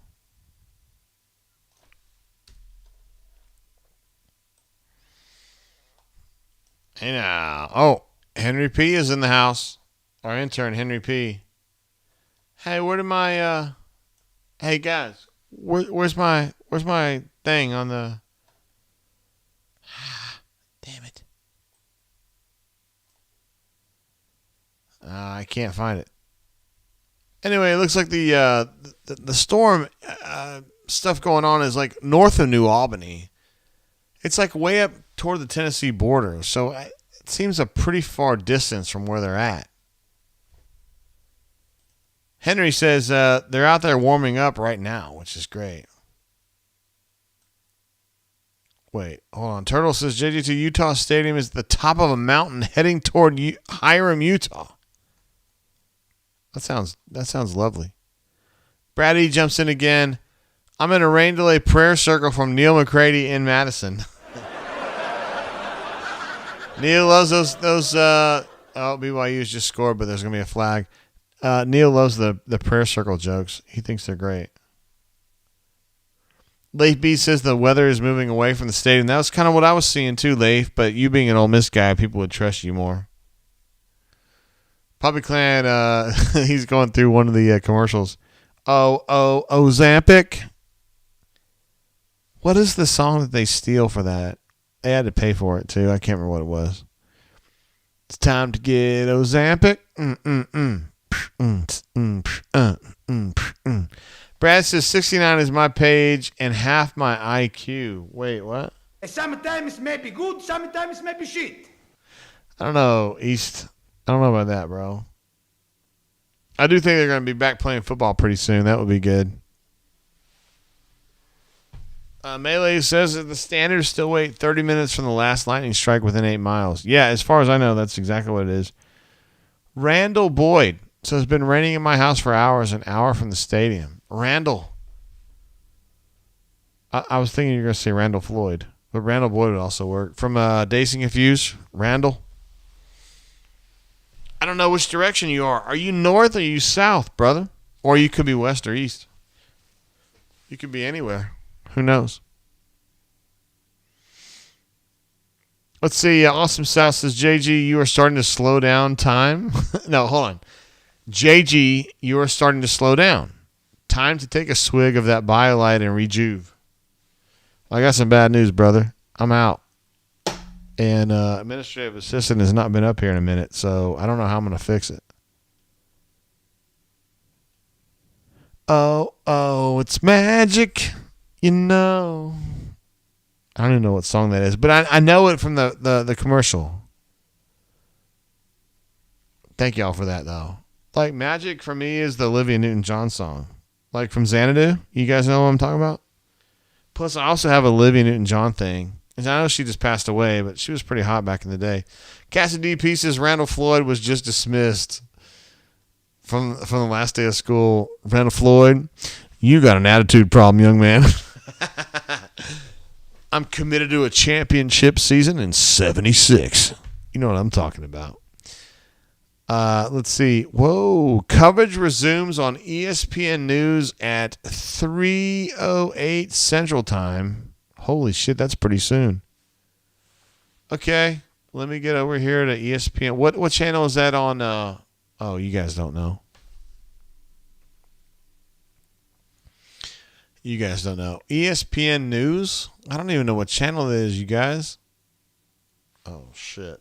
I got to get up here like 500 or something. Oh, damn.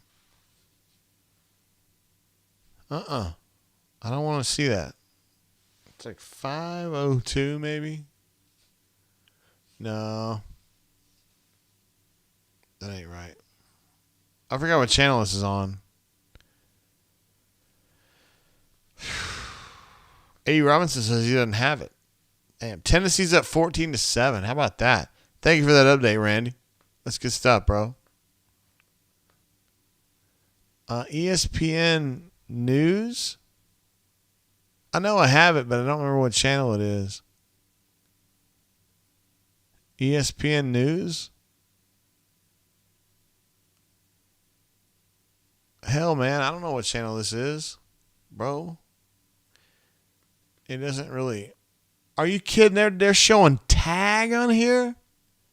Like that's that's something you would show for reals. ESPN West, is that a thing? I don't know. You guys are gonna have to help me, man. I don't know what channel it's on, yo. I got all these ESPNs. I don't know which one it is. I don't know what channel it is. I'm going to go ahead and stay on this ESPN West. Yeah, Major O. All right, cool. He says, what the heck? Adult Tag Championships? Is that what you guys are seeing on ESPN News? Hey, they're showing it now. Okay. Looks like they're still warming up out here. We're still where we were. What's up, Easterwood? Appreciate you, bro. Now they're showing the radar. Man, you can see the storm is like way north of where they're at, but it's within the 8-mile radius. Whatever, I mean, that's cool. You know, whatever. JB says they're playing some kind of hide and seek. I like it. JBDC Elite is trying to tell me that they're trying to start at 3:10. Oh, hell, I gotta hit the start button on this, don't I? Oh. Okay. Word. I will tell you this: if you're not in Montgomery, but if you are, hold on. If you're in Montgomery, what we're on channel 300. If you're in Montgomery Spectrum, which is where I'm at. Trey says, sorry for all the tag fans we've taken over. JGT, your sound just went out? No, it didn't. I'm good. Everything's fine. Melee says, sounds fine for me. Didn't you do this to me before, bro, and tell me my sound was out and it wasn't? Still got a lot of people here in the stadium. I'd say the stadium's probably 75% full, something like that. Cassidy P says ESPN showing on a platinum board only. My man. All right, so they've taken Bob Wisconsin and Dan O have taken off their jackets. They're serious about shit now. You know that. Triplewood says you are slurring, Commodore. Is that even true? That's not true. Carter says you have to have a subscription. Well, yeah, I mean, I'm on cable. Chris M says for those of us on Hulu Live, plus, it's on ESPN News. Hornatius says, my bad, I had it on mute. What? Don't you do it. Sometimes it may be good, sometimes it may be shit. There we go. Shane coming back to our friend Cody, who was on earlier. Do you do baseball? Do you do NFL? Do you know who does games for LSU? Why is this Chris Budden shot like out of focus? Why is that? It's like it's focused on her flag on her mic, but not her. Y'all think she's hot or not? Yeah, I think she's way super hot, like really hot. Usually she wears black and white though. She's wearing pink today, which is cool. Whatever. All right, looks like this game's about to get underway. I'll just kind of do a reset. Auburn is down 2 touchdowns. There's about 6 minutes left, 6 plus.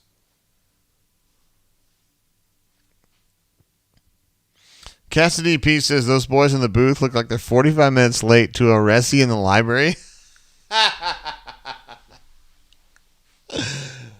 man, I love you guys. Excuse me. Ole Miss people are getting ready to get back into this game, yo. They are fired up. Molly McGrath is hotter. Is she? Do we know that?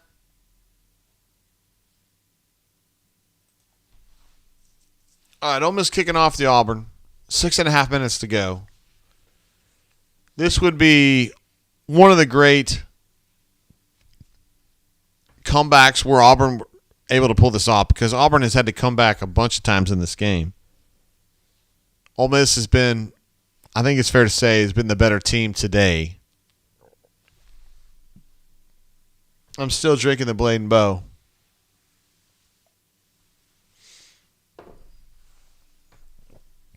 Lee Band says what channel is on. It's on ESPN News, okay? So in my situation at Spectrum Montgomery, it's on channel 300. But wherever you're at, I don't know. It could be anything. I have no idea. Chris M wants to know who does the LSU game. Cody's long gone, but yeah, that's a good joke. I like it. Jeremiah Wright has hung in here the whole game. I'm surprised. But they're going. God, he almost left early there. So that was a power G run with a backside read, and he went ahead and went in there and didn't get much.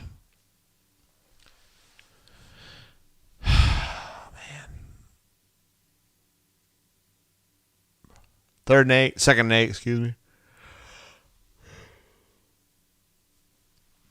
Let's see, John M says, at what point do we begin to say Tennessee is one of the best teams in the country? Not yet, bro. Not yet. Robbie Asher thinking about it. He doesn't know where to go with the ball. He has to run for his life, and he gets a modest gain. It's going to be 3rd and 7. Auburn has to have points on this drive. There's no fucking there's no other way out. Got to have points on this drive, down 14 with 5 minutes to go. I'm not telling you anything you don't already know, but this is 4-down territory, and you got to think about it that way. So if they got to get 4 yards, 5 yards, 6 yards, fine. But this is not a punting situation, so don't even think about it. Randall Boyd wants to know, what are you drinking, Cathead? I'm drinking, early I was drinking this Rebel 10-year. I was really happy with this stuff. Got a little fucked up. Switched over to the Blade and Bow, wherever it is. And Robbie found JJ open on a slant or a drag, and he dropped it. Now, I don't know if that's receiver or passer. That is receiver. That ball's too close, man. That's too close to the face mask to be dropped. 4th and 7. This is it, guys. If Auburn fails on this play right here, it's a fucking wrap. Right there. Chris M says LMAO. Christy's husband, a.k.a. Stan, says should have been caught. Yes, should have been caught. I think that's fair to say. 4th and 7.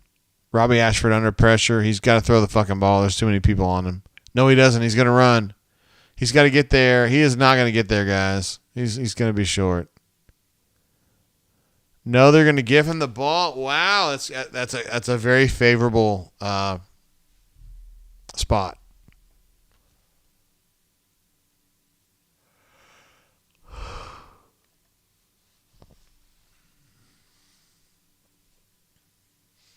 If I'm an Ole Miss fan, I'm very pissed about this, but yeah, they're going to fight that. I don't blame them.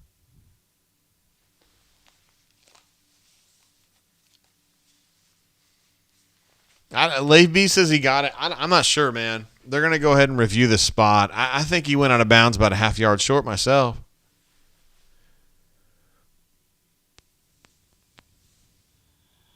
I don't know. Well, so the ruling on the field was first down.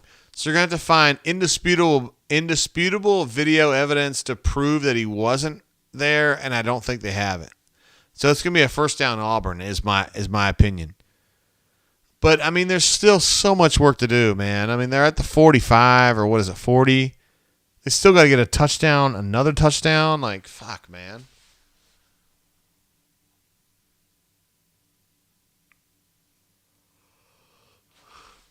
He's bringing his arm forward as he goes across that line, so it's impossible to tell. My guess is that since they ruled it a first down on the field, it's going to be a first down. They're going to uphold it.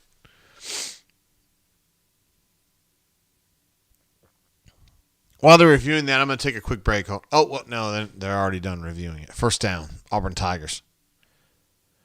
Fair enough. It's because the ruling on the field was first down, so there you go. Auburn down to 4:43 to go. Still down 2 touchdowns. Got a lot of work to do here. I cannot believe Auburn's in this position because I feel like Ole Miss has been significantly better today. Every time that Ole Miss has kind of had its back against the wall, it's come out and gotten a touchdown, and they've done good work. Auburn completes the pass, but it's for a modest gain. Cassidy Pieces got to pinch it off, JGD. Don't do that. Sometimes may be good, sometimes may be shit.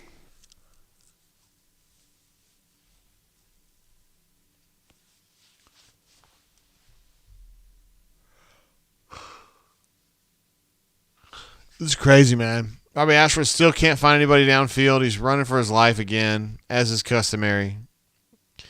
Goes out of bounds after a modest gain, 3rd and 3. Something like that. Mechabot. Good bot. Since they gave them that PI, this makes it fair. All right.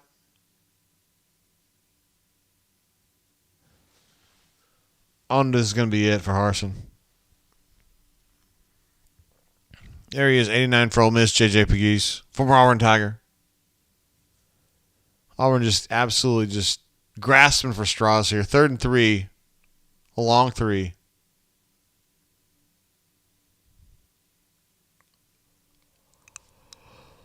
Oh shit! He had to tell Camden Brown to fucking get open. Like, that's crazy. It's gonna be 4th and 4 now. They got to go. There's no choice. Shane H says, just taking their time. This has been piss poor management. Farm Data says, no discipline on this team. Not in a hurry to get back to the huddle. Can't argue with that, brother. Hornacia says, Double A gonna come and take away OP's First Amendment soon. I don't think she's here, bro. I think she is gone. 4th down and 3. Auburn 4th down and 4, I should say. Auburn's got to have this one or it's over. Auburn calls timeout. They got to think this thing over. I mean, it's a big play. It's do or die right now. It's been do or die. Harson's just beside himself. He always has this look. Like, he always has this look like, I can't believe this is happening. And it's like, it fucking happens every week. What do you mean you can't believe it's not happening? There's Eric Keesaw right there, offensive coordinator.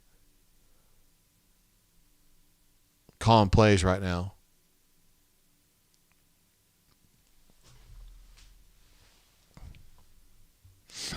Mitchell says, wait, Auburn fans are getting aren't bitching about getting screwed on the PI call, are y'all? That's comical. I don't know as though most people. I mean, I thought it was a bad call, but that was a long time ago.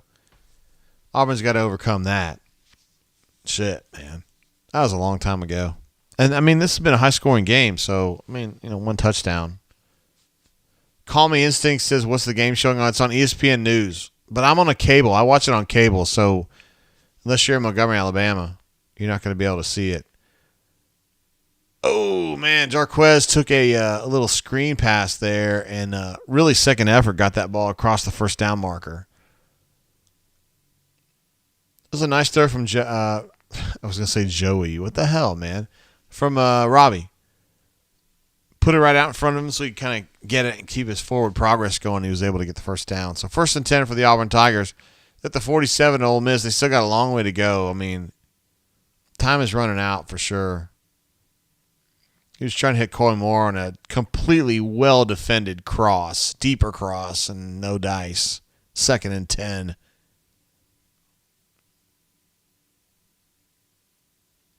Not a bad throw, honestly. I don't know. I feel like Coy's got to get his hands out and snatch that ball.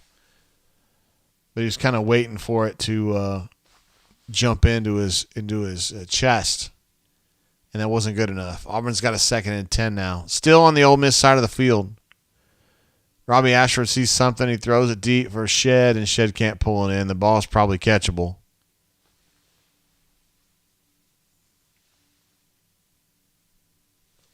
Third and 10. Poppy Clan says, oh, Zampic. You know. I don't know if you're watching the same game I am, bro. Corey says throw was late. It was. Yeah, I mean, it wasn't a great throw. I'm not going to argue on that. I just thought it was catchable. That's all.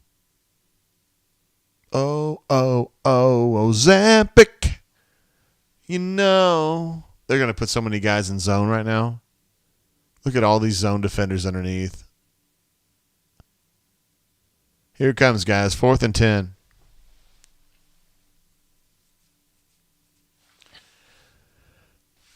$2:44 to go. Got a super chat coming through from Risk No Rewards. So this is why I've been saying Josh Heupel. You see this 21-7 Tennessee still in the first. I haven't seen Bama get beat like this in 15 years. Hey, Risk, man, hold on, bro. It ain't over yet. Just like this Auburn Ole Miss game. 4th and 10, the Auburn Tigers. This is it, guys. Do or die. If you can't get this, you're done. You're done, son. Robbie Ashford running for his life, trying to get away, and it's intercepted.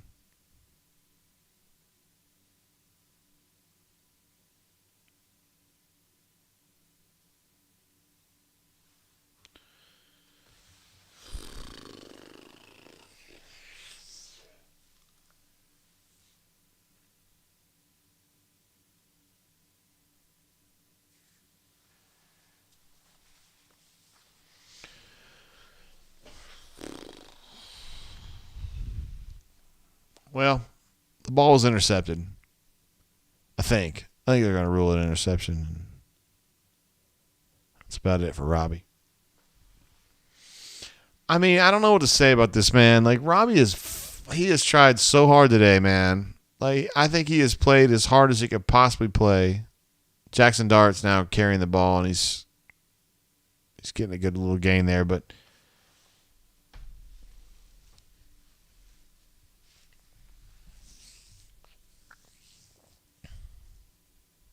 I don't know what to say, man. Like, I feel like Robbie's really, really tried. Like, for real. And he just hasn't got, I mean, they've asked so much of him, and the blocking's been mostly bad, particularly in the pass. Like, on the run, it hasn't been bad, but on the pass, it's been bad. He's been running for his life. He's not a good passer on the run. He got yanked in the first quarter. They put TJ in. TJ sucked even worse. I don't know what to do, man.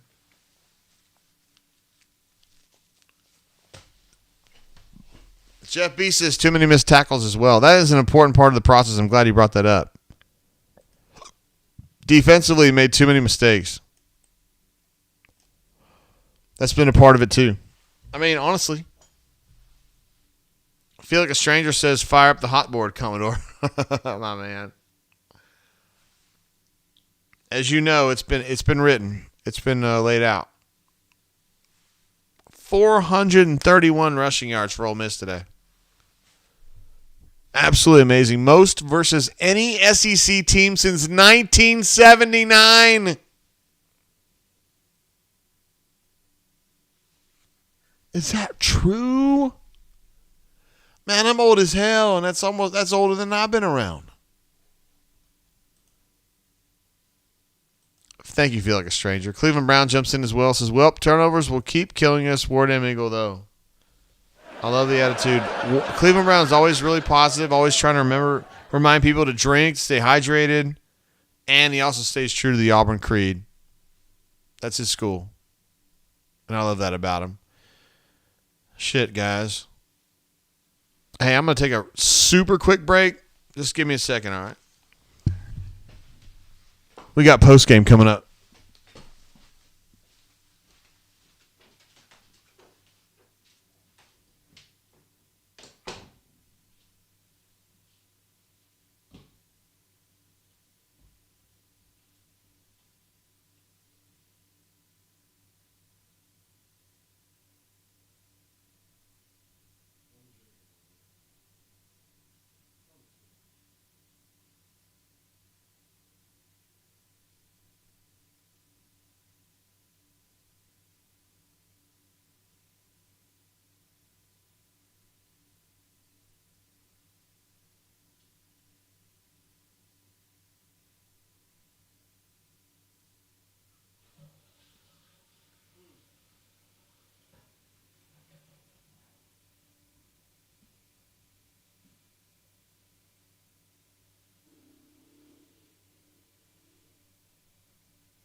All right, what up? All right, Ole Miss just running out the clock now. I mean, this is...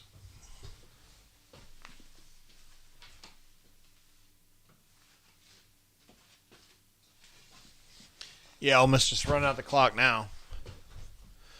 Robbie Ashford taking this thing really hard. I'm telling you, Robbie Ashford absolutely fights till the last minute, man. I mean, we can all, like, say, God dang, man, he makes so many mistakes or whatever, but kid is absolutely fighting to the last minute, man.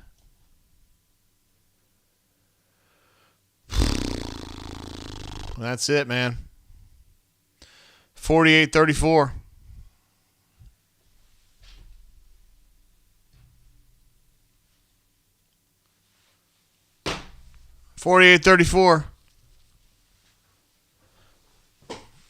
We've been streaming for 4 hours and 42 minutes on this game, man. George Shiree says the spread was 15.5, I believe. So Vegas knew something that we did not. And I think my man Jordan, who bet on Auburn, is going to win that bet. Good for him. Corey says the way Ashford pouts, though, hard to watch. It was a tough one, man. I don't know how I feel about that, Corey. You know, he usually got your back. I don't know, man. He's out there fighting his ass off, and he's just upset, you know. Jafor says, hey, JG, longtime G-Pits listener. Love it every week. First time to join your brain drain. Great show. Celebrating with a 13-year-old soul, you bastard. God, I wish I had some of that. Hotty toddy. Hey, man, congratulations on the win, bro. 2 touchdowns. That's incredible. And I'm fired up for you guys. Ole Miss won this game fair and square, in my opinion, and they're a good ball club. And I hope that Ole Miss gets into a really nasty bowl and tear some shit up, man. I mean, look, dude, I write about Auburn. I talk about Auburn, and but this game's over. Nothing I can do about it now. Might as well pull for Ole Miss, and I like the Ole Miss. So there you go. Let's see. Trey says, JG, what coach do the boosters want this go around? So far, we still got time. Obviously, we don't even have an AD yet, but I feel like Freeze has the most support insofar as people saying either I want him or I can live with him. To me, he's the number one guy. I know Justin Hoganson from one of the other sites says that he thinks Jeff Grimes is probably the number one guy. I think Jeff Grimes is the number 2 guy.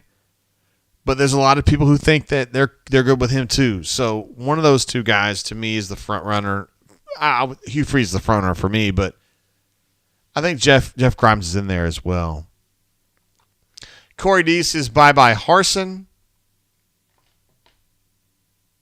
Little Teacup says, did you hear when Ashford made a mistake and said he was, quote, gonna make this right and just ball it out to his best abilities? I don't know what that means. No, I don't know what that means right off. Chip says, no presser, no return to Auburn. Have him a private jet to Boise and a room of the days in ready to go. Wow.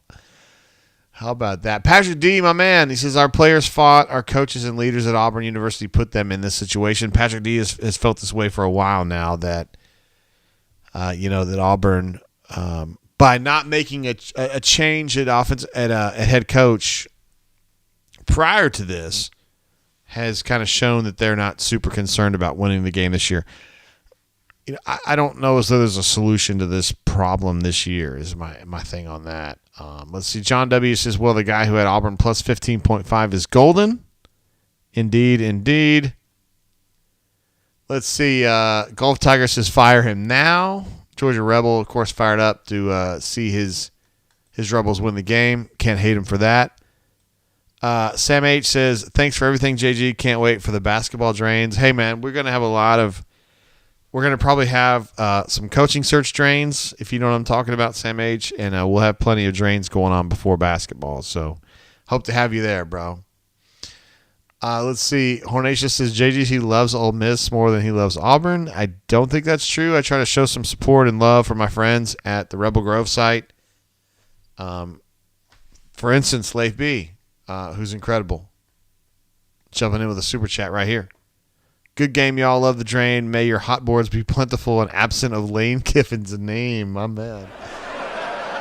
Yeah, Late B, he wants Auburn to stay the fuck away from Ole Miss completely when it comes to coaching searches.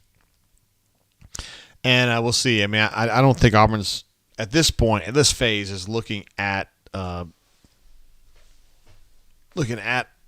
right now. But, things change. Things get weird sometimes. Let's see. Spread Attack U18 says, how about that second half, JGT? Let's see. Let me take a look at this. Hold on. I got it up here. Golly, man. I felt like Auburn had that chance, and they just didn't quite get it done. I mean, lost by 2 touchdowns, so it's not like you didn't lose by an infinitesimal amount or anything like that. But let's take a look at these second half stats. So how things went in the first half. It was about even, honestly. Auburn had a terrible first quarter, great second quarter. And here are the second half stats. I mean, they're kind of even in some ways. I mean, 305 yards to 241. But for Auburn to give up almost 500 yards rushing for the game, that number is not really indicated up here. But, geez Louise, man, that's awful. These are just the second half numbers. Let me go ahead and get the cumulatives. Probably need to go ahead and bang that out on the other side here.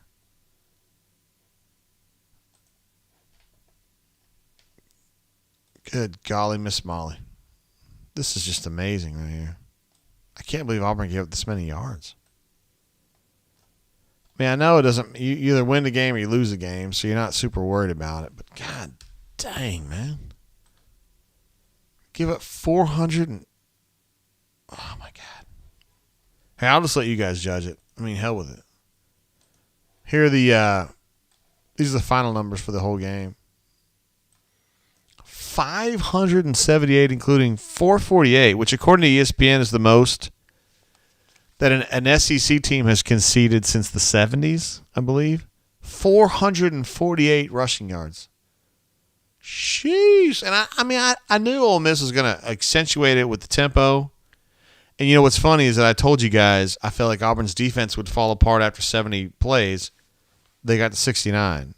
But Auburn only runs 48 plays on offense, which is insane. And that's got to be the lowest tally that Auburn's had since I've been covering them. Like, there's no way. I mean, Gus used to shoot for 80. And if he was under 70, he was like, that's terrible. And Auburn went 48. No, hold on. Total plays. My bad. I'm totally missing this.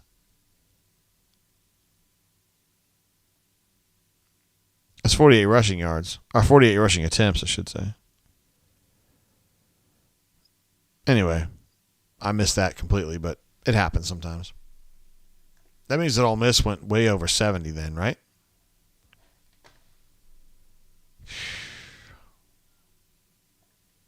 Trying to find total plays here. Total plays, 65 to 88. Yeah, so they went over. I said Auburn defense was good until 70, and once they got over 70, things would get ugly, and they got to 88. And I don't think you can win games like giving the other team an extra 23 plays. I guess it's just too much. I realize that some of that is just kind of like, like the way the game breaks down and stuff. But I mean, 23 plays. I don't know, guys. That was bad. Auburn, of course, having a lot of trouble these days. 3-4 now this season. Late B, I appreciate you, bro. Shane H jumps in as well. Says you have to let him go now. We can't wait until the end of the season. This is the most important hire in Auburn football history. Yeah, I don't know about that. I'm just because I don't necessarily know what happened in the 30s, 40s, 50s, and 60s, but this is a hire that's got to be it's got to be right this time. There's no room for fucking this up because if you're one bad hire away from becoming what Tennessee was, and you just can't afford that. Auburn just can't afford it. Casa DP says, all right, I'm out. JGT, be good. Hey, I appreciate you, bro. You've been with us like 4 or 5 hours today, and it was great having you here, and I understand your frustration. Glad to have you now. Corey W. says, how many games in a row under 50% completion percentage? That is a great question. And for me, like, that's a lot on the offensive coordinator, right? I mean, because you got to call plays that your quarterback can execute and get. You got to get 65, 70%, right? Got to. CDF says PDU got Sandusky'd. Is that a verb? Wait, what? It is a verb. Damn right it is. Let's see. Giroux says it's going to be Grimes in his opinion. Dave B says eject this guy. All these numbers, JC23 says all these numbers prove this is worse than 2012. Fire the potato crew now. I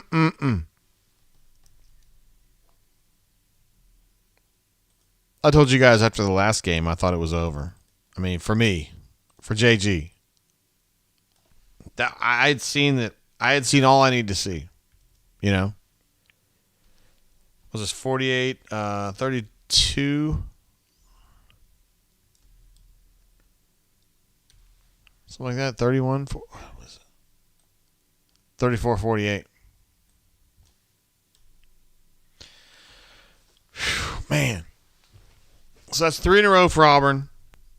4 of the last 5. And the only win there in the last 5 games has been the game against Missouri, which,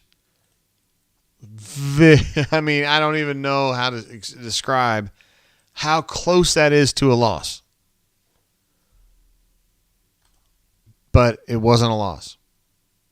I mean, sometimes things happen, you know. Real Deal jumps in with a super chat. My man, what's up? In the greater Huntsville area, is the Harsin era over? That's not for me to decide. However, I would have dumped him after the game last week. And, you know, losing by 14 at Ole Miss to me is not a calamity per se, but you look at this team and you go, I don't know, man. Like, this is not. It's not making progress. Like, this team is definitely not better now than it was under Gus at the end. So that begs the question, was it appropriate to fire Gus? Yeah. Oh, my gosh. AUEKU, what are you talking about, bro? I'm on a Facebook group for these people. He says, hey, JJ, the Family Dog is opening for one night only this Friday in Richmond. I'm going to be there. I'm going back for Easter's homecoming.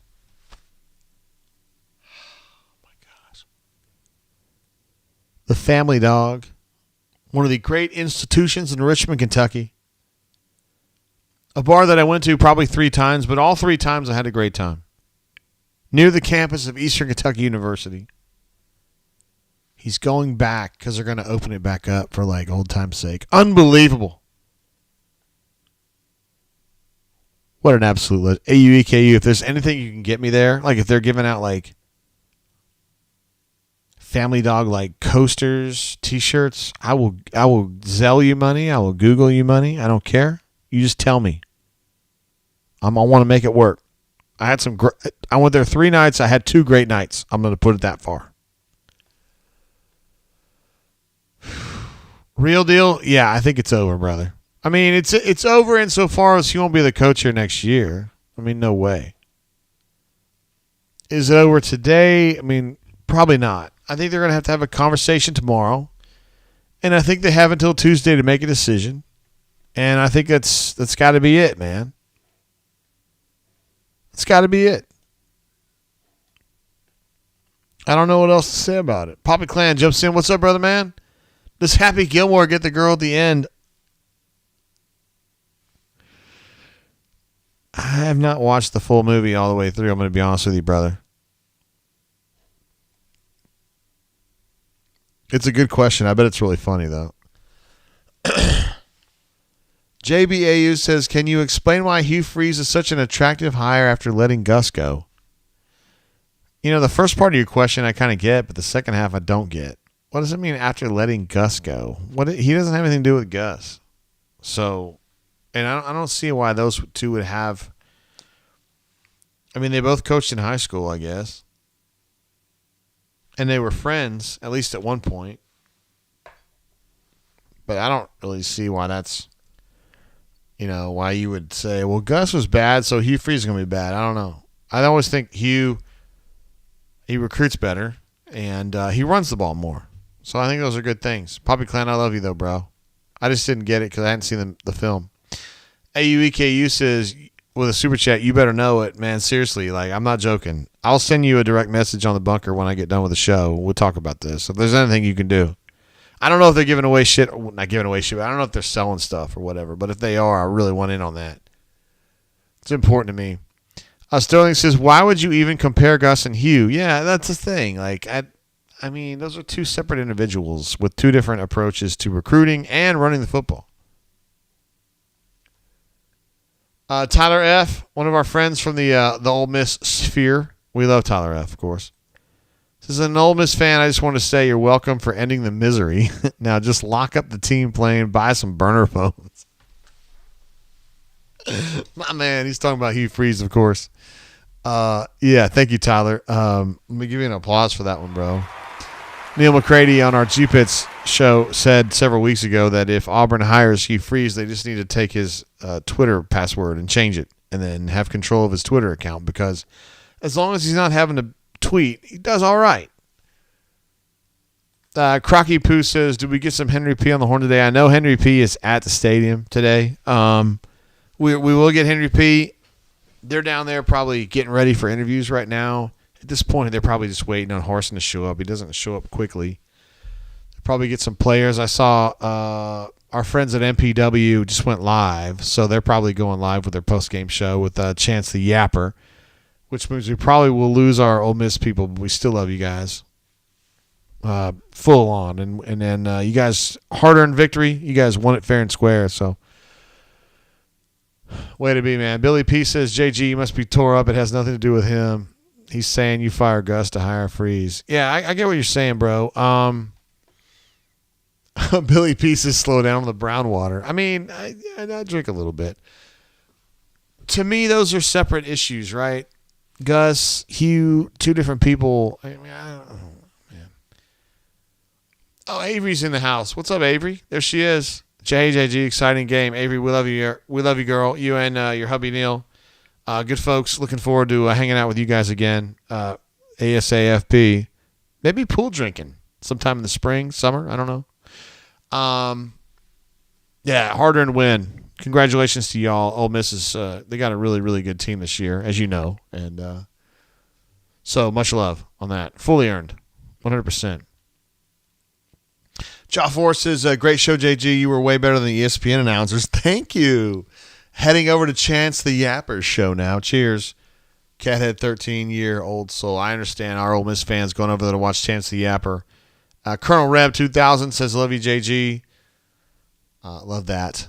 Love you guys, too. I love my folks at auburnsports.com, of course. But, the folks at Rebel Grove have been really good to me. The ones I've met in real life have been great. And we had a lot of friends over here for the quarantine shows. So, hey, man. I know that some of you Auburn folks that may be new to the show are like, hey, JG, why are you so nice to Ole Miss? I don't know. I like them, man. I just like they're good folks, and they supported us a bunch during the quarantine, and they've been supportive, like Avery and Leif in particular have been very supportive of me personally. So much love to those folks. Yeah, Avery says poolishness. That's what we do. We're right at the temperature level, right? It's still just warm enough, I think, here where we are to still do some poolishness. I don't know. We don't have it much longer, though. That's for sure. I wish I had a warmed pool. I don't even have my own pool, honestly. My backyard's like your size, Avery. I don't know if you'd have a hard time moving around in my backyard. It's pretty small. John says the audience has increased greatly since the game's been over, JG. Yeah, I don't know, man. I Am Bailey 5 says, do you think Auburn will approach Saban? I think he would be a good hire. No, not at all. He's an incredible coach. You could argue he's one of the greatest of all time, but he ain't leaving Alabama at this point. And it would be stupid, in my opinion, for Auburn to even approach him. What he's going to say no. And Auburn needs to not have coaches say no. Like, you go to somebody, you make them an offer, and they take it. First one, there should be no turn downs. If they turn stuff down, then you fucked up.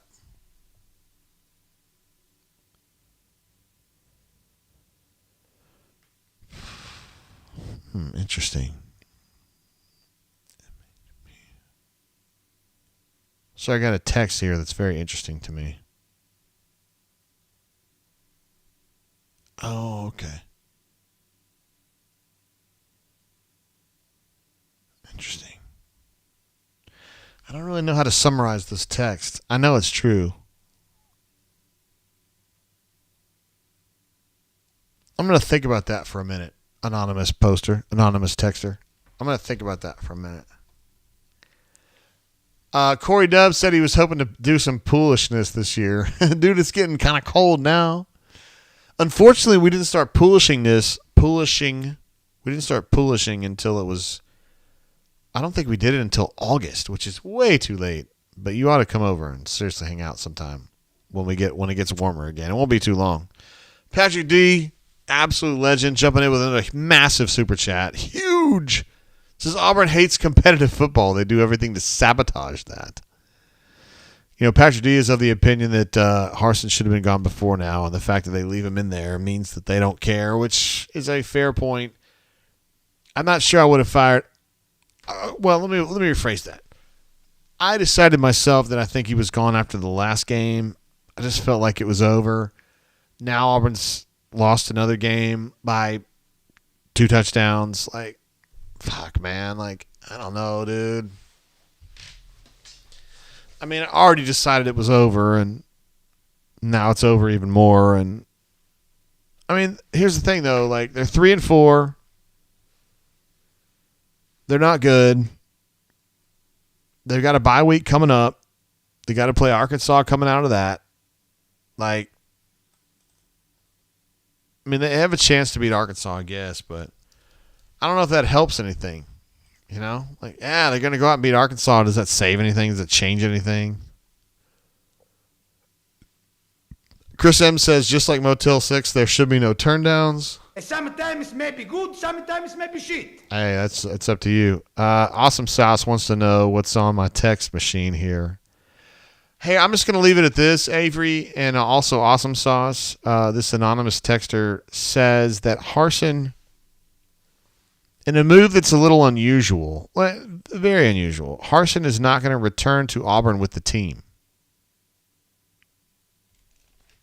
Period. Now, we already know that Harsin is going to do an event in Mobile on Monday, or he's scheduled to anyway, in Mobile on Monday. So I don't know if, like, he's going somewhere else or what's going on. And they have an off week, so it's not, like, shocking that he wouldn't necessarily go back, but it's a little interesting that he's not going to go back to Auburn with the team. Again, I'm not trying to draw too much into it, and that's kind of why I hesitated telling you guys about it, because I don't want, well, JG says, you know, I did say that, but I'm not trying to say that, like, it's not the craziest thing I've ever heard. It's just interesting, and I thought I'd let you guys know about it.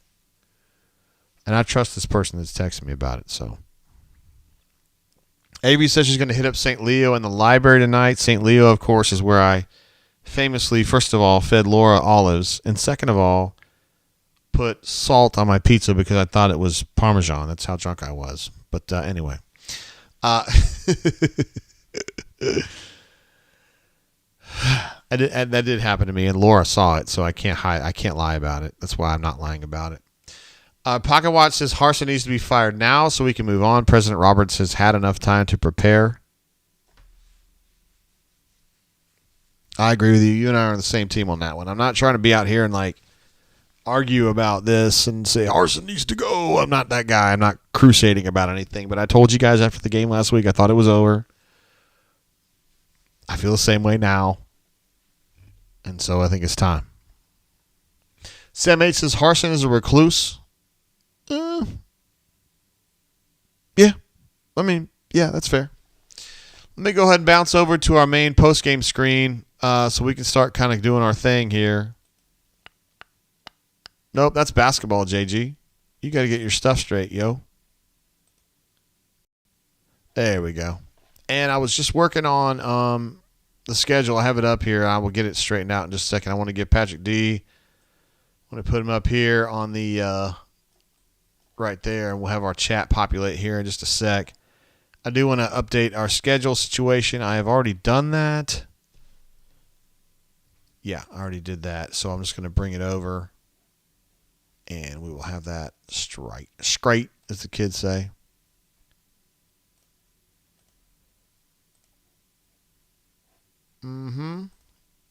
Schedule. Football copy. Off we go. So, the Auburn Tigers have lost now 3 in a row, 3 of their last 5, and their only win being the miraculous victory over Missouri. I don't know how in the world they pulled that off. I think we all kind of wonder a little bit. Hey, Robinson says leave it at basketball. You right about that, bro. Organic Love says, regardless of what has happened, you have to admit Harsin never had any support from the beginning. The offseason BS scandal made it worse. Interesting. I wonder why our chat's not populating. That's kind of weird. SR71 Blackbird says, don't worry, Harsin is just flying to Mexico, so he can't be fired. That's good. That's good. Hey. I don't understand what's going on, yo. I don't know why our chat's not populated. I may have to back up to the other page. Pittman Morris says you had the right idea. Just go straight to hoops. You're probably right about that. David P says, he's responding to somebody else. Never mind. AUEKU says this team is finding ways to lose. That's the sign of poor coaching. Interesting. Turtle says you have to realize Powers paid Auburn Davis, Powerman, you listen to this, to not come to Auburn in a sabotage attempt after the first attempt failed. Ryan D says, is this true about him not being on the plane? I mean, that's the information I got. I mean, they're not even on the plane yet, so I can't really say yay or nay on that. And for whatever reason, our chat's not populating. I don't know why. On this particular page, other ones it has. I don't know.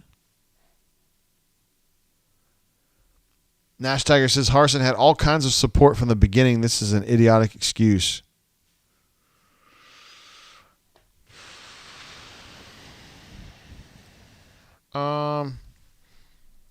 There's some truth to that, though. I mean, like, for reals.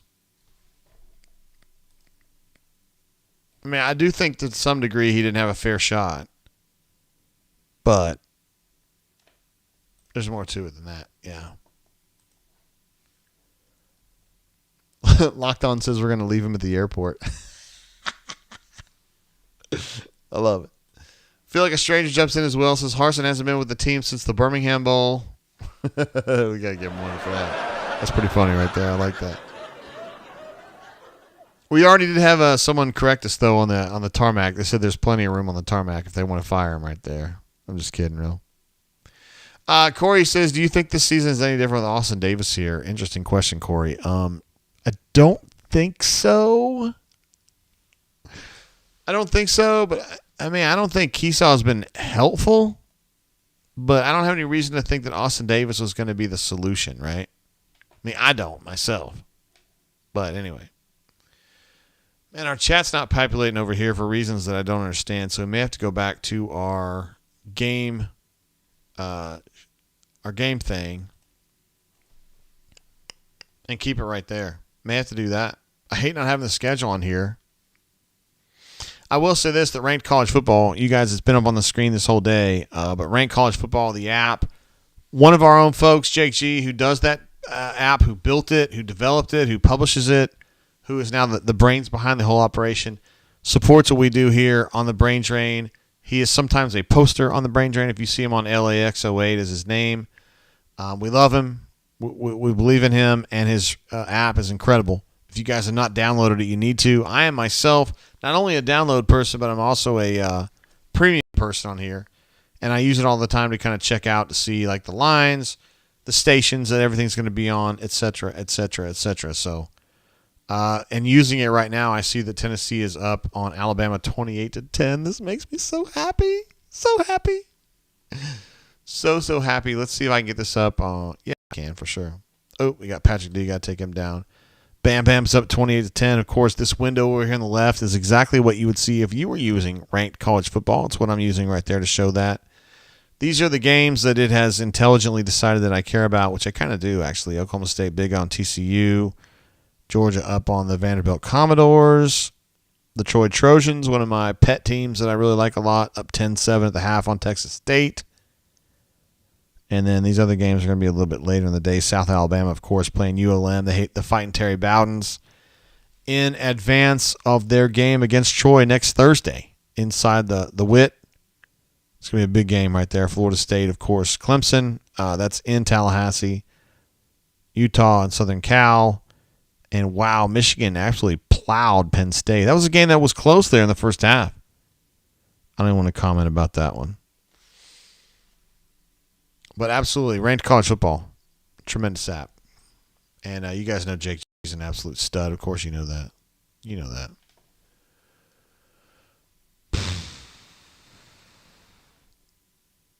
What does it say? Melee says it lays down now. Typical? I don't know what you mean by that. I don't know why our chat wasn't populating on the other page. It pisses me off. I've never had that problem. Let me try it one more time, see if it does. Ryan D says share that text. No, I already did, Ryan D. I'm trying to kind of change up the wording a little bit, but they were talking about how he's not going to be Harshen is not going back with the team tonight, so which is unusual. Not the craziest thing I've ever heard, but it's just a little unusual. We'll just kind of see if that, if that has something to do with what's going on later. All right, we'll just switch over here. We'll just stay over here. 28-17 is what I'm showing on the Alabama-Tennessee game. Yeah, 28-17. 6:46 to go in the second quarter. Melee says JGT is way behind live. Bro, I'm not even watching the game anymore. How can I be behind live? Chris M says, if you turn chat off and on again. All right, Chris, I'm going to be honest with you, brother, man. When I switch over to this one, I can't remember my site where I go get the chat again. I'm too lit. Yeah, I'm too lit. I think it's, I can't remember what it's called. Oh, I just saw it. Hold on.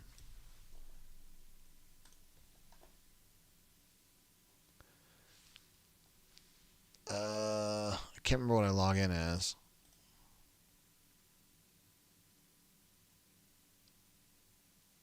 Ooh, I got it. All right, let's see if I can switch it again.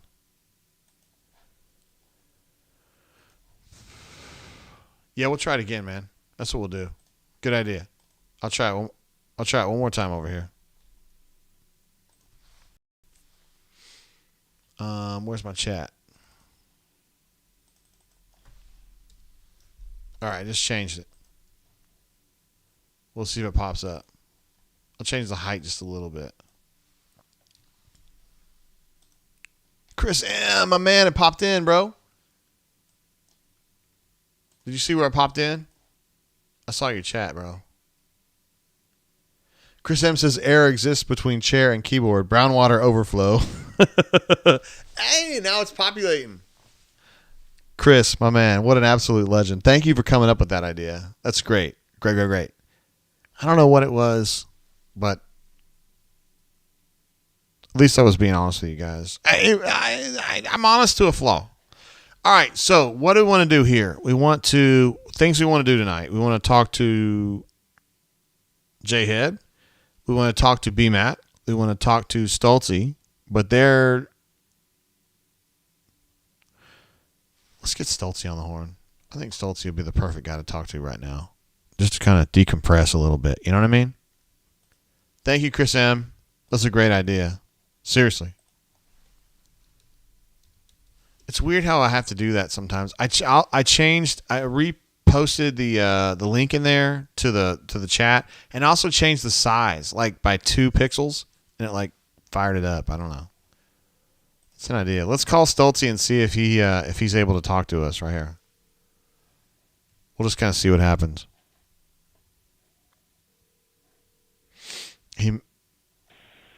Yes, sir. What up, Stoltzy? Not much. How are you? What are you thinking about this at this point? Well, I just published my column. I said they fought hard, which they could have easily given up after 21-0, and with everything going against them, and against a decent team. I don't think Ole Miss is that good, but against a decent team.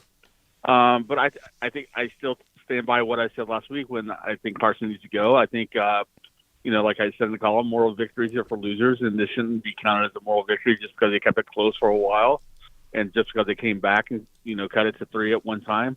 So I think he needs to be gone. I think this program is stuck in the same direction ever since he got here, maybe even trending downwards. And it's just it's sad to see. I mean, it's sad that it's come to the day where losing to Ole Miss by 14 is seen as not bad. And a lot of Auburn fans are like, "Oh, it wasn't bad today." So if that's the case, and that's what they're thinking, and that's the thinking around this program, oh, it's not bad we lost to Ole Miss by 14. That is just a defeatist attitude, and just something that needs to disappear as soon as possible. I mean, if I was in charge, if I was personally in charge, he'd be gone by tomorrow. Just because of all the all the stuff that's been reported and been said, and he showed a little emotion on that pass interference call. Finally, probably the first time I've seen emotion from him in this season. But it's just bad. I mean, 3-4, 1-3 in the SEC. If that's another program like Vanderbilt, it's fine. I mean, you're still on your second year, stuff like that. But this is Auburn, and going into a game against Ole Miss, 14, 15-point underdogs, falling behind 21-0, and Tank, having a great game and still still losing by 14 points. That's not acceptable in this town, in this program. And so I'm not going to get fired up like I was last week. I think everyone's kind of like beaten down by this program right now. I was talking to people earlier. They were I was watching games with some friends. They were like, I'm not even getting upset anymore. It's just I settled myself to the fact that they're just bad. And while they didn't play as bad as they did last week, because they were facing a much less talented team, they still played bad at times, and it could have been worse. And it's just I guess everyone's defeated by now, and that's just the attitude I have right now about this program. The attitude I have about covering Harsin and things like that is the defeatist attitude, because it's going to be the same thing over and over and over again, and until he's gone. And hopefully, the writing's on the wall for him. Hopefully, the powers that be see that a lot of people lost hope. I heard there was very few Auburn fans in Oxford today, and that's a great trip to take, and they still didn't take it. And just my long-winded way to say I think he should be fired. Yeah. So they ran the football better today, and I thought strategically, I thought they brought it. I mean, I thought it was a smarter plan today. They took pressure off of Robbie. Plan. Absolutely, but I also think Ole Miss's defense is just jack crap. I don't think this defense can stop anybody on the ground, and they proved that by I don't know how many yards Auburn finished with on the ground, maybe 275 or whatever. Mm-hmm. But it was also I mean, yeah, you lost EQ Leota, and Gary Call got it a little banged up, but giving up that many yards. I mean, how many yards did they end up rushing? 355? Auburn rushed for 301, and they rushed for 448. I think that's the most. I think that's the most rushing yards an SEC team has given up since the 70s, I believe. That is unreal. That an Ole Miss team can run for 448 yards against this defense. I mean, Owen Papo was basically nowhere to be seen. Wesley Steiner can't make a tackle. He couldn't even tackle me, I don't think. And that's saying a lot. Yeah, I know. And it's the same thing over and over, Jay. And we talk about it and we complain about it, and we get riled up about it, and BMAC gets rustled up about it, and I did last week. But at this point, what's the point of getting riled up and rustled? nothing's going to change as long as they're here, and nothing's going to change as long as they don't recruit and they don't do anything. I mean, the game plan was a little bit better today, but I just think the Ole Miss run defense is complete trash. Dang, that's tough. Yeah. So I decided after last week's game, Stoltze, that I thought he was done. I think you came to a similar conclusion. We just feel stronger about our positions now, right? I do. I feel stronger about it now. I mean, I just feel like he's given up. Maybe Keesall finally gave a crap for once this week. It seemed. Maybe maybe the Queen gave him some good sex this week that he finally got around to game planning or something like that. But I don't know. I mean, give and take, the ball seems to work. They didn't do it on the last drive. Well, they were down 2 touchdowns, bro, with not much time left. So. I know that, but still. Anyway, Schmedding, they got completely dominated on the defensive line, which is very rare to see from an Ole Miss team. And I'm done with it. I mean, I'm not done reporting.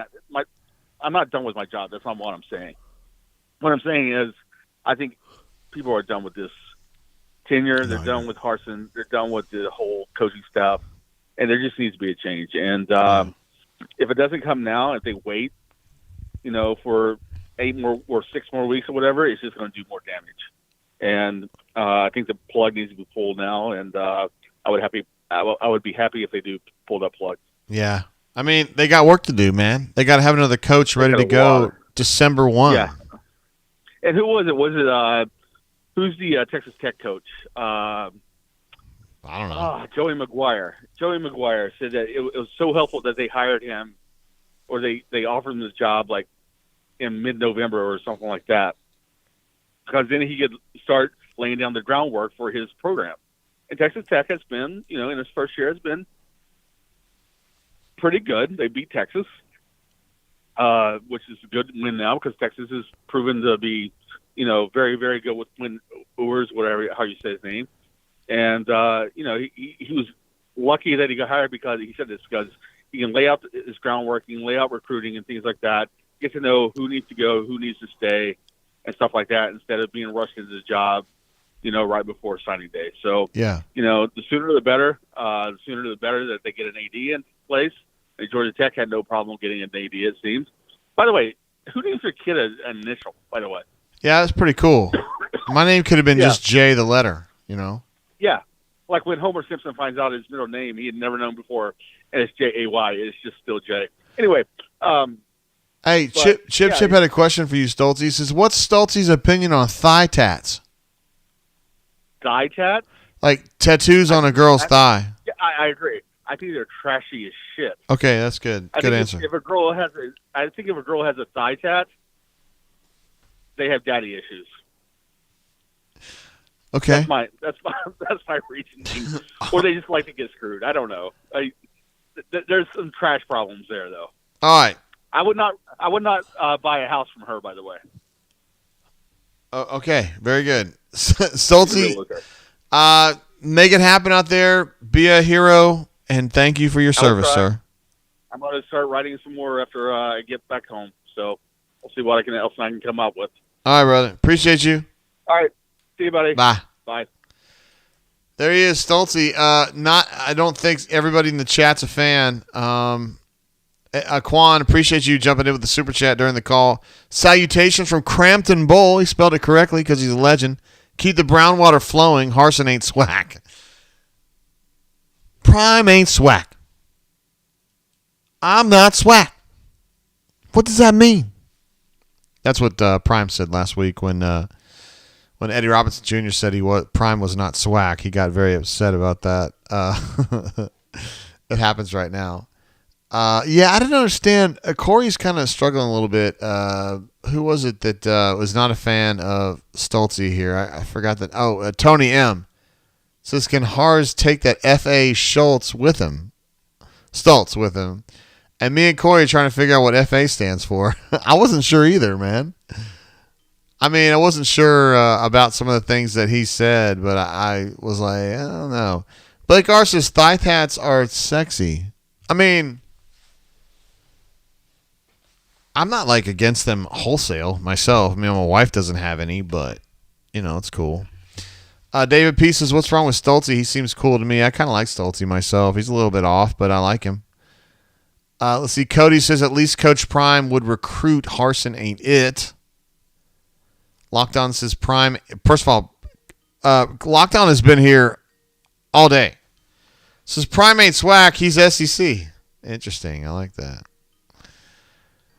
Jacob G wants to know if J-Head is in the house. I tell you what, we can check in on Sir J-Head. I have not communicated with him today, but he almost always is amenable to jumping on with us. We love J-Head, of course, for various reasons. You guys know that. We love J-Head because he's an incredible poster, incredible caller, has great ideas. And a lot of times has really, really good intel. The guy has his finger on the pulse of the Auburn world. But I have not communicated with him, so if he doesn't answer, I'm not even mad. He has a busy life and things that he's doing in his own life. So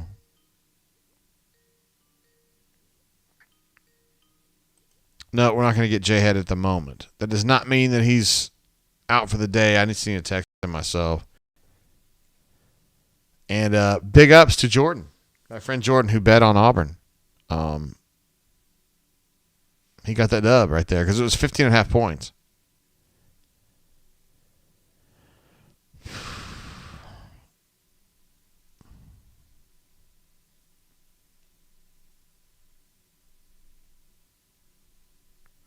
All right, so I have now texted J-Head. We'll see what's going on. Again, J-Head's like he's got his own life, so I mean,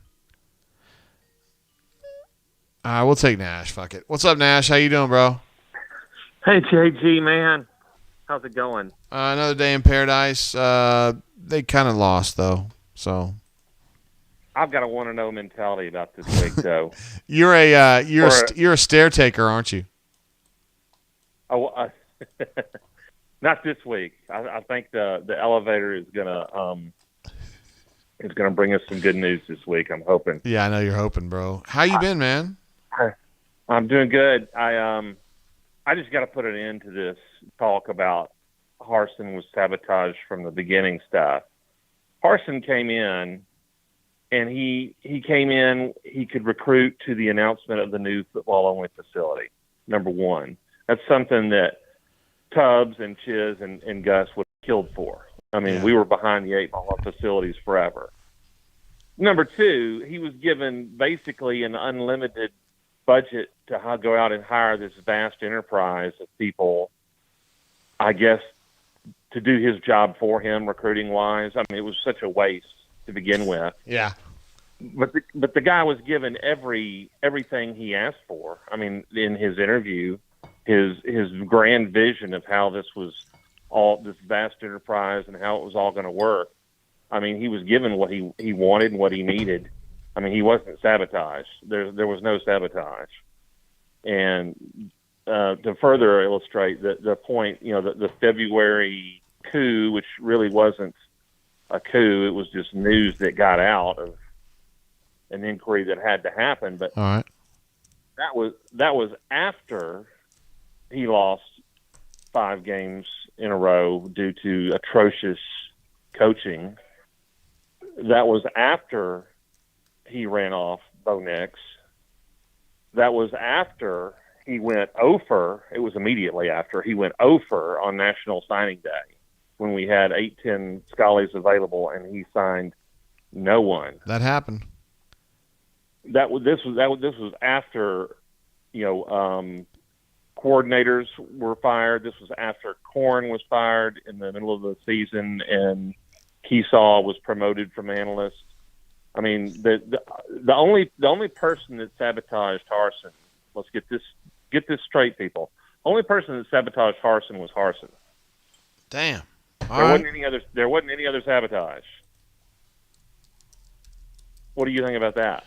I think it's kind of a hot take. I don't know how I feel about it, Nash, but I don't think you're wrong. I just think that it's been overstated.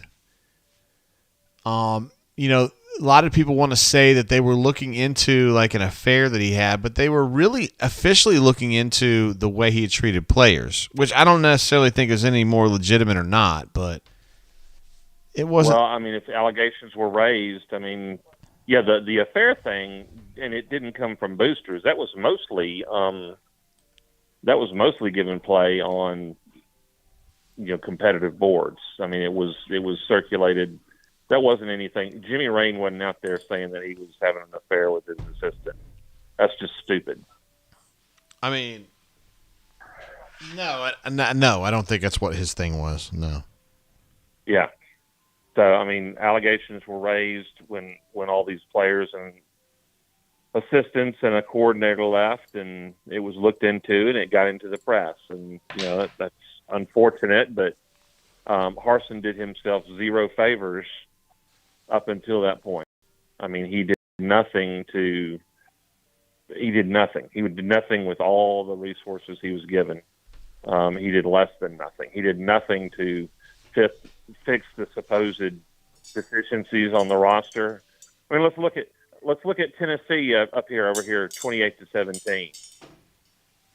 Josh Heupel came in, and 20 of their best players immediately transferred out. Yep. I'm talking about, they're starting running back, they're starting tackle, they're starting All-American linebacker. They were decimated. And, Heupel, he came in, he didn't worry about COVID. He didn't worry about boosters. He went out and he got what he needed to be competitive. And now here in year 2, they're kicking ass. They're about to be, they're about to be in the top 3 themselves. Damn. So, I mean, it's right there for anybody that wants to see it. So, I mean, I don't know. I'm just my apathy level is at an all-time. I didn't even watch the start of the game. I mean, I've got a smoking hot new girlfriend who wanted to go for a hike, so I went for a hike. Oh, I came back and did you all go hiking? Yep. I know you've been doing nice day outside. You've been doing well on the circuit, right? Okay. Let's just leave it at that. I mean, the apathy level was. Yeah, I mean, I would normally cut off body parts rather than miss. I know, but I saw your thread on the main board, and it was incredible. Jay, we're not even gonna worry about that right now. Damn. Okay. But, okay. Yeah. Okay. All right. All right. So anyway, the excuse making and all the revision is Harsin did all this shit to himself. Let's just get that clear. Let's get that up in the open. Nobody sabotaged Harsin but Harsin. All right. End of story. All right. Nash, I'm going to move on, brother, but I love you, man. I appreciate you calling in, and I know you're living your best life out there. Oh, shit, he quit. Did he hang up on me? Anyway, I know he's out there living his best life, and he didn't want to talk about the thing, but that's cool. We love him, man. Corey Dub says, everyone loves a smoking hot new girlfriend. Yeah, I mean, for real, man. I mean, dude, I was hoping we kind of live vicariously through him, but that's cool, whatever, AU Mike 38 says, damn, somebody please scratch a chalkboard. Wait, what? I thought it was a good call. What are y'all talking about? Man, tough crowd up in here. Jacob G says, Jay, I don't know if this is going to get lost, but I want to ask if the recruiting apparatus that Auburn has been building the past year or two requires a particular personality to unite the forces for this job. Interesting question. I think I know where you're coming from, and I think it's fine without him. I think it's fine. Hey, welcome to the Brain Drain. Where are you at? What's up? This is Quan. What up, Quan? Live from Crampton Bow. How you doing, man? Oh, I'm living lovely. Are you? Is this an ASU game? No, this is actually a Tuskegee game versus Central State University from up in Ohio. Damn, Central State, yo. Yeah. So Tuskegee's having some work done on their field, so they've been playing a few home games at the historic Crampton Bowl. Damn. Quan, of course, one of our Montgomery Mafia guys. I am also part of the Montgomery Mafia. You're an absolute legend here in the capital city. What is your take on what's going on with the Auburn Tigers? Did they leave him on the tarmac like they did Wayne out in L.A.? He wants to leave him on the tarmac, you guys. Yeah. I mean, it's a bye week. He can get back in no time, for sure, right? I don't think he's leaving with the team, Quan, so it's not even a big deal. Well, I heard that. Is that the rumor flying around? No, I think it's more than a rumor, bro. I think we're pretty sure on that one.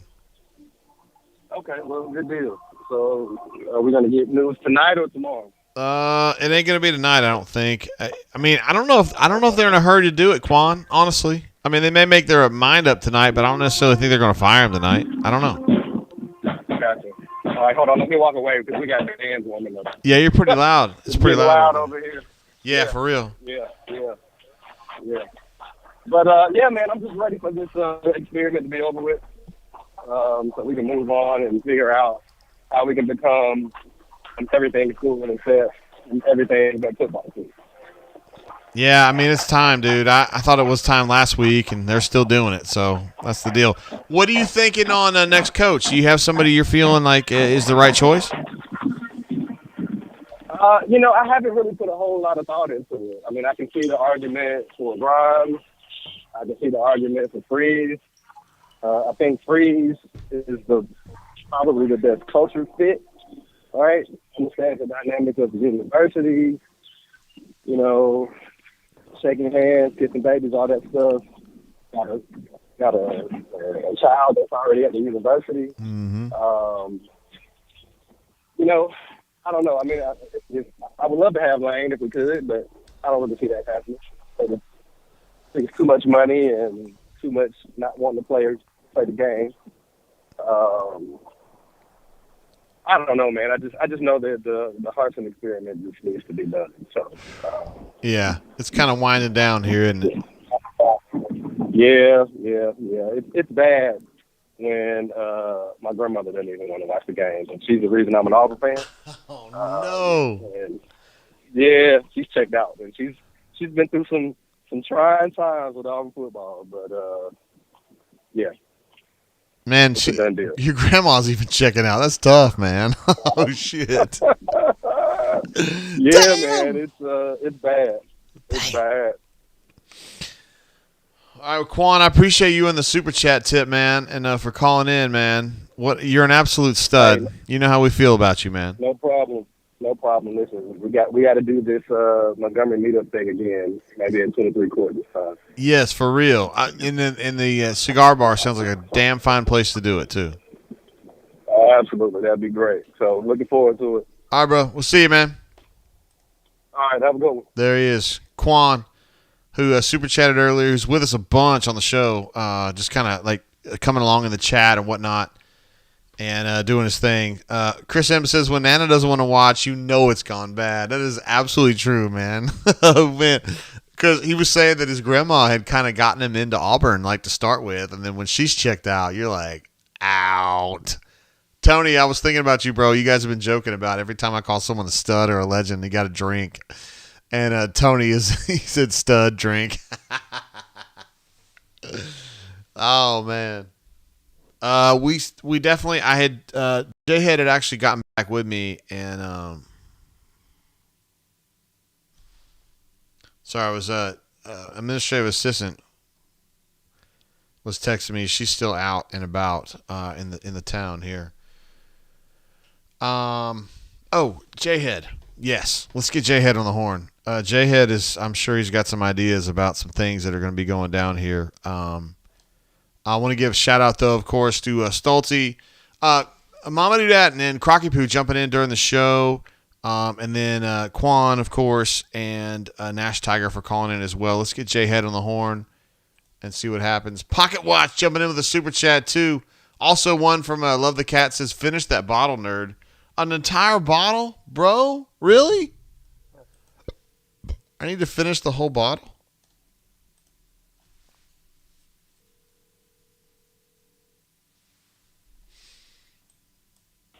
JGT, what's up, brother? What up, J-Head? How you doing, man?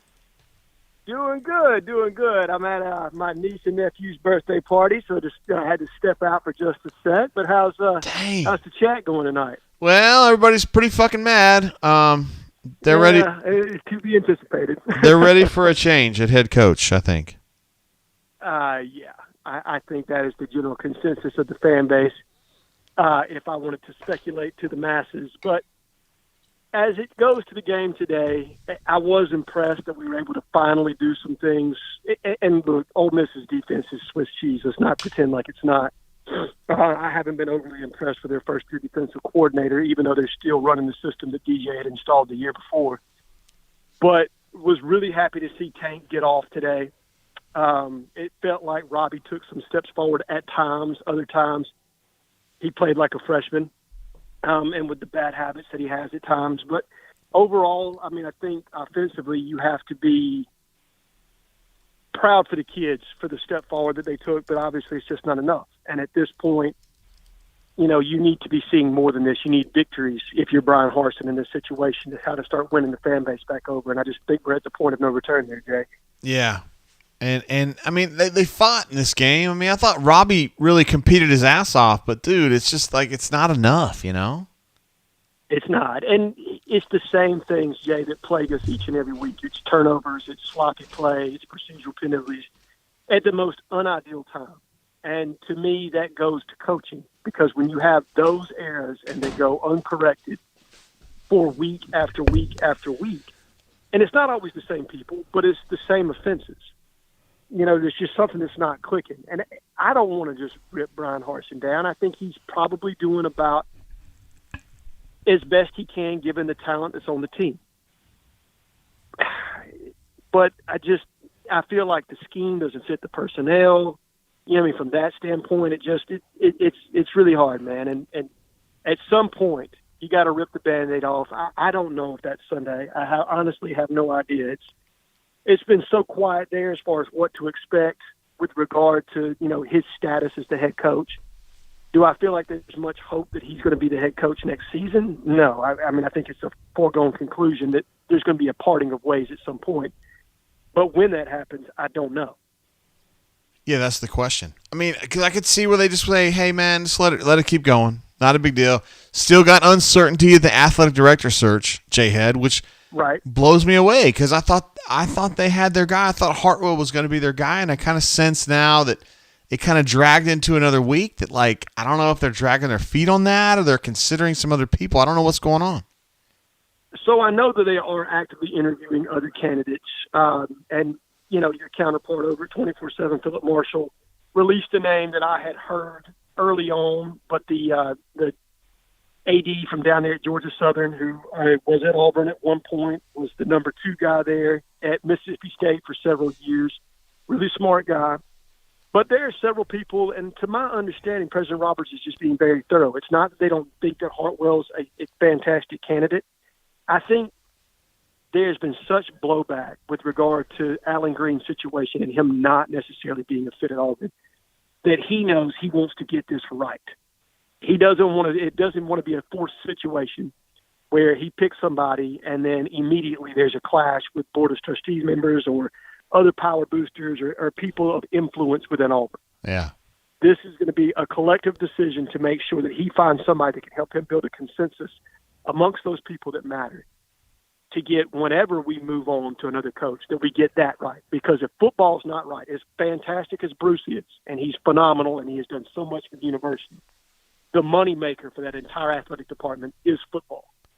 That has to be right for every other program to succeed, and they know that. Yeah. And a pivotal piece of that is having an athletic director that can gel with those influential people to make sure we get the right coach to lead us, you know what I mean, moving forward.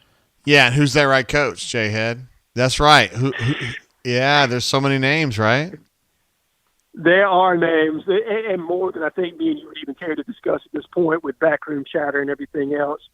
And I think that'll all come to fruition, you know, once we actually have a search. And there are things that you can put legitimacy to. I mean, I know me and you hear a different rumor every other day of somebody of interest. and I don't know who that right fit is right now. I mean, I think that there are a lot of guys that could do really well. I think Hugh could do well. I think Lane could do well if, given the circumstance, that he would be allowed to do his thing the way he wants to. But if that's not going to be the case, then that's a square peg in a round hole, man. And there are other guys I think that could do a good job at Auburn. It's hard for me to say right now who the absolute best fit is until I know who the leadership is going to be and what they're actually wanting for that head coach. You know what I mean? Is this athletic director going to be somebody that's going to tether themselves to the person and shield them and protect them and allow them the autonomy to kind of operate? Or is this going to be a situation like we've had in the past with, Jay Jacobs, where you're just kind of out there on your own sometimes and really getting a whole lot of protection, man? Hey, brother, I didn't get a lot of protection. I mean, I think Gus would definitely say he didn't get a lot of protection from Jay. So, yeah, it's pretty big. It really depends. Yeah, no doubt. It would really depend on who we bring in as the athletic director, as kind of what head coach to be successful there at Auburn. I honestly believe that. And how can he sell those influential people around the program on the vision for that coach? Yeah. That's a huge piece to this. So without knowing the athletic director piece, it's hard for me and you to say who could be successful in this job. It's an important part of the process. But I will say John Hartwell helped hire Hugh Freeze to Ole Miss, so if he ends up getting the job, you got to think that's a likely a likely pairing. Yeah, a likely pairing. That would make sense. Those are guys who know each other and have worked together before. Absolutely. And look, John Hartwell also has a relationship with Jeff Grimes. He interviewed him multiple times over for the open position at Utah State. Very familiar with him. I did not know that. Good stuff, J-Head. Yeah. Did not. He ended up going with Blake Anderson at the end of the day, but was, to my understanding, he was very impressed with Jeff Grimes. So there's a relationship there between those two. And look, I think when they start to kind of get into the vetting process and they know more about who's going to be included on the staff, because the recruiting piece is so crucial to what's going to happen next. For sure. If you can't get somebody in that can't be a frontline recruiter and fix that aspect of what's going on, the talent acquisition piece, whoever you hire as the head coach, it doesn't matter. You know what I mean? If that part's not right and they don't gel with the NIL and or, there aren't several power boosters that are willing to contribute to that fund, then this is all a fruitless exercise in the first place. So making sure that we get somebody that meets the criteria in this regional footprint and can recruit the states of Alabama, Georgia, Florida, and Louisiana and be able to pluck that talent first and foremost and build us a regional brand right here in our backyard. Because, look, out of the top 20 kids, I think, in the state of Alabama right now, we got one. One. That should never be the case, Jay. Never. Ever. This is Auburn. You know what I mean? We should be getting, at a minimum, 7 or 8 kids out of the top 20 each and every year. You know what I mean? I'm not saying they got to get not the number 1 or 2 kid every time. I mean, look, Alabama is Alabama. They're tough to recruit against, but you damn sure should be able to fight and compete and make sure that you're getting the top-tier prospects from this state, your share from Georgia, your share from Florida, and obviously with the connections that we've got in Louisiana with Trevon and several others on the staff, Ike, you should be able to split your difference out there too and get a couple good prospects. Yeah, I don't know if they're not competing, J-Head. Not at the level they've got to. No, there's just not. So look, there are people that ask me all the time, is Harsin a good recruiter? I do think when he's in his zone and he's talking to a specific kid, he is an effective recruiter. But those are one-off situations. Is there an emphasis every day to make sure that everybody in that department is talent acquisition is first and foremost, that we are doing the things that we need to do all the time? No, I don't think that that's necessarily happening. I think that you've got some fantastic behind-the-scenes people, starting with Drew Fabianich and everybody else on that staff that do a fantastic job at evaluation, hosting prospects, the communication piece, everything else. But if the focus isn't there from the head coach that recruiting is the most important thing in your outfit, then it's going to fail. All right? That is just where we are in this situation. So whoever the next head coach is, that has to be a priority because the talent is not where it needs to be for us to be competitive in the SEC week in and week out. You can win some one-off games, You can beat Mississippi State. You can beat Tennessee. You can beat several other programs when you have a good game. But when that talent's not there and that depth's not there, because that's the big thing. We all get injured, right? You saw it today. We had multiple injuries, and we weren't as effective defensively when your frontline talent went out. So you've got to have bodies that you can rotate through, that you can build depth with. And it's just, unfortunately, it's not where it needs to be right now. And I'm not trying to throw all of it on Harsin. Look, some of it's on Gus with bad evaluations and how they, those last few classes there, specifically with regard to the offensive line. I mean, they kind of created the mess, and Harsin's done nothing to remedy it to this point. That's the thing. He hasn't made it better. He hasn't made it necessarily worse, but he hasn't made it better. That's for sure.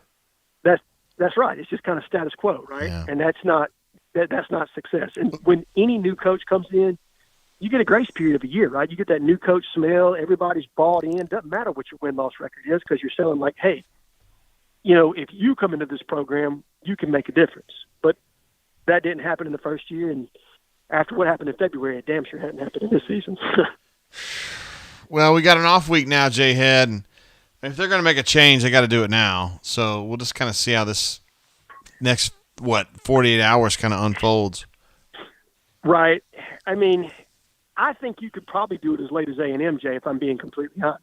You know what I mean? Like if you wanted to let this play the string out a little bit longer, I think if you let it go to A&M, that still gives you ample time to put a search committee together within a week, have your feelers out if you're prepared and ready to go, and you can close a coach. Me and you both know this. You can close a coach in a week to a week and a half. I'd say 2, It doesn't take that long. 2, but you got to have you got to go through the whole dog and pony show where you say, well, the Carr and Associates are going to help us find him, and then we got to interview people and all that bullshit. Like, it takes too long to bullshit it through. I completely agree, which is then probably, if you're looking at that timeline, you're probably looking at Mississippi State's about the latest you can wait to make a change. Yeah, I would think. Play it out until that. But why not do it now? Like, the team stinks. Like, they're not going to get it done, man. Oh, no. I think there's I don't know, Jay. I don't know what the hesitation is other than either they're not sold on who the interim would be to be able to keep things together, or they're just wanting the appearance to be, or there to be an appearance of that we gave Harsin a fair opportunity. That's an important part of it, yeah. That is. You know what I mean? Like, because when you're selling your next head coach, you want it to be the appearance that it was fair and that person had ample opportunities to turn this thing around. But that means maybe they give him. Do you let him run it into the ground and then say, well, you ran it into the ground, like, what's the point of that? You heard Auburn doing that, I think. I mean, that's just me talking. Well, I don't know how much more he's going to hurt the brand at this point, Jay. This season's kind of this season. Is an interim really going to fix the brand? Yeah, fair enough. 5 games that they've got That's left? a fair point, J-Head. That's a fair point. I think the damage is done at this point, and you're going to get the benefit of the doubt when a new coach comes in. It's a good point. So they could let the string play out a little bit longer. It's not like dire to me, other than the fan base. Like this is where it becomes dire, is that apathy has started to creep in across the fan base. It's not just anger, right? So like being mad is just it's the same emotion as happy. It's just polar opposites, right? Apathy is what you don't want, and that's what's coming across the fan base because you're going to have people stop showing up to games, watching it on TV, purchasing merch. All the other stuff that plays into that where you're just kind of like, whatever, why would I even watch if we don't even have an opportunity to win? Yeah. Hey, buddy. Hey, J-Head, I know you broke some time off for us while you're at your nieces and nephews' party, so I appreciate you, brother, man. You got to get back to that. Absolutely, dude. Absolutely, Jay. Well, thank you for having me on the platform tonight, man, and I hope you guys have a great rest of the day in the chat and that you and the administrative assistant have a fantastic weekend, my man. Appreciate you, J-Head. Be good, bro. Thanks, buddy. You too. See you. Bye-bye. There he is, J-Head. You can hear his niece and nephew there in the background. He's a wanted man. Yes, we love him here, but, we got to give them an opportunity to hang out with him as well. J-Head talking about apathy among the faithful. And A. Robinson jumps around in there and says, I don't care anymore. I like it. Joseph B. says, started under Gus, talking about just kind of that apathetic feeling, when recruiting tails off, the performance on the field tails off, it's kind of easy to kind of think, shit's falling apart. And I get it, man. I mean, it certainly looks that way. The fact that Auburn's lost 3 in a row now in conference, lost to their number 2 rival, 42-10. You know, I don't know if Ole Miss is like some, hated rival or anything like that, but, 48 points given up. Now, that's 3 of their last 4 SEC games given up at least 40 points a game. Sheesh. That's a lot, man. That's a whole lot. Tony M says studs and legends wear J-head undies. Hey, man, I did say this. I did say the word, so if you guys are playing the drinking game, I'm afraid you're caught there. Let's see. Turtle says the atrocious tackling technique in the secondary and by corners and safeties is troubling. Yeah, a lot of missed tackles today. You're right about that, Turtle, and that's nothing new. Particularly at linebacker, they've had a good number of missed tackles this season. I thought Wesley played pretty good today. Owen really wasn't much of a factor, and Cam wasn't a big factor either, so not great at linebacker. And again, Keontae had some missed tackles. Nehemiah had a few early on as well. So, yeah, Brock says apathy is setting in. I can totally see that, brother. I can feel that. You start losing these conference games, and it catches up with you. Let's see if we can get BMAT on here real quick.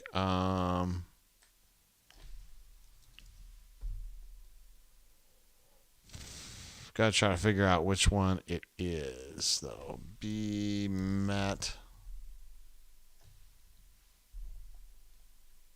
What?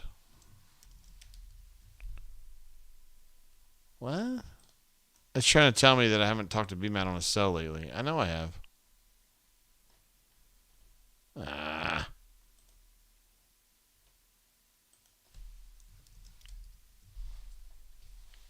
All right, I'm going to go try to find this another way. This is stupid.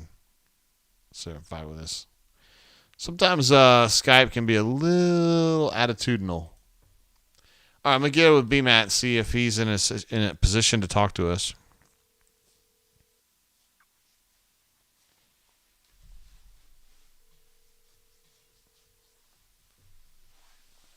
What's up, BMAT? Where you at, bro?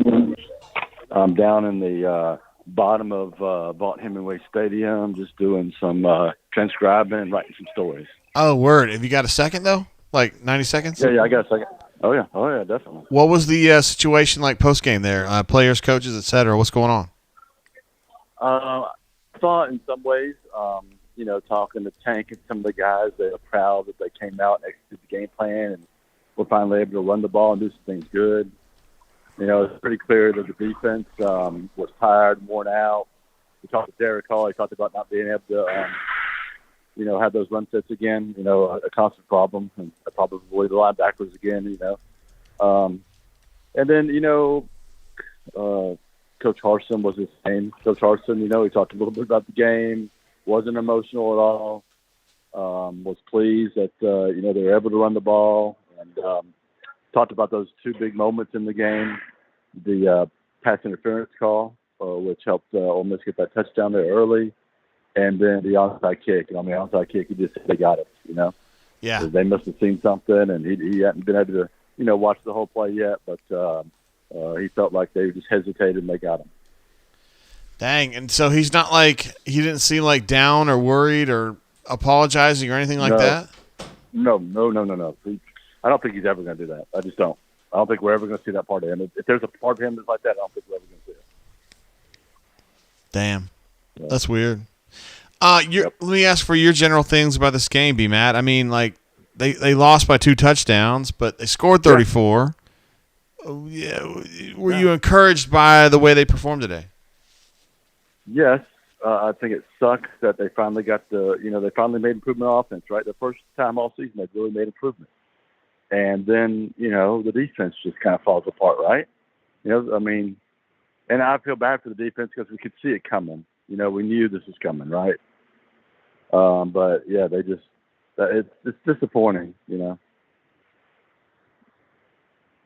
Word. I mean, there's, I don't know if there's, I don't know where he goes from here, B-Matt. I mean, I think it's time to go. I said that last week. I still think that now. I mean, I don't necessarily know they're going to fire him, but Dude, this thing's over, right? Yeah. Oh, it is, and I'm with you though. I don't necessarily think they're going to do it this week. Tomorrow, I guess, will be the time to do it. Really, I think because you saw some improvement, because the players are still fighting and playing hard, they probably see it as let's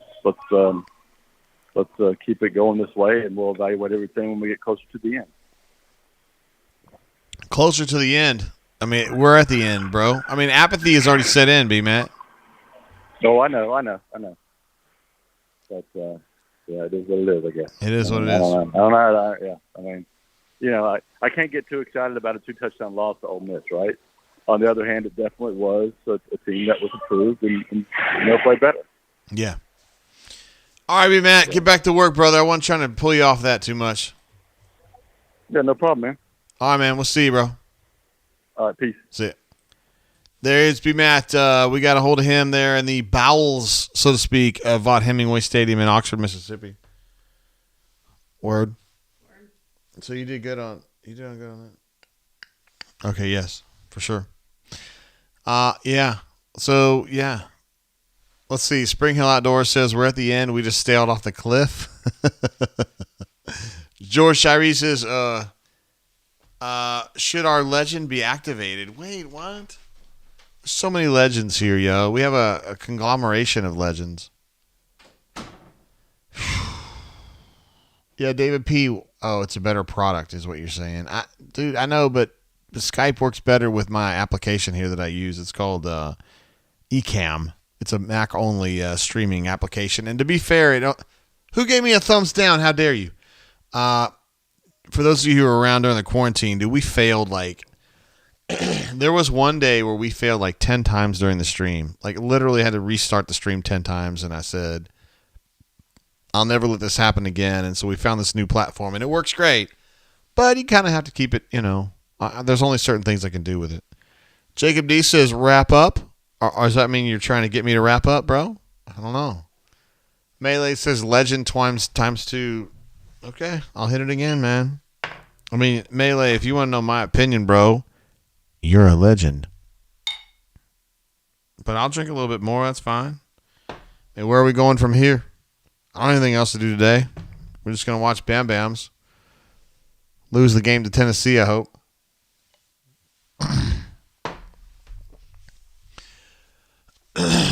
All right, let's see. David P says, let's give a thumbs up to respond to that thumbs down. Somebody gave me 2. I got 2 thumbs downs, yo.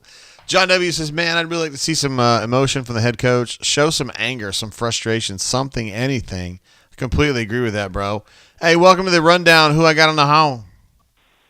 Jacob G. What's up, Jay? What up, bro? How you been? I've been all right. Just watching the drain. Watching that terrible display of football. I wanted to call and ask that question again, like explain myself. Sure. When I say like a particular personality, like as Jay was saying, as Jay Head was saying, like, do we need someone who's going to constantly be on the recruiting, behind the scenes, constantly spearheading recruiting? My argument is that the kind of person we need?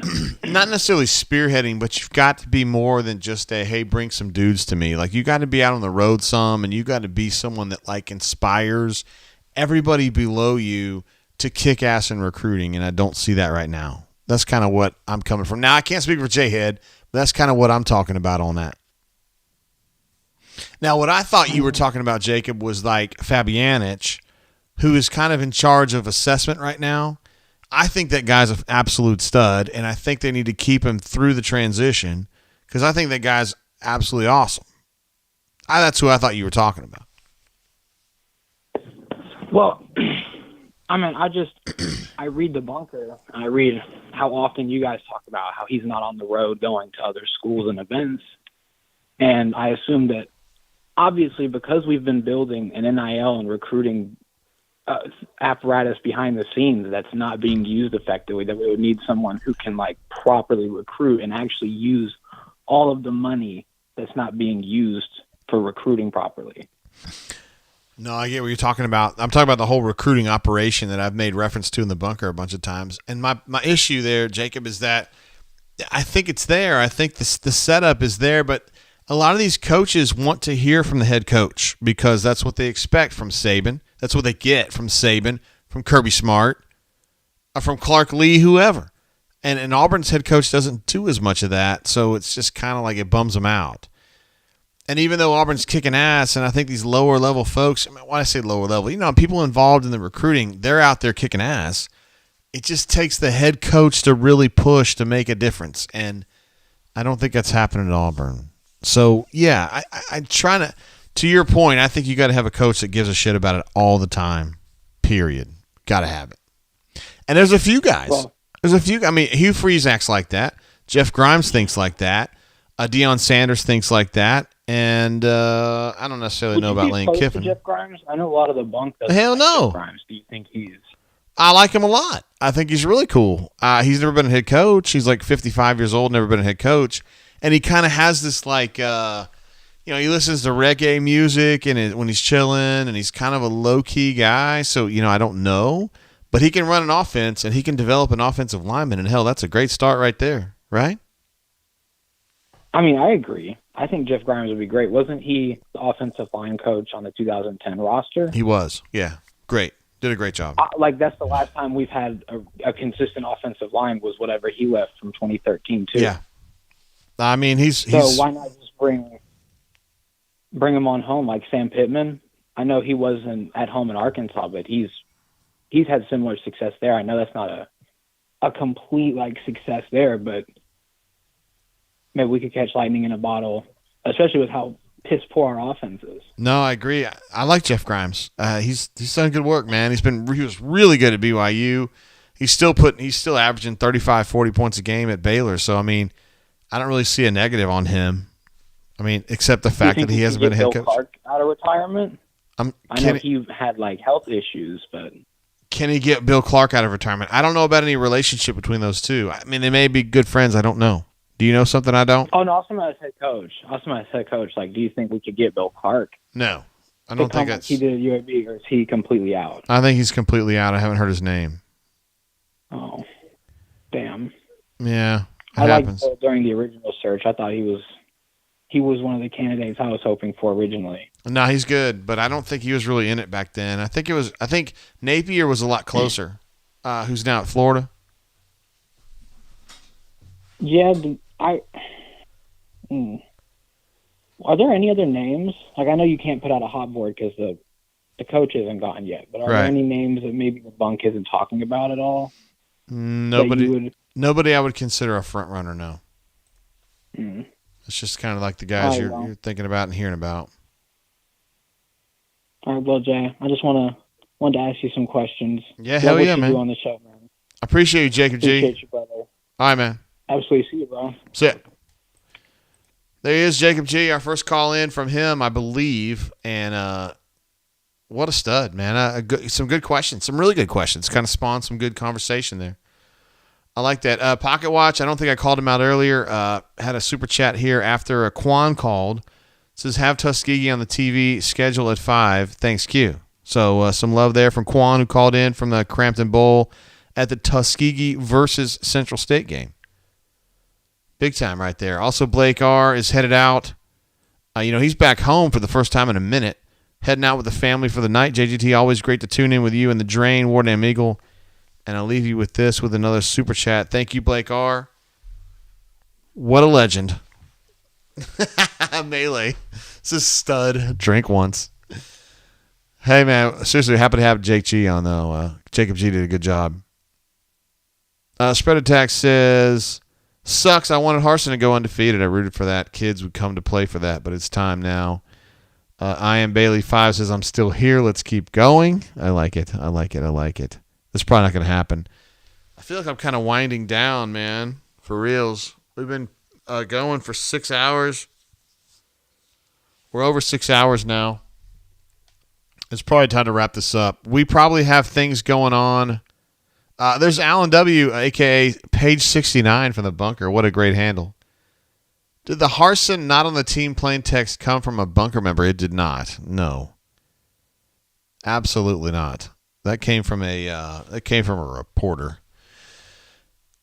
Brock says, where should I go pick up food tonight in Montgomery? I want something good, but I'm feeling uninspired. If you're asking for my opinion, which you kind of are, I would consider El Taco Shop.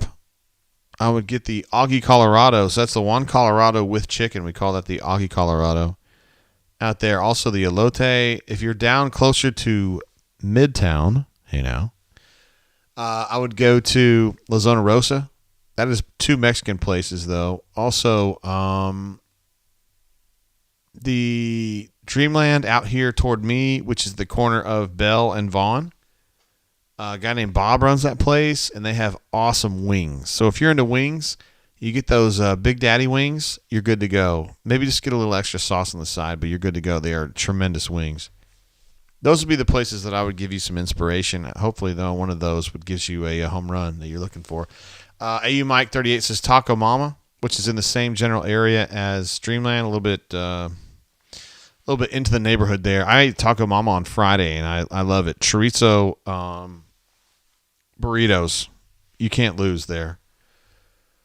Joseph I says Sinclair's. I have not been to Sinclair's in so long, bro. I can't even say that I would eat there. I mean, I would, but it's just been so long. I can't even recommend it at this point. Matthew R says, JGT, you're the man. Great show. Are you calling me a legend or are you calling me a stud? Hey, now.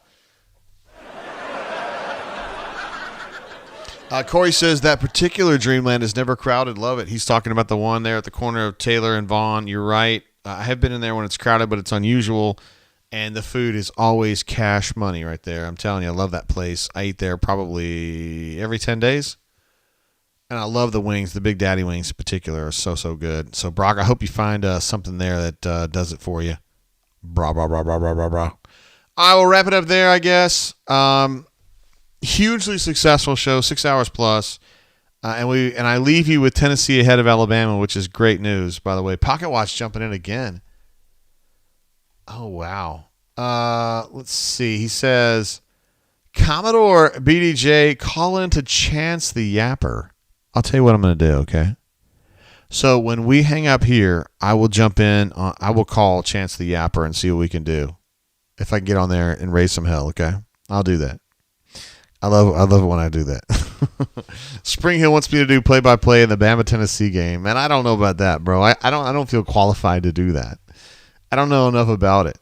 Joseph B says JGT is a beast fueled by the brown water. We've done some damage today, you guys. This is a bottle I've been waiting to drink since the summer. And I don't know. I drank about a quarter of it. I don't know. And then we finished it up with some of this Blade and Bow, which there ain't much left now. But we'll figure it out for the next show. It's going to be a couple weeks before I do another show, assuming that he doesn't get fired, which he may actually get fired. If we do, we're going to do a brain drain for sure. And I'm going to be going to the Troy at South Alabama game Thursday night inside the Cock, Whitney Hancock Stadium there in Mobile. My daughter, of course, is a junior at South Alabama, so we're going to support our Jags in the hashtag Jagoff22. Let's see, Daniel P., one of our favorite folks, says, Jay, I've been away most of the show. Does Harsin survive the bye week? My guess is no, but I don't know about that. Scotty P says, whoa, didn't know about the big wings at Dreamland. Yeah, so they're not fully fried. They're kind of like baked, I guess, but they are massive. Like they are the highest quality outside of Voodoo. You guys know how I feel about Voodoo, but you talking about some big ass wings? Like you're the kind of person who likes to get some big ass wings with a bunch of meat on them. You know what I mean? That is 100% your place to go. Scotty P says he might have to make the trek from Midtown. My man. We actually went down there and ate in Midtown a couple weeks ago at the new fish place, which only had 2 kinds of fish, bro. I didn't understand that. I was like, what? I thought this was going to be kind of like Jubilee, and it's not. It's not. I'm sad to say. Now we got some people telling us some bad news. Turtle, Melee, AU Mike telling us the Alabama's tied up the game. Fuck me. Come on, man. What are we doing here? Where are we at in society today? Come after me. I'm a man. I'm 40. All right, we'll wrap it up there, guys. See you guys again. If there is a change at head coach, we're going to be doing some brain draining, okay? If not, I will check you guys probably here in a couple weeks, I guess. But, well, I mean, I'll be on the board and stuff, of course. I post a bunch. So anyway, guys, keep it real. Let's make some great decisions this weekend. Let's pull for Tennessee. Lesser of two evils. Until then, keep your feet on the ground. Keep reaching for the stars. Love you guys. Peace and love. See you.